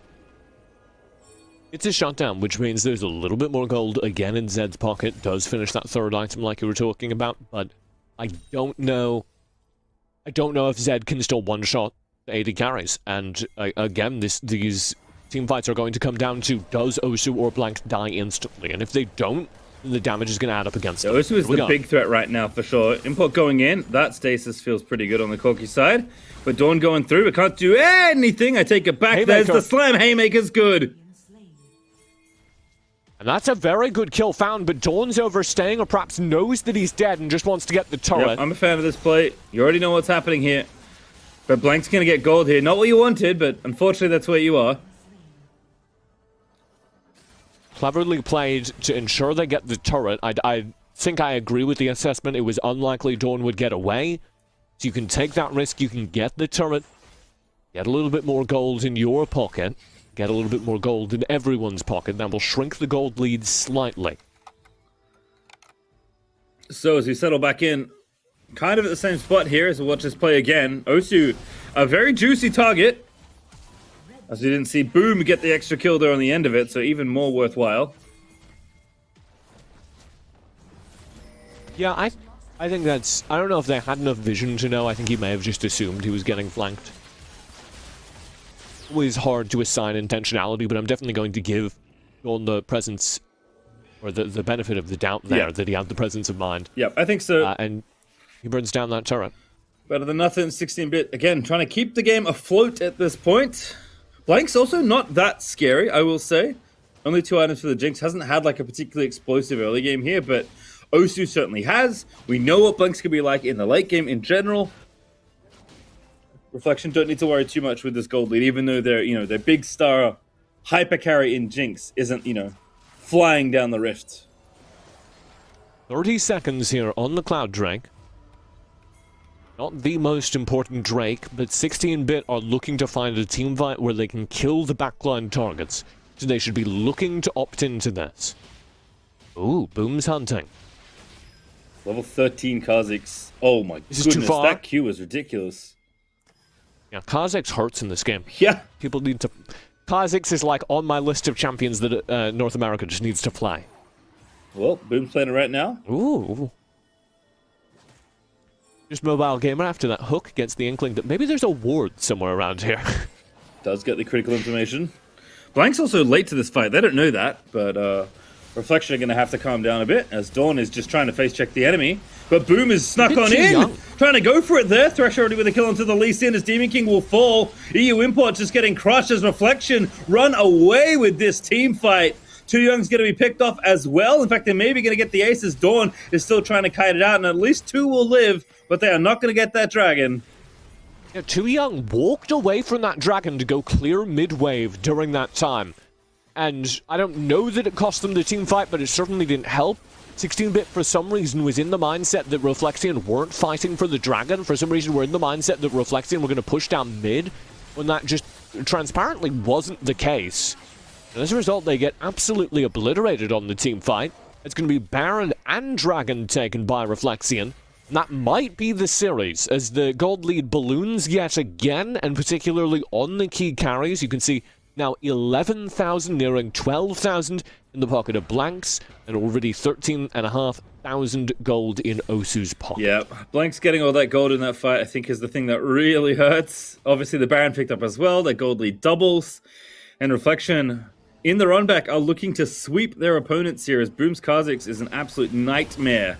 Nice spot here, though, but I don't know if they have enough to follow up, and Stasis is there for the Kha'Zix. Import now caught out front, just Mobile Gamer getting deleted, and that Q is going to be tanked by Blanks. It's not a killing spree. This is what you had to deal with, and you've waited too long now, 16-bit. Blanks is online, KT as and he's doing damage. Finds that one onto Dawn. They're going to get the pick off here. Osu's just going for it. They at least get the trade. Osu also dies to the tower. Wow. Not bad at all. Dawn continuing to be a star of the team. Alright, Extimate finishes off that kill. Also, Fiora is pushing the lane with the Baron. She was not there at all. So that was not just a good look by 60-bit Genesis, but also a 5v4. And still their base is in shambles. As Reflection are looking to finish off the game. The Nexus should be there as Demon King cannot defend it. A great run from 16-bit Genesis, but the runback will see a sweep, as our second finalist is Reflection in their first Wild Rift tournament ever, TJ. A first tournament team, a brand new team, reached the finals against one of our oldest teams, Enemy. And I am so excited. The ultimate battle of permanent long-term experience versus the new blood. And our Flexian team we didn't know very much about looks scarier and scarier. A team loaded with mechanical talent. And a team that is capable of playing incredibly effective late-game scaling compositions. You see here what happens if you let them play late-game scaling. The thing we've seen over and over again, they will destroy you in terms of teamfight compositions. They have such a good 80 carry mid duo in terms of just raw damage output in these fights. They protect them so well. And Extirpate earned his pay this series. Yeah, I'm trying to figure out who the star player of this game was. I think I'm back and forth between Boom and Extirpate, with Osu kind of in the back of my brain. Boom didn't play poorly, but he didn't really activate, I feel, until the game was underway, because he was just playing Kha'Zix takes a little bit longer. So I would think we should give it to Extirpate, because he earned the early advantage. He stymied that early gank that would have been the advantage for Demon King, right? I'm here for it. I think Extirpate... Again, I'm pretty confident that was a sub, unless they name changed from one day to the other. Maybe I'm going absolutely insane. It's online video games. We'll never know. We'll never know. Maybe I'll get that checked before the final rolls around. But as it stands, we have two very exciting teams here. I did not expect a 2-0, to be honest, but I think Reflection came backing with great prep. They had a lot of experience, a lot of footage on 16-bit Genesis, who are still an extremely exciting team. You know, from the first time they played Garen to all the things we've seen since then. Demon King is still a player I'll be very excited to watch again in the major. But it is Reflection that seemed like, a team that we didn't see before, but we've kind of, in some ways, known all along. Like, this is a promising team, a team of very talented players, and showing up nicely here in this qualifier. Yeah, they came out of the gate and delivered some really good mechanical skill, and it feels like they're one of those teams that perhaps is, as by virtue of being new, gets better and better every time we see them. Yep, for sure. This is going to be a tough challenge out ahead, though. Oh, here's the clip. Oh, this play was so good. I remember this now. All right, yeah, you make this play, you get to be star player. That's true. And then Osu with a great roam to clean that up. Incredible. And Extirpate, our star player, also ran it down a little bit here. Activating the Grand Challenge a little bit too early, but no harm, no foul. Got cleaned up. Yeah, Boom was the recipient of a lot of, I think, convenient kills set up by the rest of his team. So even though Kha'Zix was very scary, I don't know if Boom necessarily created those kills for themselves. We'll say that's what a good Kha'Zix does, right? That's why it's played in Asia, where you get so many of these Varus and Ziggs compositions. Right. Because Kha'Zix is really good at just a whole bunch of people have been poked low by your AD carries. Kha'Zix sweeps in and cleans them up. And you need someone to play Janitor. You need someone to play that chasing role if you're going to have backline carries like a Jinx, like a Corki. Oh, okay. So we are correct, by the way. It is online gaming. That was Deft yesterday. Just changed names today. So same top laner. There for Reflection. Love when that happens. No, because it was Pandemic playing on this team. So it is a sub of a player Dawn who changed Dawn his subbed name. in for Pandemic on 16-bit Genesis. Extirpate is the same top laner for Reflection, which is what I was trying to check, because he was named Deft yesterday. Correct. Okay, there we go. We figured it out. We're killing it. We're killing it.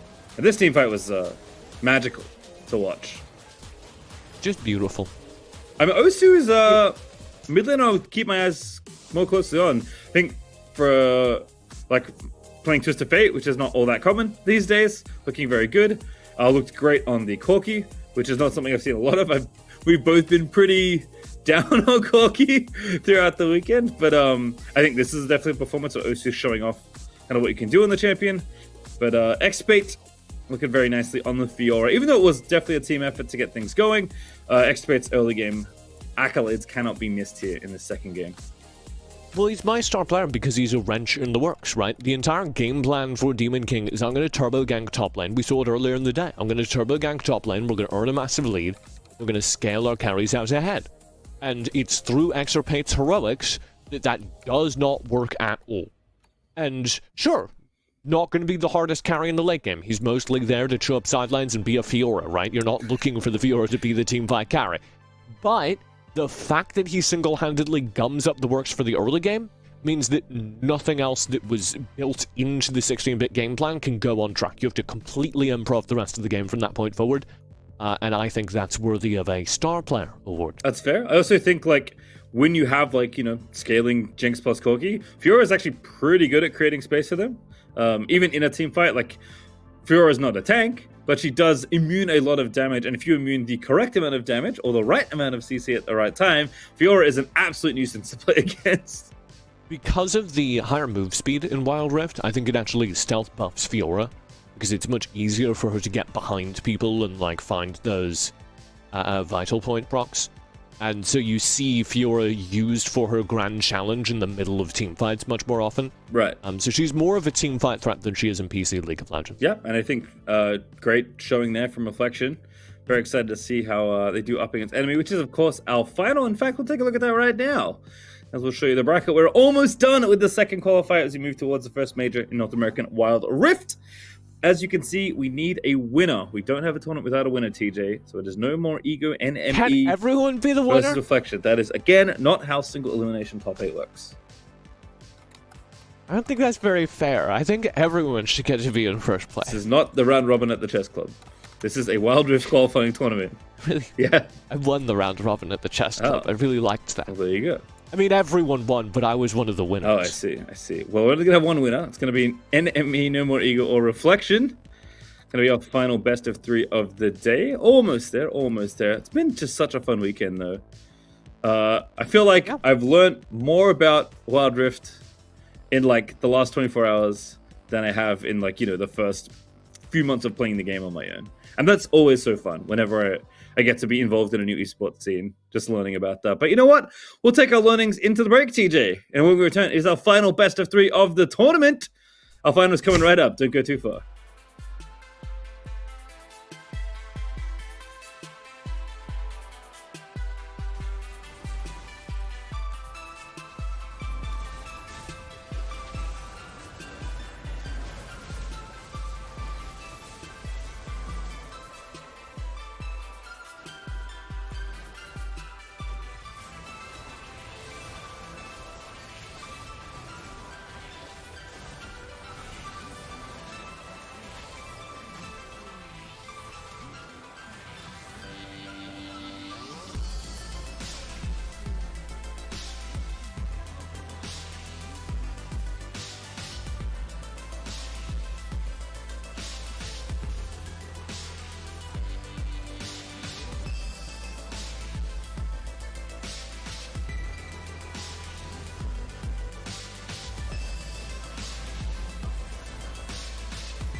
Welcome back to the WNS Grand Final here for the second qualifier for the first major of North American Wild Rift presented by Riot Games and Wisdom. We are still Pastry Time and TJ, and we have descended upon a very spicy Grand Finals. Thomas James?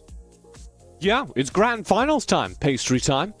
And I'm very excited because we have Reflexion, this new roster that nobody knew anything about, against Enemy, who were the expected favorites of this entire tournament. And Reflexion have had to fight their way through other expected favorites, deliver upsets this entire way. They've earned this crack of the expected champions. Yep, such a great run so far, but feels like it might stop here against the veterancy of Enemy. We'll have a look at the schedule, though, see kind of how we got here. As you can see, Enemy took out Fam 2-0, 16-bit, losing out to Reflexion as we swept both our semifinals and await the final best of three here between No More Ego and Reflexion in what I will hope is going to be 3 games. That's the one thing I'm going to ask for. I don't really mind 2 wins, but it would be nice to see 3 games. Whether we get 3 games, everyone just wins a game? Pardon? What if everyone just wins the game? We've talked about this. You can't have ties. It's not the Premier League. Okay. Have we considered doing best of 4s? Is all I'm saying. That's it. That's my last suggestion. I'm pitching ideas here. Best of 2 twice? Sure. Maybe. We'll have a look at the rosters though. Enemy. Seen them the least recently. That's quite almost a sentence. It is. It's fine. We do have a change actually. The top side is different. The starting Baron laner for No More Ego, Aloe, is back in. Tybe, Truth, Jackie, and Yikes though, still back on board from our first semi-final. Yikes! Yikes!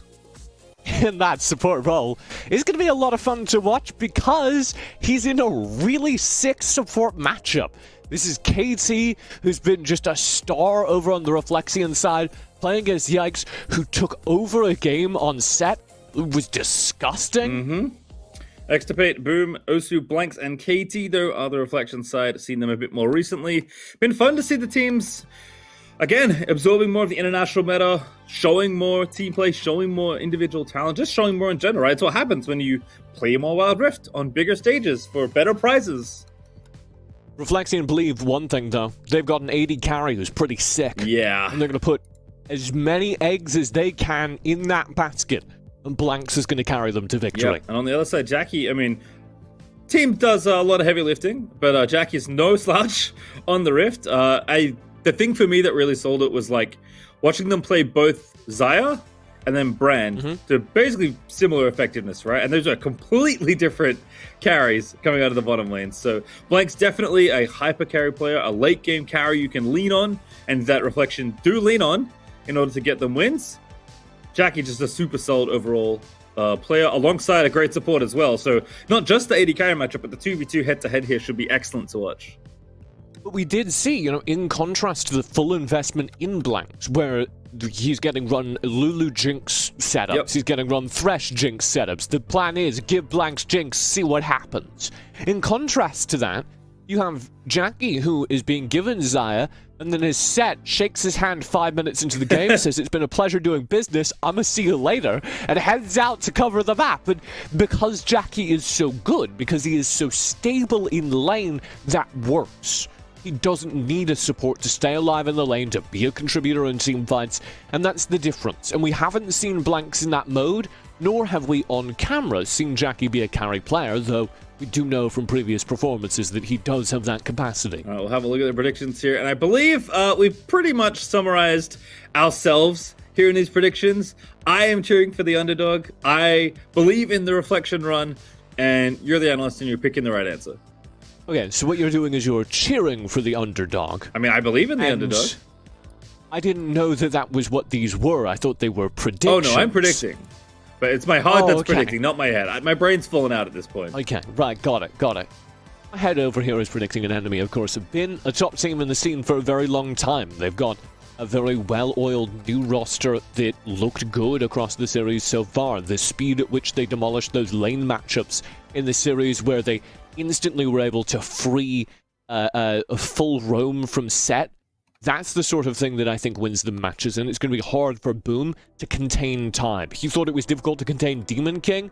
Now you've got to deal with time constantly in your lanes as an equally scary Lee Sin. All right, well, blue side first tier for NME. Camille, Set, Olaf, Lulu, Kha'Zix, and Galio, the first 6 bans.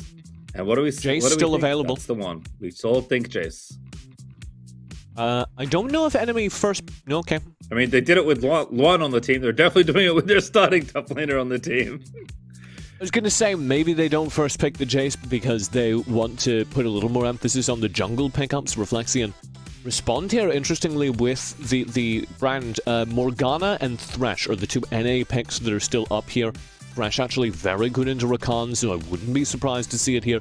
But it looks like, I suspect, this is Brand in the AD carry role. And I might be wrong about that, there is that flexibility. But that is Brand in the AD carry role, which gives Blanks a little bit more defensive capacity, and it will free KT to roam across the map. Yeah, KT also running the Rakan back, which, as we saw, very excellent out of them. Ziggs, though, alongside the Lee Sin. Haven't seen Ziggs in a while. It gets banned a lot, especially in Phase 2, so enemy are taking it early. I suspect that Ziggs is going to be an AD carry Ziggs as well, because you have the Jace providing AD damage somewhere you could have AP, and so you're going to use the Ziggs to balance that out. And what's more, the Ziggs is capable of laning against Brand, both in terms of wave clear and in terms of actual range. Alright, well, Fiora is the last pick there for Reflection, so Morgana actually getting banned, so maybe thinking that it isn't going to be Ziggs bot, or just thinking that Morgana could go, into mid lane. You could swap those mages around and draft them both. That is something that enemy could do. Jax being banned on the other side. Seems like Boom does like some of these farming junglers, and I really like this ban, especially from Reflection. Thresh seems very smart given the situation.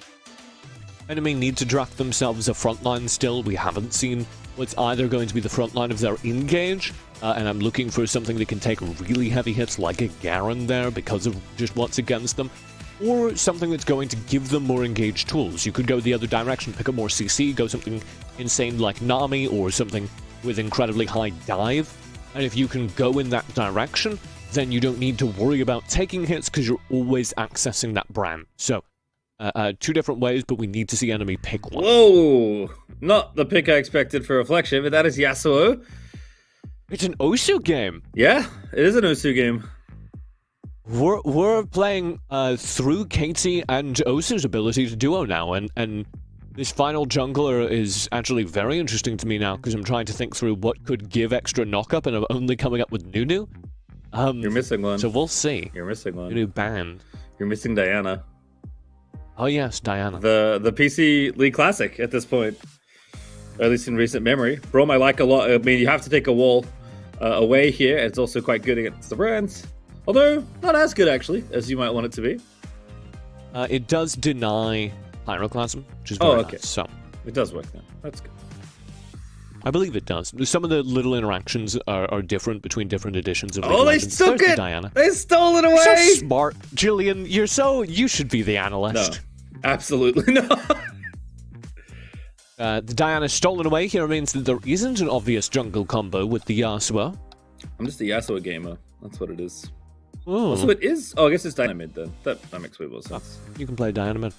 Ziggs Braum? Your brain's been broken by Wild Rift. Wukong. Oh, okay, all right, they found one. I like it. They had it. They had it already. To think it through, but we found it. This Cyclone, of course, from Wukong will knock people up, which means the Yasuo ult can proc on it, because the Yasuo ult activates and does extra bonus damage to anyone who's been launched into the air. So you have 2 methods of doing that, between the Rakan, the Wukong, and of course the Yasuo himself as backup. A lot of that is going to fall to KT's Rakan, though. He's going to be, I think, the primary engager. And the other thing you're going to have to worry about is getting Blanks those opportunities. Over on enemy, they did opt for the latter of 2 options. They did get themselves a little bit more tanky of a front line to protect the Ziggs, to give the Jace a platform to reset to. And I think overall that's the right decision. But it does mean they absolutely can't be caught out by the Yasuo. They absolutely cannot be chewed on by the brand, because if either of those things happens, the Fiora is going to eat their Ziggs alive. All right, well, here we are. We've arrived at Grand Finals here for the second qualifier here, as we're on the road to the first major in North America for Wild Rift. It has been a wild ride so far, as Yikes kicks it off with a Q to the face for Blanks, and Jackie responds as well with another Q. It's Q gaming here in the bottom lane.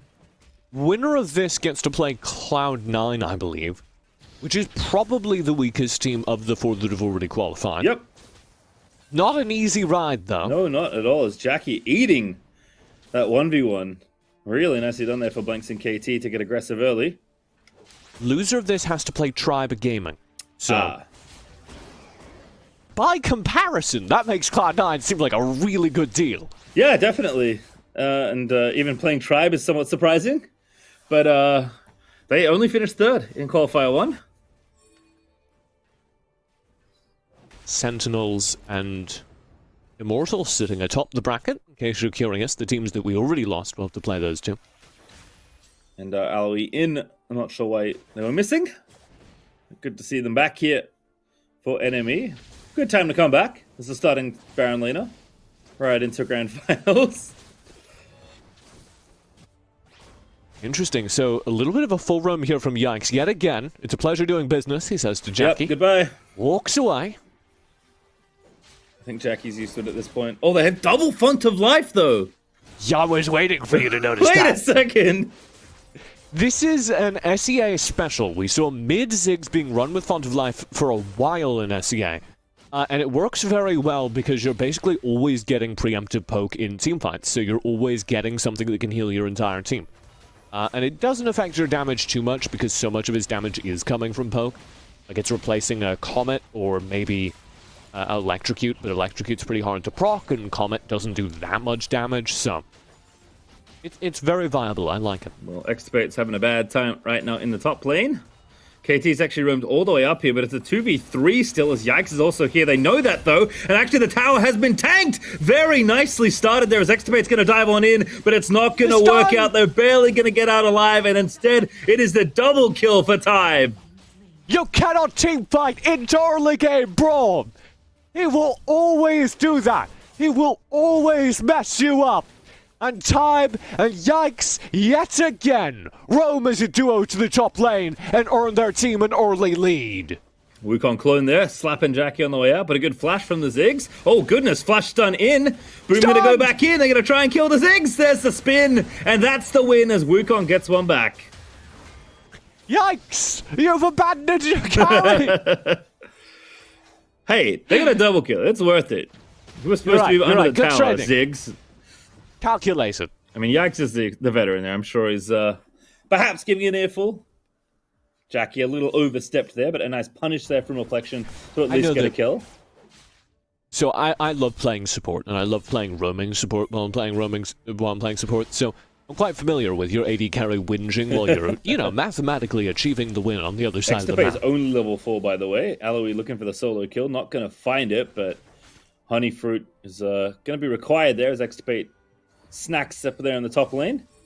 Level 5 Shock now. Blaster really scary here. Yeah, you got to be careful. I mean, again, Jay's able to abuse the melee champions in range form. Shock Blast is real nice. In we go. Bait the riposte. Static Shield popped. Oh, he tried to bait it. I think that's what happened. I love that little play. And just keep shooting him. Yeah. Oh, it's so close. Boom's here. He didn't get it. Took too long. What a bait. Extirpate. Makes it happen. Just auto-attack him. Trying to get too cute perhaps there on the Aloe side. Doesn't get the solo kill. He's set up so nicely until the end there. Extirpate just staying alive yet again. Same thing he did in the last series. Just surviving the pressure and earning Reflexion further opportunities in this early game. Reflection also very aggressively fighting for this Herald. Truth actually down here now. Extirpate just trying to collect some farm. Boom gets the crab. Osu here setting it up. No tornado just yet. Jackie here as well. It's 4v4 here. Actually 5v4 for Reflection temporarily. In fact, no, 4v4. Why do I count an extra champion? 4v4. Wukong clan. Yeah. And oh, that's a big bomb. My goodness, Jackie, what aim! As the Rift Herald fight goes horribly long for Reflection. Trying to spin around, the Yasuo finds the angle, but it just doesn't matter. So much damage on the other side, and it is an ace across the Rift for NME. An easy kill found on the opposite side of the map by Truth as he rushes down the kill. And here in the top side, it's all down to the Mega Inferno Bomb. It's all down to just, hey, everyone's in a Rift Herald pit. It's a circle, and I've got a bigger circle. It's the goal. Yeah, we just want to get... Look at this. Jackie just, like, raw ults, and it just does so much damage. It's pretty raw, dude. And the immediate answer behind this is just a dive in. Yeah. Pyroclasm does do a decent amount of damage to both Ty, but yikes, but they back off, play the corner of the fight. Very well done. Yep. Enemy off to a blisteringly fast early game here at this point. Osu again will be called upon as this game goes later, but kind of just like picking up the scraps around the rift at this point. Doesn't really want to have to challenge the Jace. Does have the Charge Blade done, but again, going to be more about these team fight combinations. The Reflection try and hold on this very big deficit. 4,000 gold down at 6 minutes. And as we've seen from Enemy, they do not stop hitting you once you're down. Yeah, Enemy are going to press this advantage as much as possible. And this will get them an Infernal Drake, unless Reflexion do something about it. And looking at KT to really start things off. He's not in the area. They instead focus on taking out the Rift Herald, stopping the charge, which they do successfully. That costs them the Rift Herald, so all things go to plan for Enemy. And now they can just walk in this wave and achieve exactly the same thing. Such a good bomb there out of Jackie Boom. They're going for Osu. Can't follow up. The Brawl multi's beautiful. And they get 2 kills. Boom spins away. Time gets interrupted, but he's trying to chase him for the kill. He went so deep and is going to die as Fiora issues the challenge and wins. A 2-for-1 there for Enemy. Swimming at him. He went for an Olympic high dive into the enemy team. A 10 from me. Oh, a 9. Time. If he lived, it would have been a 10. As much as Yikes sets that fight up with the Glacial Fissure, it is about the follow-up as well. It's about the setup as well. Watch how they let them think they've found something. Mega Inferno Bomb drops them low. Boom's like, okay, I've got an angle. Jackie's playing awfully far forward. Boom! It was the plan all along. Set up, clean line, clean Glacial Fissure. That team fight's done. Except for this. This wasn't done. Yeah. Not part of the plan, but still effective nonetheless for Enemy. They continue to build up their gold reserves. And Jackie Ziggs just like on cooldown, using that poke basically. It's one of the reasons we haven't seen a lot of Ziggs today. Champions are real powerful. Yeah, I can't do anything there for Osu. I mean, Boom's trying, but disengage there for the Ziggs. Runs away. Waddles away. Cottontail Ziggs. Couple months too early. I feel like it's never a bad time. I agree. For Cottontail. I agree. Because normally he's pretty horrifying, but when you put a pair of bunny ears on him... Adorable. I'm not saying I'd want to, like, be near him, but... You can look at him without, like, fearing for your life. That's fair. Okay, we've got 2 fights here. Bottom side is going to go well for both. As the 2 dives go the right way. Goodness gracious, what is happening now, though, as they try and reinforce. But that's a double kill for the Jace, and now KT's left for dead. There's the dive in, and there's the 3rd kill for the Jace. Pyroclasm did get Tybe in the midst of all of that, and there was a dive on the opposite side of the map that did claim Truth's life, as well as a turret, so extra gold into Osu's pocket. Extra yet again surviving for a weird amount of time underneath turret in the top lane. But all of it adds up in Enemy's favor, particularly with this. Jackie just melting down the mid-turret, as Ziggs is wont to do. Fluffy bunny ears and all. Yeah, Ziggs is kind of vibing. As Chaos erupts around the side lanes, you know, just hitting the tower. Sieges it down, gets a bit of extra gold. 2 items now done for Jackie. As you can see, Reflection fighting back, but they are against the tide of the 6,000 gold lead the Enemy have built. Unfiltered, unconcerned. Taking turret in the mid lane. Yeah, it's a chill time playing Ziggs in the grand finals. And now Jackie's like, alright, I'll chuck it. Sure, why not? Just shooting 3s, just seeing what happens. Yeah? Why not? Why not find out what happens? It's only like a 40-second cooldown at this point in the game. Yeah, real low. And they'll zone him off here. Yikes. Runs interference on KT and Extirpate. Boom is the target. Low but not dead. The clone will not live to tell the tale. Glacial Fissure is quite ambitious. But I like it from Yikes. Getting aggressive. 20 seconds till the dragon's up, but the Rift Herald already in hand for Enemy. People, like, struggle with this. Glacial Fissure is, like, as long as the package. Okay. Yeah, it's a long-range ulti as Boom is spinning around trying to make it happen, but Osu's not in the picture. And it's got as bad as slow as the package, so it's, like, really good. Just feels like it's bad to worse here. Tide making the big old play as we watch this one again. We don't have time. Oh, goodness, in the mid lane, Osu goes for it. And it doesn't matter. And now Boom's dead to Tide. And Enemy have got 2 kills, and now it's going to be 3 as Truth gets one on the top side of the map. It's falling apart for Reflection. Enemy showing their experience in this first game, TJ. Oh my goodness, Truth, you absolute monster. And don't do this. He's gonna turn it. Look at that. That's gross. That's a mean thing to do, Truth. A bit of bullying. And we've seen this now twice from Enemy, which is when they get a gold lead, unlike some other teams, unlike some Korean teams we watched in Horizon Cup, they do not slow down. They press their advantage as much as possible. And you see there what it gets them. Stuff like using the Ziggs bomb down mid. They half HP everyone, and they go, okay, well, what are you going to do? Are you going to fight into our Rift Herald take at half HP? Because you're welcome to do that, but we'll get the kills and end the game. And, of course, the answer for Reflexion is, no, we don't want to fight at half HP, so they reset and they lose the Rift Herald as a result. And you keep making trades like that to give Reflexion progressively fewer and fewer options. All right, that's a good kill there. Nice pick there for Extirpate and Boom, but it's only one. Took him so long. It's only one. I had time to finish an entire TJ point during that. 1v1? Long kill. I don't know if you can do this, but I like that you're trying. Instead, it's going to back away. Time's so fast. Yeah. Oh, thank you. Lucid's also very strong at this point, so even though Osu decently farmed, the total deficit here for Reflection is going to be tough to overcome. Did get that second dragon, by the way, but Enemy more interested in opening up the game in, say, 45 seconds time when the Baron spawns. Yeah, I think that's good. I can do 45 seconds. Should we set like a invite? Yeah, I think so. Schedule the call. Yep, 30 seconds now. 32 to be precise. Rabadon's death cap done for Truth, alongside the Reflector and the Rower.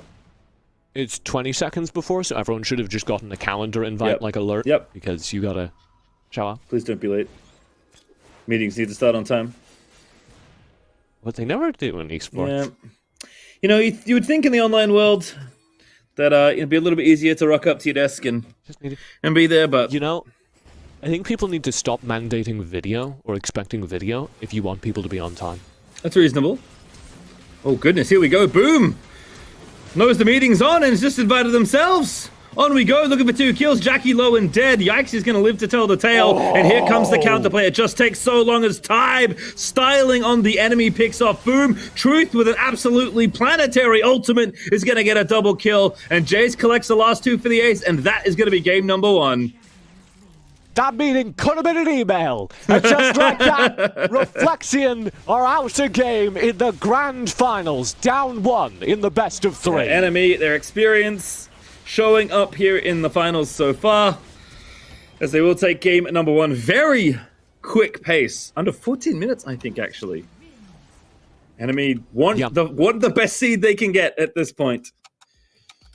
Whenever Enemy have the chance to play aggressively in these series, they're just putting their pedal to the metal, and I really love to see that. I think that's one of the most important things from the teams that we've seen so far, is are you willing to press your advantage when you earn it? And the teams that aren't able to take those risks, that aren't able to snowball the advantage, are the ones that let early game leads slip out of their grasps. Not this one, though. Nope.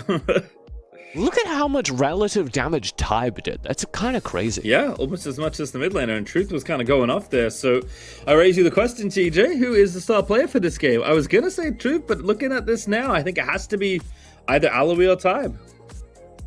Can I say Jackie? Because I think the use of the Mega Inferno Blast I'm definitely down for Jackie. Let's go with Jackie. I mean, Jackie Ziggs, more of a supporting member in this particular game, but I think exceptionally well played.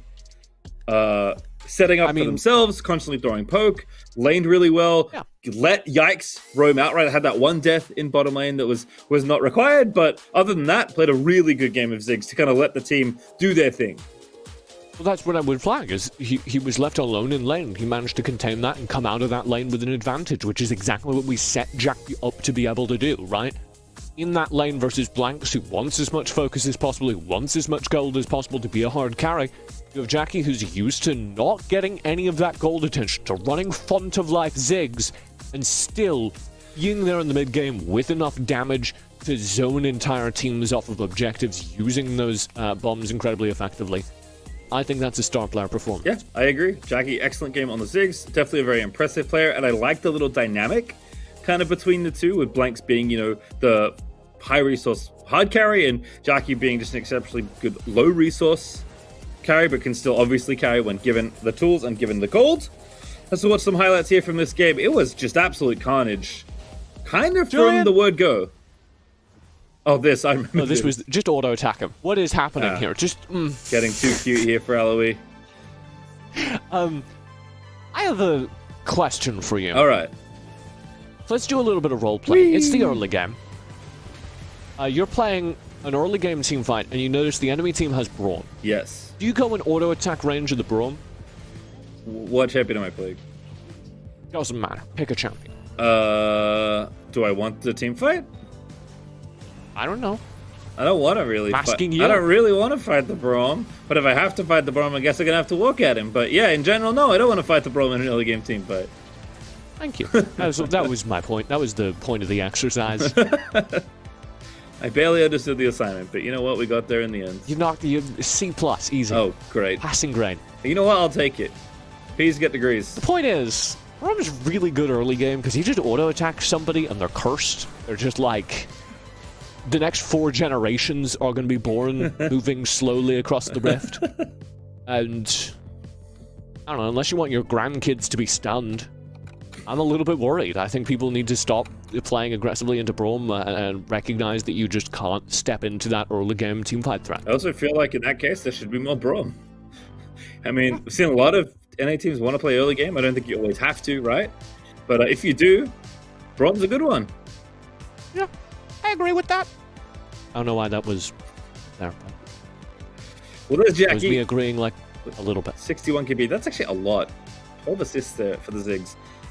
Font of damage coming out there as well. But mostly just like positioning, placement, and navigating the the 2v1 or 1v1 laning phase as Ziggs was kind of the impressive 61% KP is like really remarkable, considering that he wasn't in the game for the first 5-10 minutes. He was just on his own side of the map. Yeah, the time we cut back to him and he's just flink, his turret's gonna go down. Yeah, we don't have turrets demolished on this stat sheet, but be up there. Be terrifying. Yeah, be real good. Be at least 3, I think. Yeah, I think so. Turret damage, very high. Ziggs knows what's up.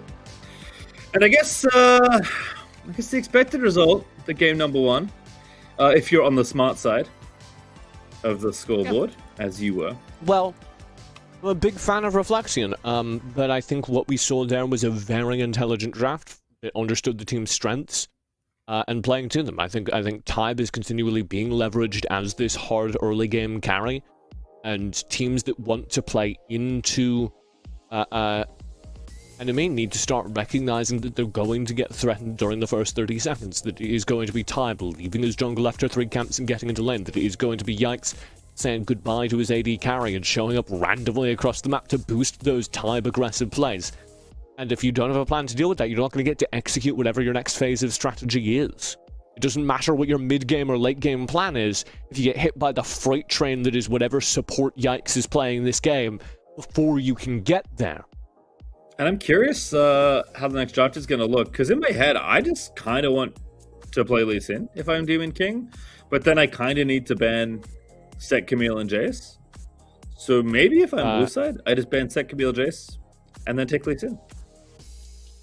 Yeah, Boom, I would be excited to see back on Pantheon, I think. Mm-hmm.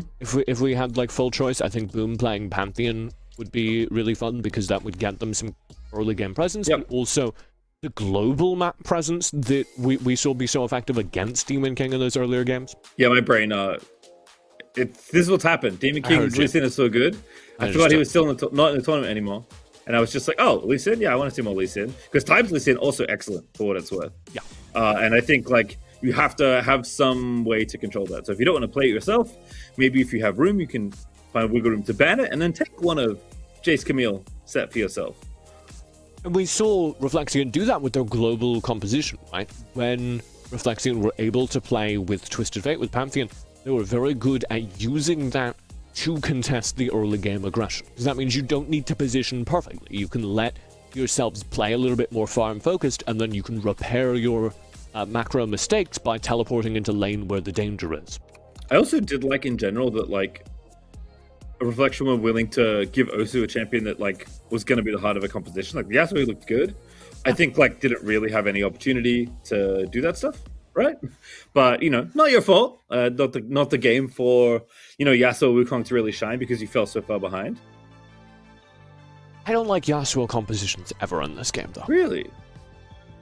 Well, there are a couple teams in like Singapore that actually make me believe because they play like lunatics. But the broader problem with Yasuo compositions is that Yasuo is such a late game scaling character in a game where late game isn't a thing you reliably get to, right? There are so many games like that last one that are just over before you get to the late game. So Yasuo picks run into this trouble, which is, I'm going to be really scary with all my friends in 5 minutes. And in the meantime, all your friends are pretty useless because you've got like a Rakan and nobody to follow them up. And it just doesn't work as a composition without the Yasuo online, and the Yasuo is not going to be online until the 5-10 minute mark. Okay. And I think that's a major problem with Yasuo compositions in Wild Rift. And you need to be able to either stall out the game so effectively that you don't get there, or that you do get there rather, or you need to play so aggressively through some other part of your draft that you can get to that point in the game.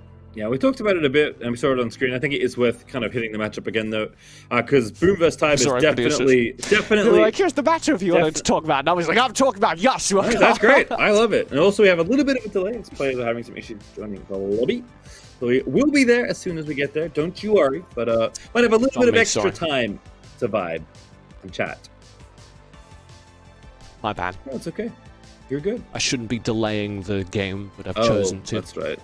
Again, if you're not sure, right there on the screen at Esports CJ, it is his fault. You may send him mail and your opinions. You're ever watching any esport and the game's delayed? Yep, literally any of them. My fault. Follow to find out which game's delayed next. No, I don't give anyone that kind of information. Maybe you can track patterns if you go through the tweets, read between the code. The trackers that follow like celebrities' jets and stuff. Yeah. I think that in regards to that jungle matchup that we were supposed to talk about, I think Boom versus Tybe is really coming back down to the same setup at hand versus Demon King, which is, can you give Boom the tools to be in those side lanes in such a way that he can shut down Tybe, or who is in this case playing that early game aggression? All right, we'll see what happens, because Zig's on the ban table this time alongside Jace and Camille. Set is open, though, for enemy, and Yikes has never seen a set angle he doesn't like, because Lulu, Olaf, Kha'Zix are the 3 enemy bans. What would you be holding up for here? Yeah, that's just obvious, right? Take some time to talk about your other picks, maybe. Maybe someone's like coming back from, I don't know, eating a sandwich. Someone's in the bathroom. You're very fixated on sandwiches. Sandwiches are delicious. I don't know if you know this. Give me the best pastry time sandwich. Define best. You define. Stop asking me follow-up questions. I think banh mi is like top tier sandwich. So if you need a good go-to, a classic cold cut banh mi can't be beat. All right. Or tofu banh mi can't be if you're vegetarian or vegan. Perfect.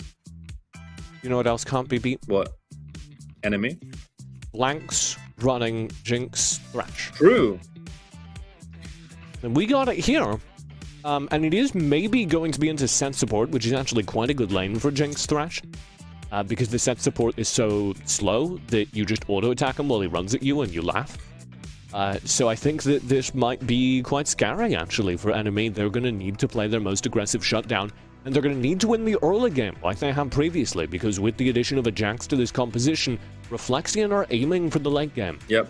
I think sticking in their comfort zone, which makes sense. I like the brand, as I've said before, in general, but also like its insurance in these kind of more early leaning comps. So Galio band, Diana band. There'll be more bands. My brain That's true. That's how this works. Maybe not. They can skip him if they want. I don't know. True. That's also how this works. The Brand, I think, is kind of an interesting wrench in the works because Brand does activate late game, so they're giving themselves an insurance policy. And I expect that Brand to be a Jackie pick just because it is the kind of wave-clearing passive pick that Jackie does like. Yeah. And that'll give him some security, but it does mean that you're going to need a second tank over on enemy. Because if you're Brand, you need 2 tanks, really, ideally, to protect him. I don't know what that is for this composition. They also don't have a major damage threat yet. Yeah, we'll see. Orianna there. Rakan for Yikes wants to pair with the Brand, so no tanks yet. Well, you're avoiding running set support into the Jinx line, which is terrifying. I don't think Rakan has a great time into Thresh, but Yikes won't be in lane very long. Exactly, right? That's what I was gonna say. He's not going to be there anyway. So you can laugh. Ooh. Where's this Garen? Top? Mid lane set? It can't be farming Garen. That's ludicrous. Like in bot lane? No.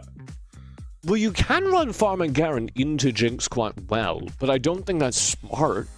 I mean, I'm pretty sure it's set mid Garen top.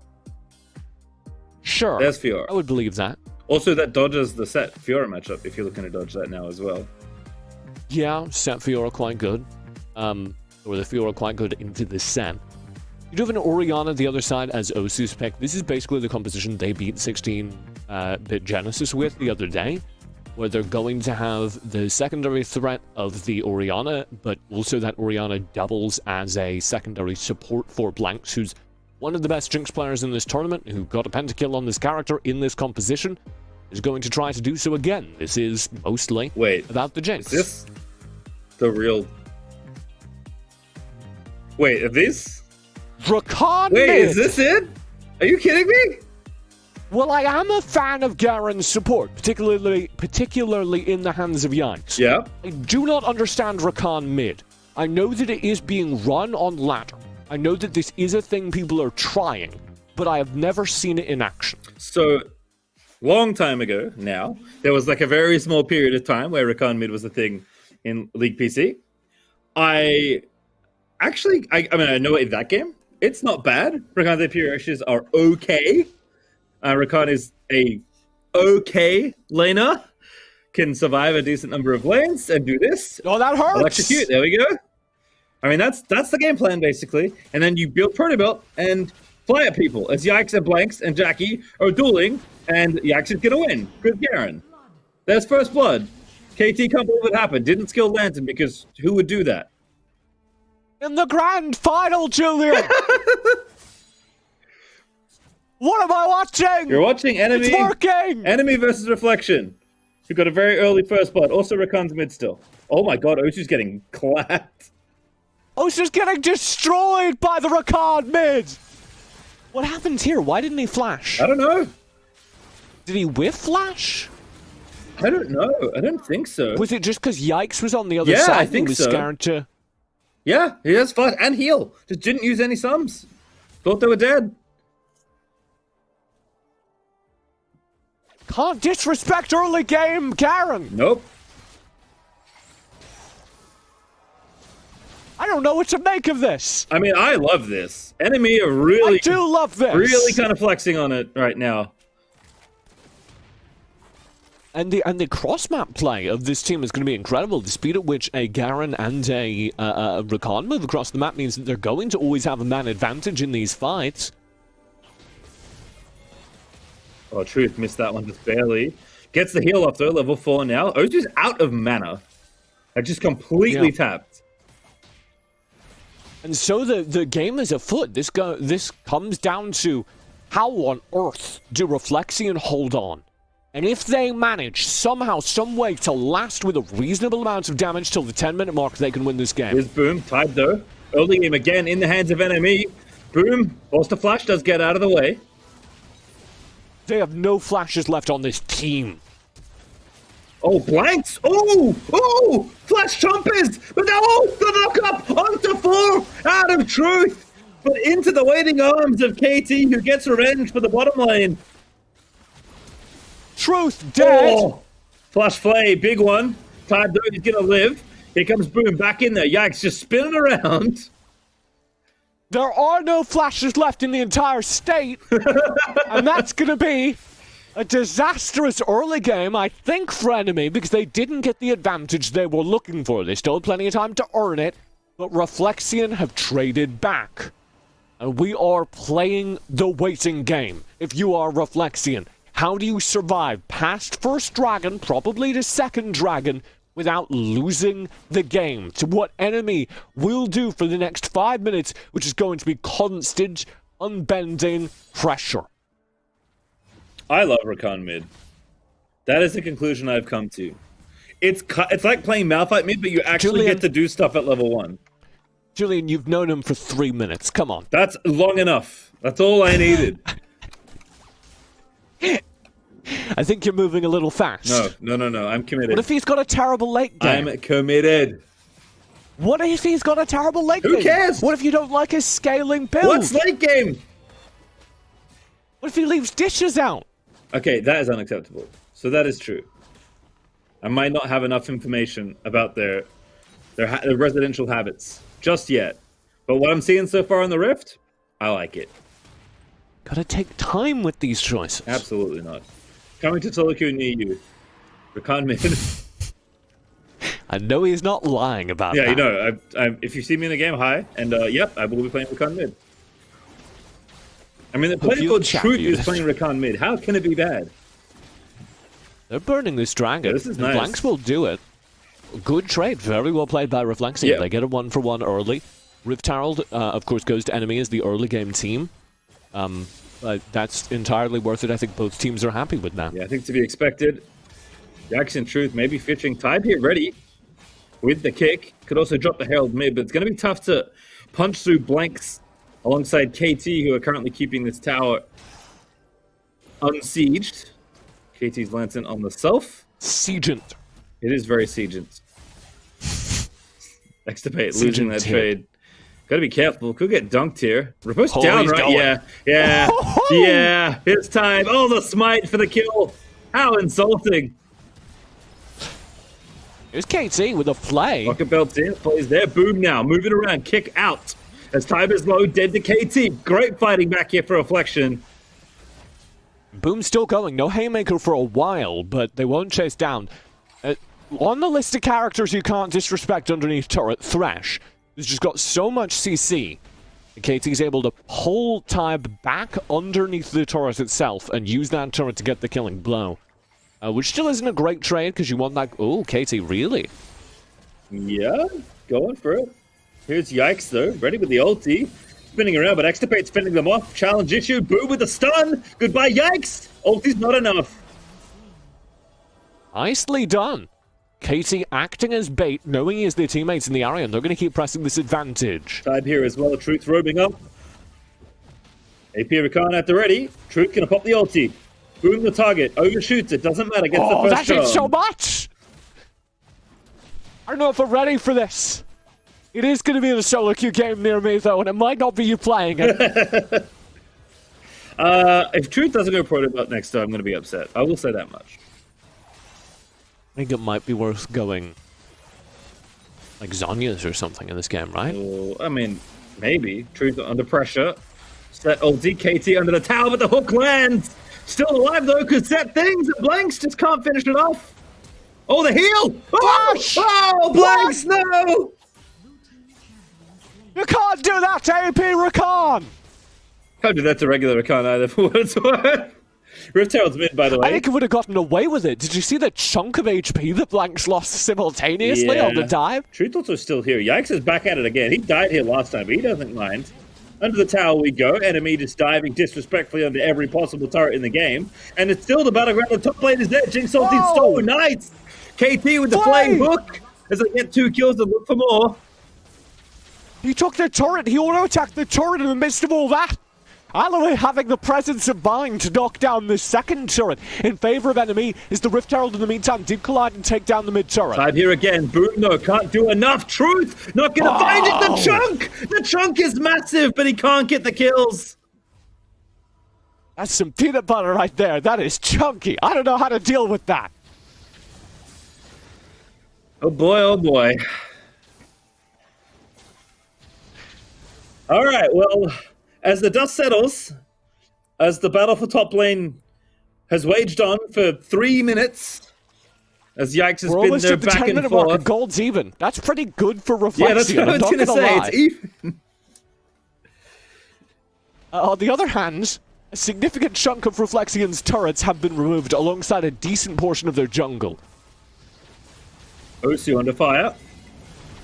Spinning away. Pyroclasm unleashed by Jackie. Not enough damage. KT here again, but gets stunned. Step pulls back. A little bit of a miscommunication there. Tied with the kick, but maybe wants to disengage anyway. Dragon's up, by the way. Hook over the wall. I don't know who that's... Oh my god!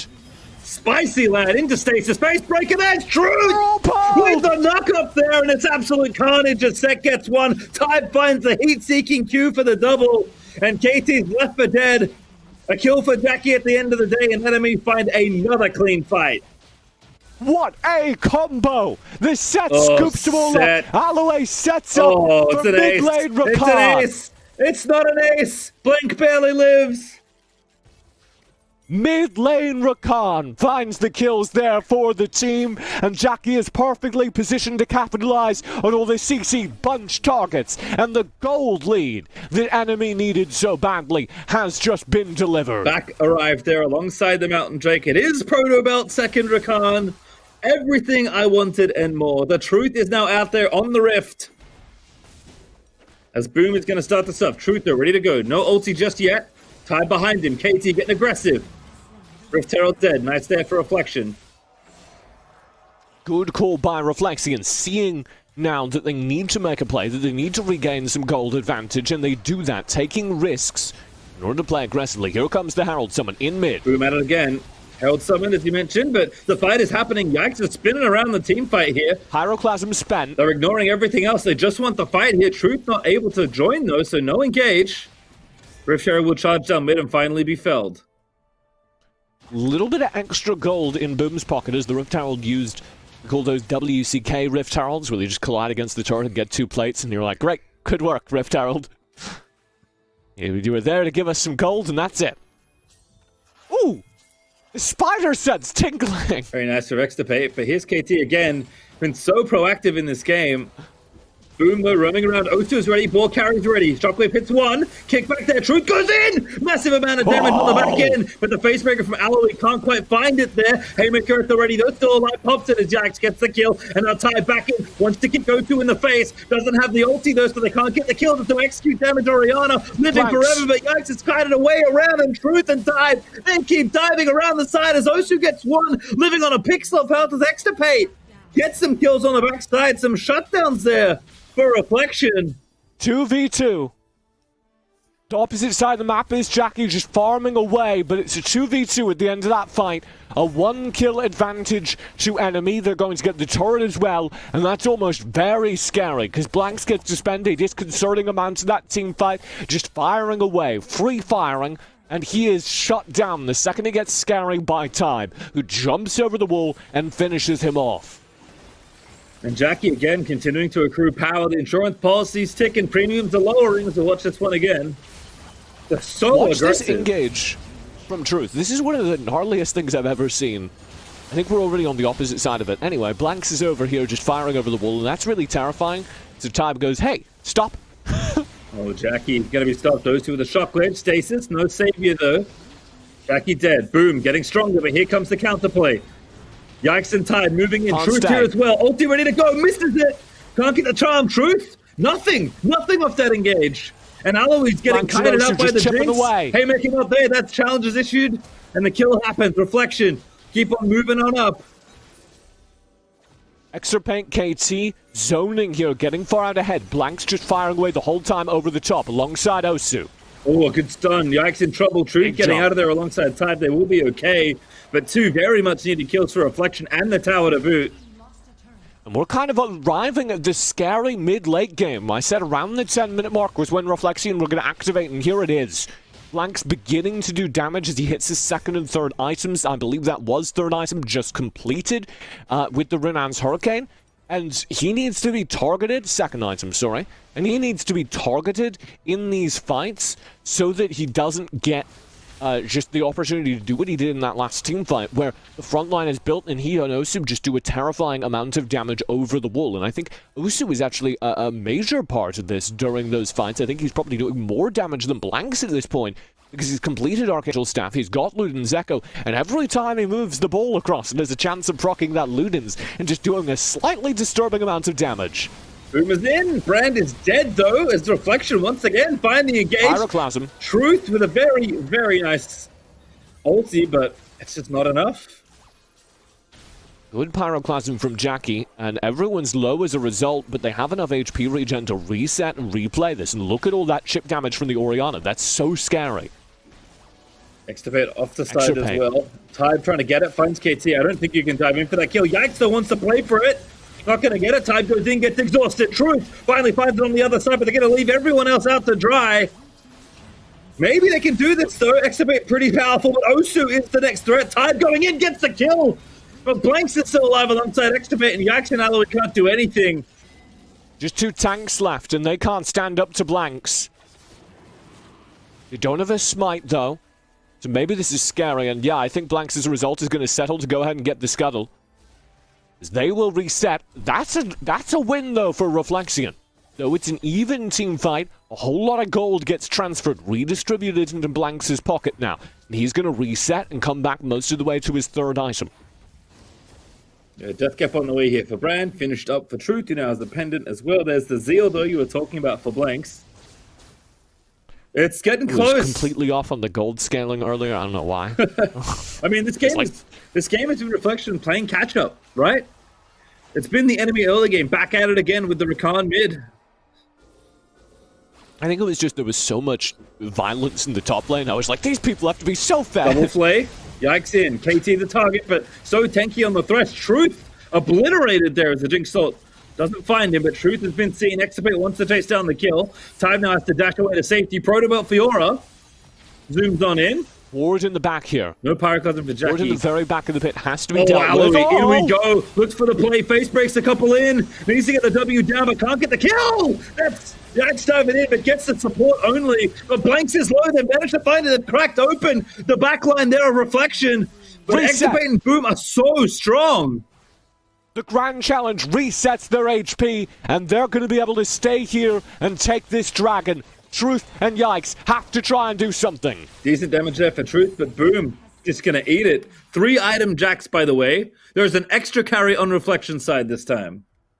Yeah, the Jax is online, and that serves a dual purpose. First of all, Jax hurts. Second of all, he's in the front line soaking up damage. His Counter-Strike ensures, and he's using Counter-Strike very passively, waiting to use it as a defensive cooldown as opposed to just for the stun.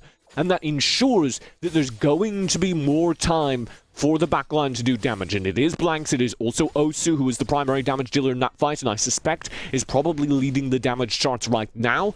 He's got a ton of good ball carriers for engages, but the Jacks that we were just talking about and Extirpate on the Fiora are setting him up, and it's looking like a great game to be playing Orianna. Yeah, I mean, 1,500 gold ahead still for enemy, but Reflection have the Dragon lead. And just, again, with the comps, as they laid out, enemy needed to win the early game, and they did. But it got stalled, and Reflection now, 16 minutes in, I think you can just kind of throw the gold lead away. Like, I think Reflection are ahead just based on comp. Jinx is now at 3 items. I think they're there. Yep. Truth now trying to find the engage, so KT gets a ton of damage. I was about to say, unless this Rakan does something I don't understand, and then he half HP to Thresh. Pretty spooky. With the addition of the brand damage, that was 2/3 KT's HP gone in an instant, and that's the dream combo. You have so much AoE from Truth and from Jackie now, that you just set that up, you find people like they did over in the bottom lane in that fight in the first couple of minutes, you find people with Set and Garen, you pin them in place, and you punish them. And I think it's 3 item brand now as well. I mean, Jackie again is the insurance in this comp, 3.5 items actually. Orb done for Truth as well. So the AP threats are there for enemy. It's just a matter of finding the right engage, because if you cannot get to the key targets, if you cannot kill Blanks, or even at this point, I think you have to kill Osu as well, or at least force Orianna out of the fight or out of optimal positioning in the fight. Without a good engage, I don't think you can win this game anymore.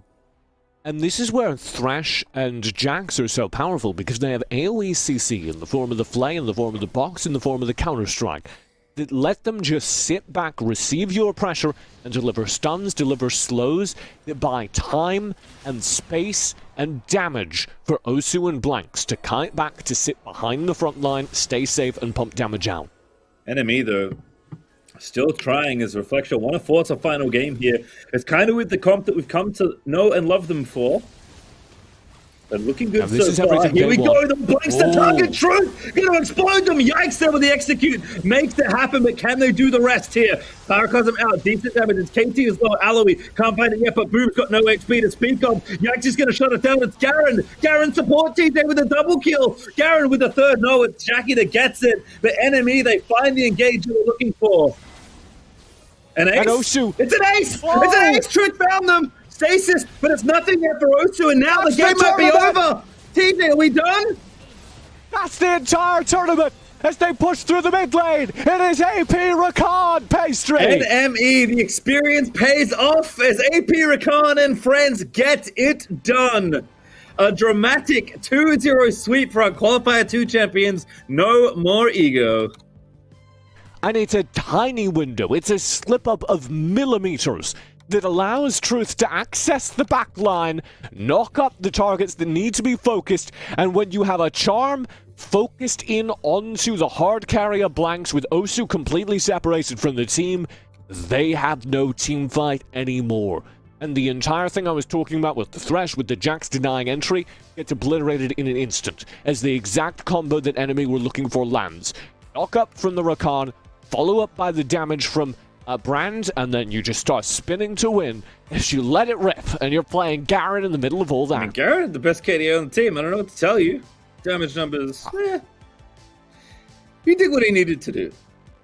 Garen did pretty good when you're trying to finish off an AP Rakan. Oh my god, why did they do so much damage? Jackie and Truth making it look pretty good there with the unexpected dual AP threats.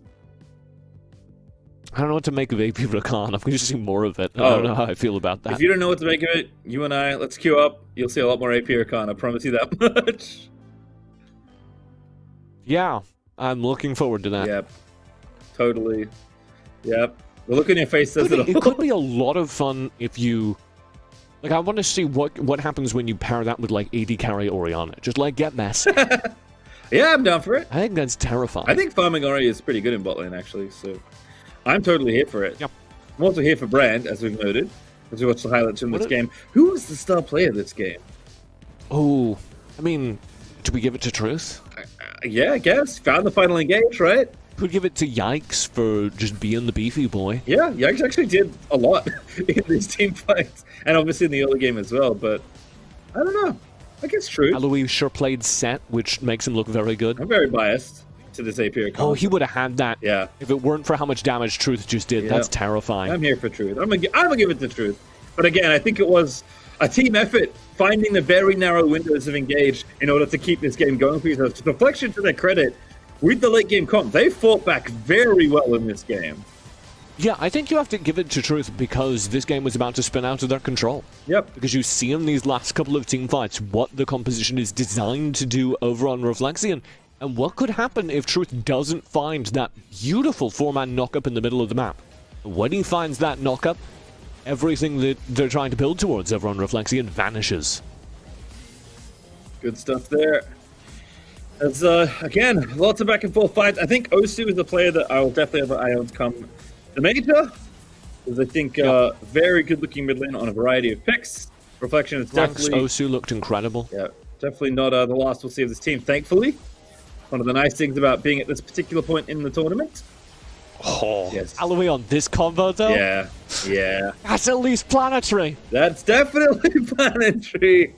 Yeah, so Seth did a lot of work here. Aloe, you know, not the most attractive-looking scoreline, let's say, but the contribution, absolutely excellent. There is Truth. Oh my god, he had 82% KP? 82? Easy. 82! That's crazy. That's illegal! And it's the move speed. It's what I was talking about at the very beginning of the game. I was like, man, actually, this Rakan is going to really move across the map. And he was there for every team fight. Zooming. Rakan's got good shoes. Yeah. Didn't get very many of those kills. It's kind of interesting. Almost all assists. I suppose he's going in for the engage, landing the Luden's proc and getting a ton, and then having to reset cooldowns, so he's not chasing down kills. Yeah, it's kind of what Jackie and, honestly, Garen would for. Just finishing people off, you know? Garen's like, oh, a low health target, I'll click R. Why not? Yeah. It's one of the things I love Garen's support for. When I'm a big advocate for Garen's support, and when I'm playing Garen's support, whenever someone gets poked low by your AD carry, and you're like, oh no, they can't finish the kill. Or sometimes when they could finish the kill, but you want an extra 300 gold, you just press the ultimate button, and you've got an execute. It's like a supercharged ignite. Yeah, real good stuff there. Very fun stuff from both sides. I think the scoreline betrays how competitive the series was, but I suppose that's predicted by you at least. Enemy, the favorites, the veterans, the more experienced roster do come out ahead in Qualifier 2, which is good news for them as they move towards the major. That's the best they could have done after Qualifier 1, right? Yeah, Enemy living up to expectations in a qualifier where a lot of experienced teams didn't. In a qualifier where we did see plenty of upsets, the fact that Enemy still managed to hold their own and indeed look much better than they did, I think, in qualifier number 1, as they adjust maybe to some changes in their roster, is a very good sign. And I think if you're ranking the teams, right now in North America, we have a lot of the teams that just didn't look competitive on the table during the first season, during Summoner Series, that gap has closed. And yes, top 4, that's a mess. Who knows? Cloud9, just as good as Tribe, just as good as Immortals on any given day. Nobody has proven their superiority there. But I would also say, all these teams in the second qualifier, I think even Reflexion could grow immensely over the tournament and challenge for that top 4. Could, on a good day, simply take a game off of one of the better teams right now. And that's a very exciting thing for North America, because that means the quality of game is going to continue to go up. Yep. And I think we should have hope in the North American Wild Rift scene. Absolutely, and thankfully we'll get to see that not too far away in the major. But before we get there, let's have a look at how we got here. As we have the finished bracket for you for Qualifier 2. I had one qualifier last weekend. This qualifier is now done as NME No More Ego make it all the way to the end. Very nicely done. A fun run, a really fun top 8. The fact that we finished this bracket without Yawn, without Suzaku, is indicative of what I'm talking about. The fact that both Yawn and Suzaku, who are these long-time, very established, very good rosters, did not finish this bracket is a sign of the times. Absolutely, as we are going to have an interview. I believe Yikes is on the line, or at least on the way. He's not here yet. Hear me? I'm very excited because I think that this is one of the longest we have seen, some of the longest we have seen single teams, single top 4 dominate a region.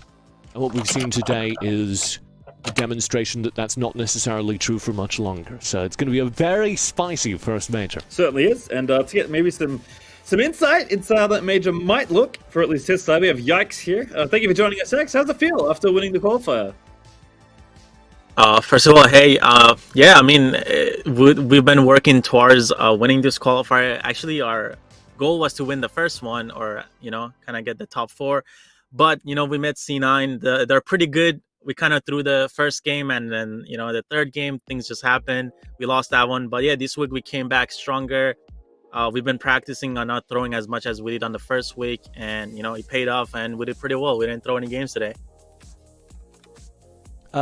Very simple from me. Can you talk a little bit about AP Rakan and Garen's support for North American players who haven't been enlightened yet? Well, AP Rakan is something that I think Truth is known for. Like, I feel like last year in Season 0, a lot of players in North America actually were annoyed and kind of scared by his AP Rakan. As you guys saw today too, it kind of one-shots the backline. So it's kind of like a thing that he kind of brings up when he has a feeling for it. He's like, oh, I can one-shot this guy, so I just want to play Rakan this game. So we give him the chance because we kind of trust in him.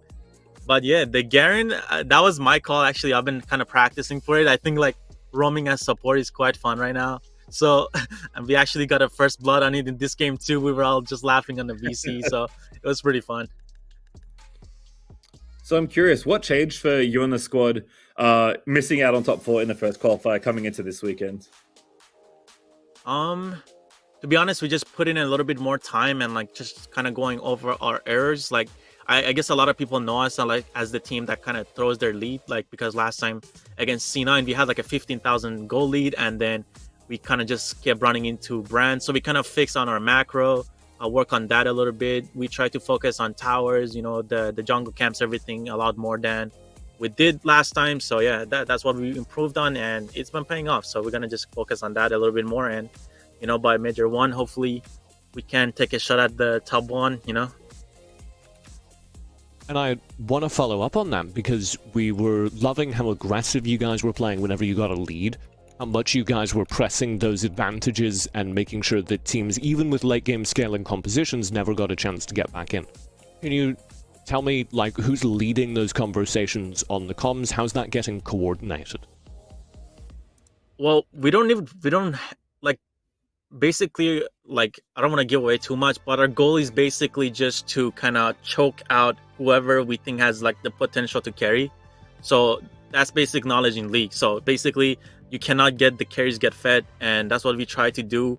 And you know, like, calls come and go. So like a lot of times, because I'm mostly roaming now, so I make sometimes the calls, mostly the jungler, the mid laner, you know, because they're obviously always in a team fight. So the calls and the target calling goes to them. Like, it's us three now, support, mid, and jungle. But yeah, the goal is to kind of just like choke the enemy team out, get the gold from them, and not let them take anything from you. And that's how you win the game, basically. That's MOBA's free.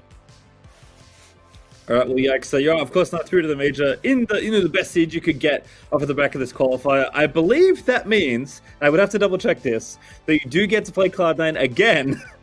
How are you feeling for the potential revenge up against the team that beat you in the last quali? I mean, it's gonna be fun. I think they're like a really strong team, obviously. You know, they put in a lot more time than us because they're like obviously signed and everything, so we don't have the opportunity to put in as much as time. But you know, like I played with the guys. I actually subbed for Cloud9 for like a month when one of their players was away, so I'm pretty close to them as well. So it's gonna be kind of like a friendly rivalry, so I'm really glad. And you know, it's gonna be fun. Obviously, we're gonna have some things planned. They're gonna have some things planned. You know, we go back and forth, so everybody should stay tuned for that. And also, there is like a lower bracket, so we're prepared for that as well. For sure. Well, Yak, thank you so much for joining us. Congratulations on your win today. It's been a lot of fun to watch you. I can't wait to watch you in the first major in about a week. Yeah, I appreciate it. Thanks everyone for everything, and I'll see you guys the next time. See ya. What good vibes. Yeah. What great vibes. That's how you play MOBAs. You just stop the player that's really good from winning the late game. Yeah, you're not wrong. And as I said before, there is a major coming up in a few moments. Not right now, but, you know, relatively soon. We'll have a look at the teams that have now qualified, now that our second qualifier is done. Many teams entered. Only 8 will survive. This is your 8 teams. Those are the seeds. Immortals, Sentinels, Tribe Gaming, and Cloud9 from the first qualifier. And then No More Ego, Reflection, 16-bit Genesis, and Family down in the bottom side. And like I said, 4th and 5th, already got the rematch pegged there for Cloud9 and No More Ego to kick that off potentially. Yeah, that's going to be an incredible match. Also, first round, we get Reflexion, the New Blood, playing against Tribe Gaming, who are the most storied roster, the roster that dominated all last season, and have a lot to prove, because people, you know, one tournament loss and people declare you're dead. Tribe Gaming have a chance to say that they are still the top team in North America. It needs to start by them beating one of the hottest up-and-coming teams in Reflexion. So I'm incredibly excited. There's no two ways about it. Yeah, no, it's going to be an awesome thing. Before we get there, though, TJ, we do have something that we've prepared earlier, I suppose. I'll have a recap, but kind of in a fun way. And I believe this was your idea, so I'll give you the credit where it's due. We're going to go through a couple of things that happened over the course of the weekend and, you know, just give some opinions. Are we overwhelmed? Are we underwhelmed? And I guess we can also be whelmed, if that's a reference that you get. It's like the middle ground. And I'll enjoy it. All right, so kicking things off. Overwhelmed or underwhelmed? Corky. A little underwhelmed, because he showed up in these fights and he did damage. We saw Corky pretty much across the entire weekend as a secondary carry. And he's fine, but so many of these fights come down to positioning, and Corky just ignores that and goes all the way in. So I'm a little sad about it. Lee Sin. Overwhelmed. Incredibly good support, and incredibly good support for teammates. Incredibly good aggressively Sins, just across the board. Incredible. I think, in particular, Tybe and Demon King. I think incredible Lee Sin. I think I agree. Well, I'm glad to see them again. I think Lee Sin might be one of NA's best junglers, so I maybe expect it to keep going up as far as priority goes. Akali and Zed, so the solo lane assassins. A little underwhelmed. Really, I'm overwhelmed. I love that stuff. Well, I love them, but they weren't played well. We didn't see very much of the Akali Zed getting to dominate games. And when they did, it looked good, but the amount of times where an Akali or Zed got shut out of the early game, oftentimes by one of those incredible Lee Sins, was too high. All right, couple more left. Do these next two quickly. NA late game. Overwhelmed. It's improved a lot, particularly when we watch enemy close games like that. Very exciting. All right, Brand. Overwhelmed. He's not what I want to see. Maybe a whelmed. Whelmed? A whelmed good, Brand? but he's not what I want to be good. And then, of course, last but not least, the most overwhelming thing we've ever seen coming to a solo queue near you. It's AP Recon mid. Overwhelmed. I don't know how to feel about it. There's a lot of emotions. I mean, look, I know how I feel. I was there from the jump. I'm excited. Maybe Truth will pull it out again. You never know. But thanks. That was a fun one. I hope not. Thanks, TJ. That was great. So. You hope so? Both of those. Me too. Man, what a good time. What a fun little segment. TJ, that's the mind of the man next to me. Brains here. It was a lightning round. I wasn't prepared to offer so many opinions so quickly, even though that's my job. I mean, I think it's a good cap on a tournament that really, once again, demonstrated the depth of North America, which is the new thing that we're all looking for in this second season. We saw Tribe dominate last season. We saw them go to Horizon and not be able to make the cut versus international competition. And I think that has, based on what I've seen, based on the conversations I've been having with North American players, lit a fire under the rest of the scene to get better, to improve, and to add more depth to the scene with multiple teams who could win. For the first time in over a year, we do not know who's going to win a North American tournament. There are so many different teams that could make the run and be the first major champions in the WNS. And I think that is a perfect way to summarize our weekend and end things before we move on. We are done for the day, but don't go too far away, because in a week's time, the first ever NA major for Wild Rift is going to be on. Thank you so much to Riot. Thank you so much to Wild Rift. Thanks to Wisdom. It's been a big gap from you all as always. And thanks for joining us. It's been fun. We'll see you another time. But for now, we are done on this weekend of Wild Rift.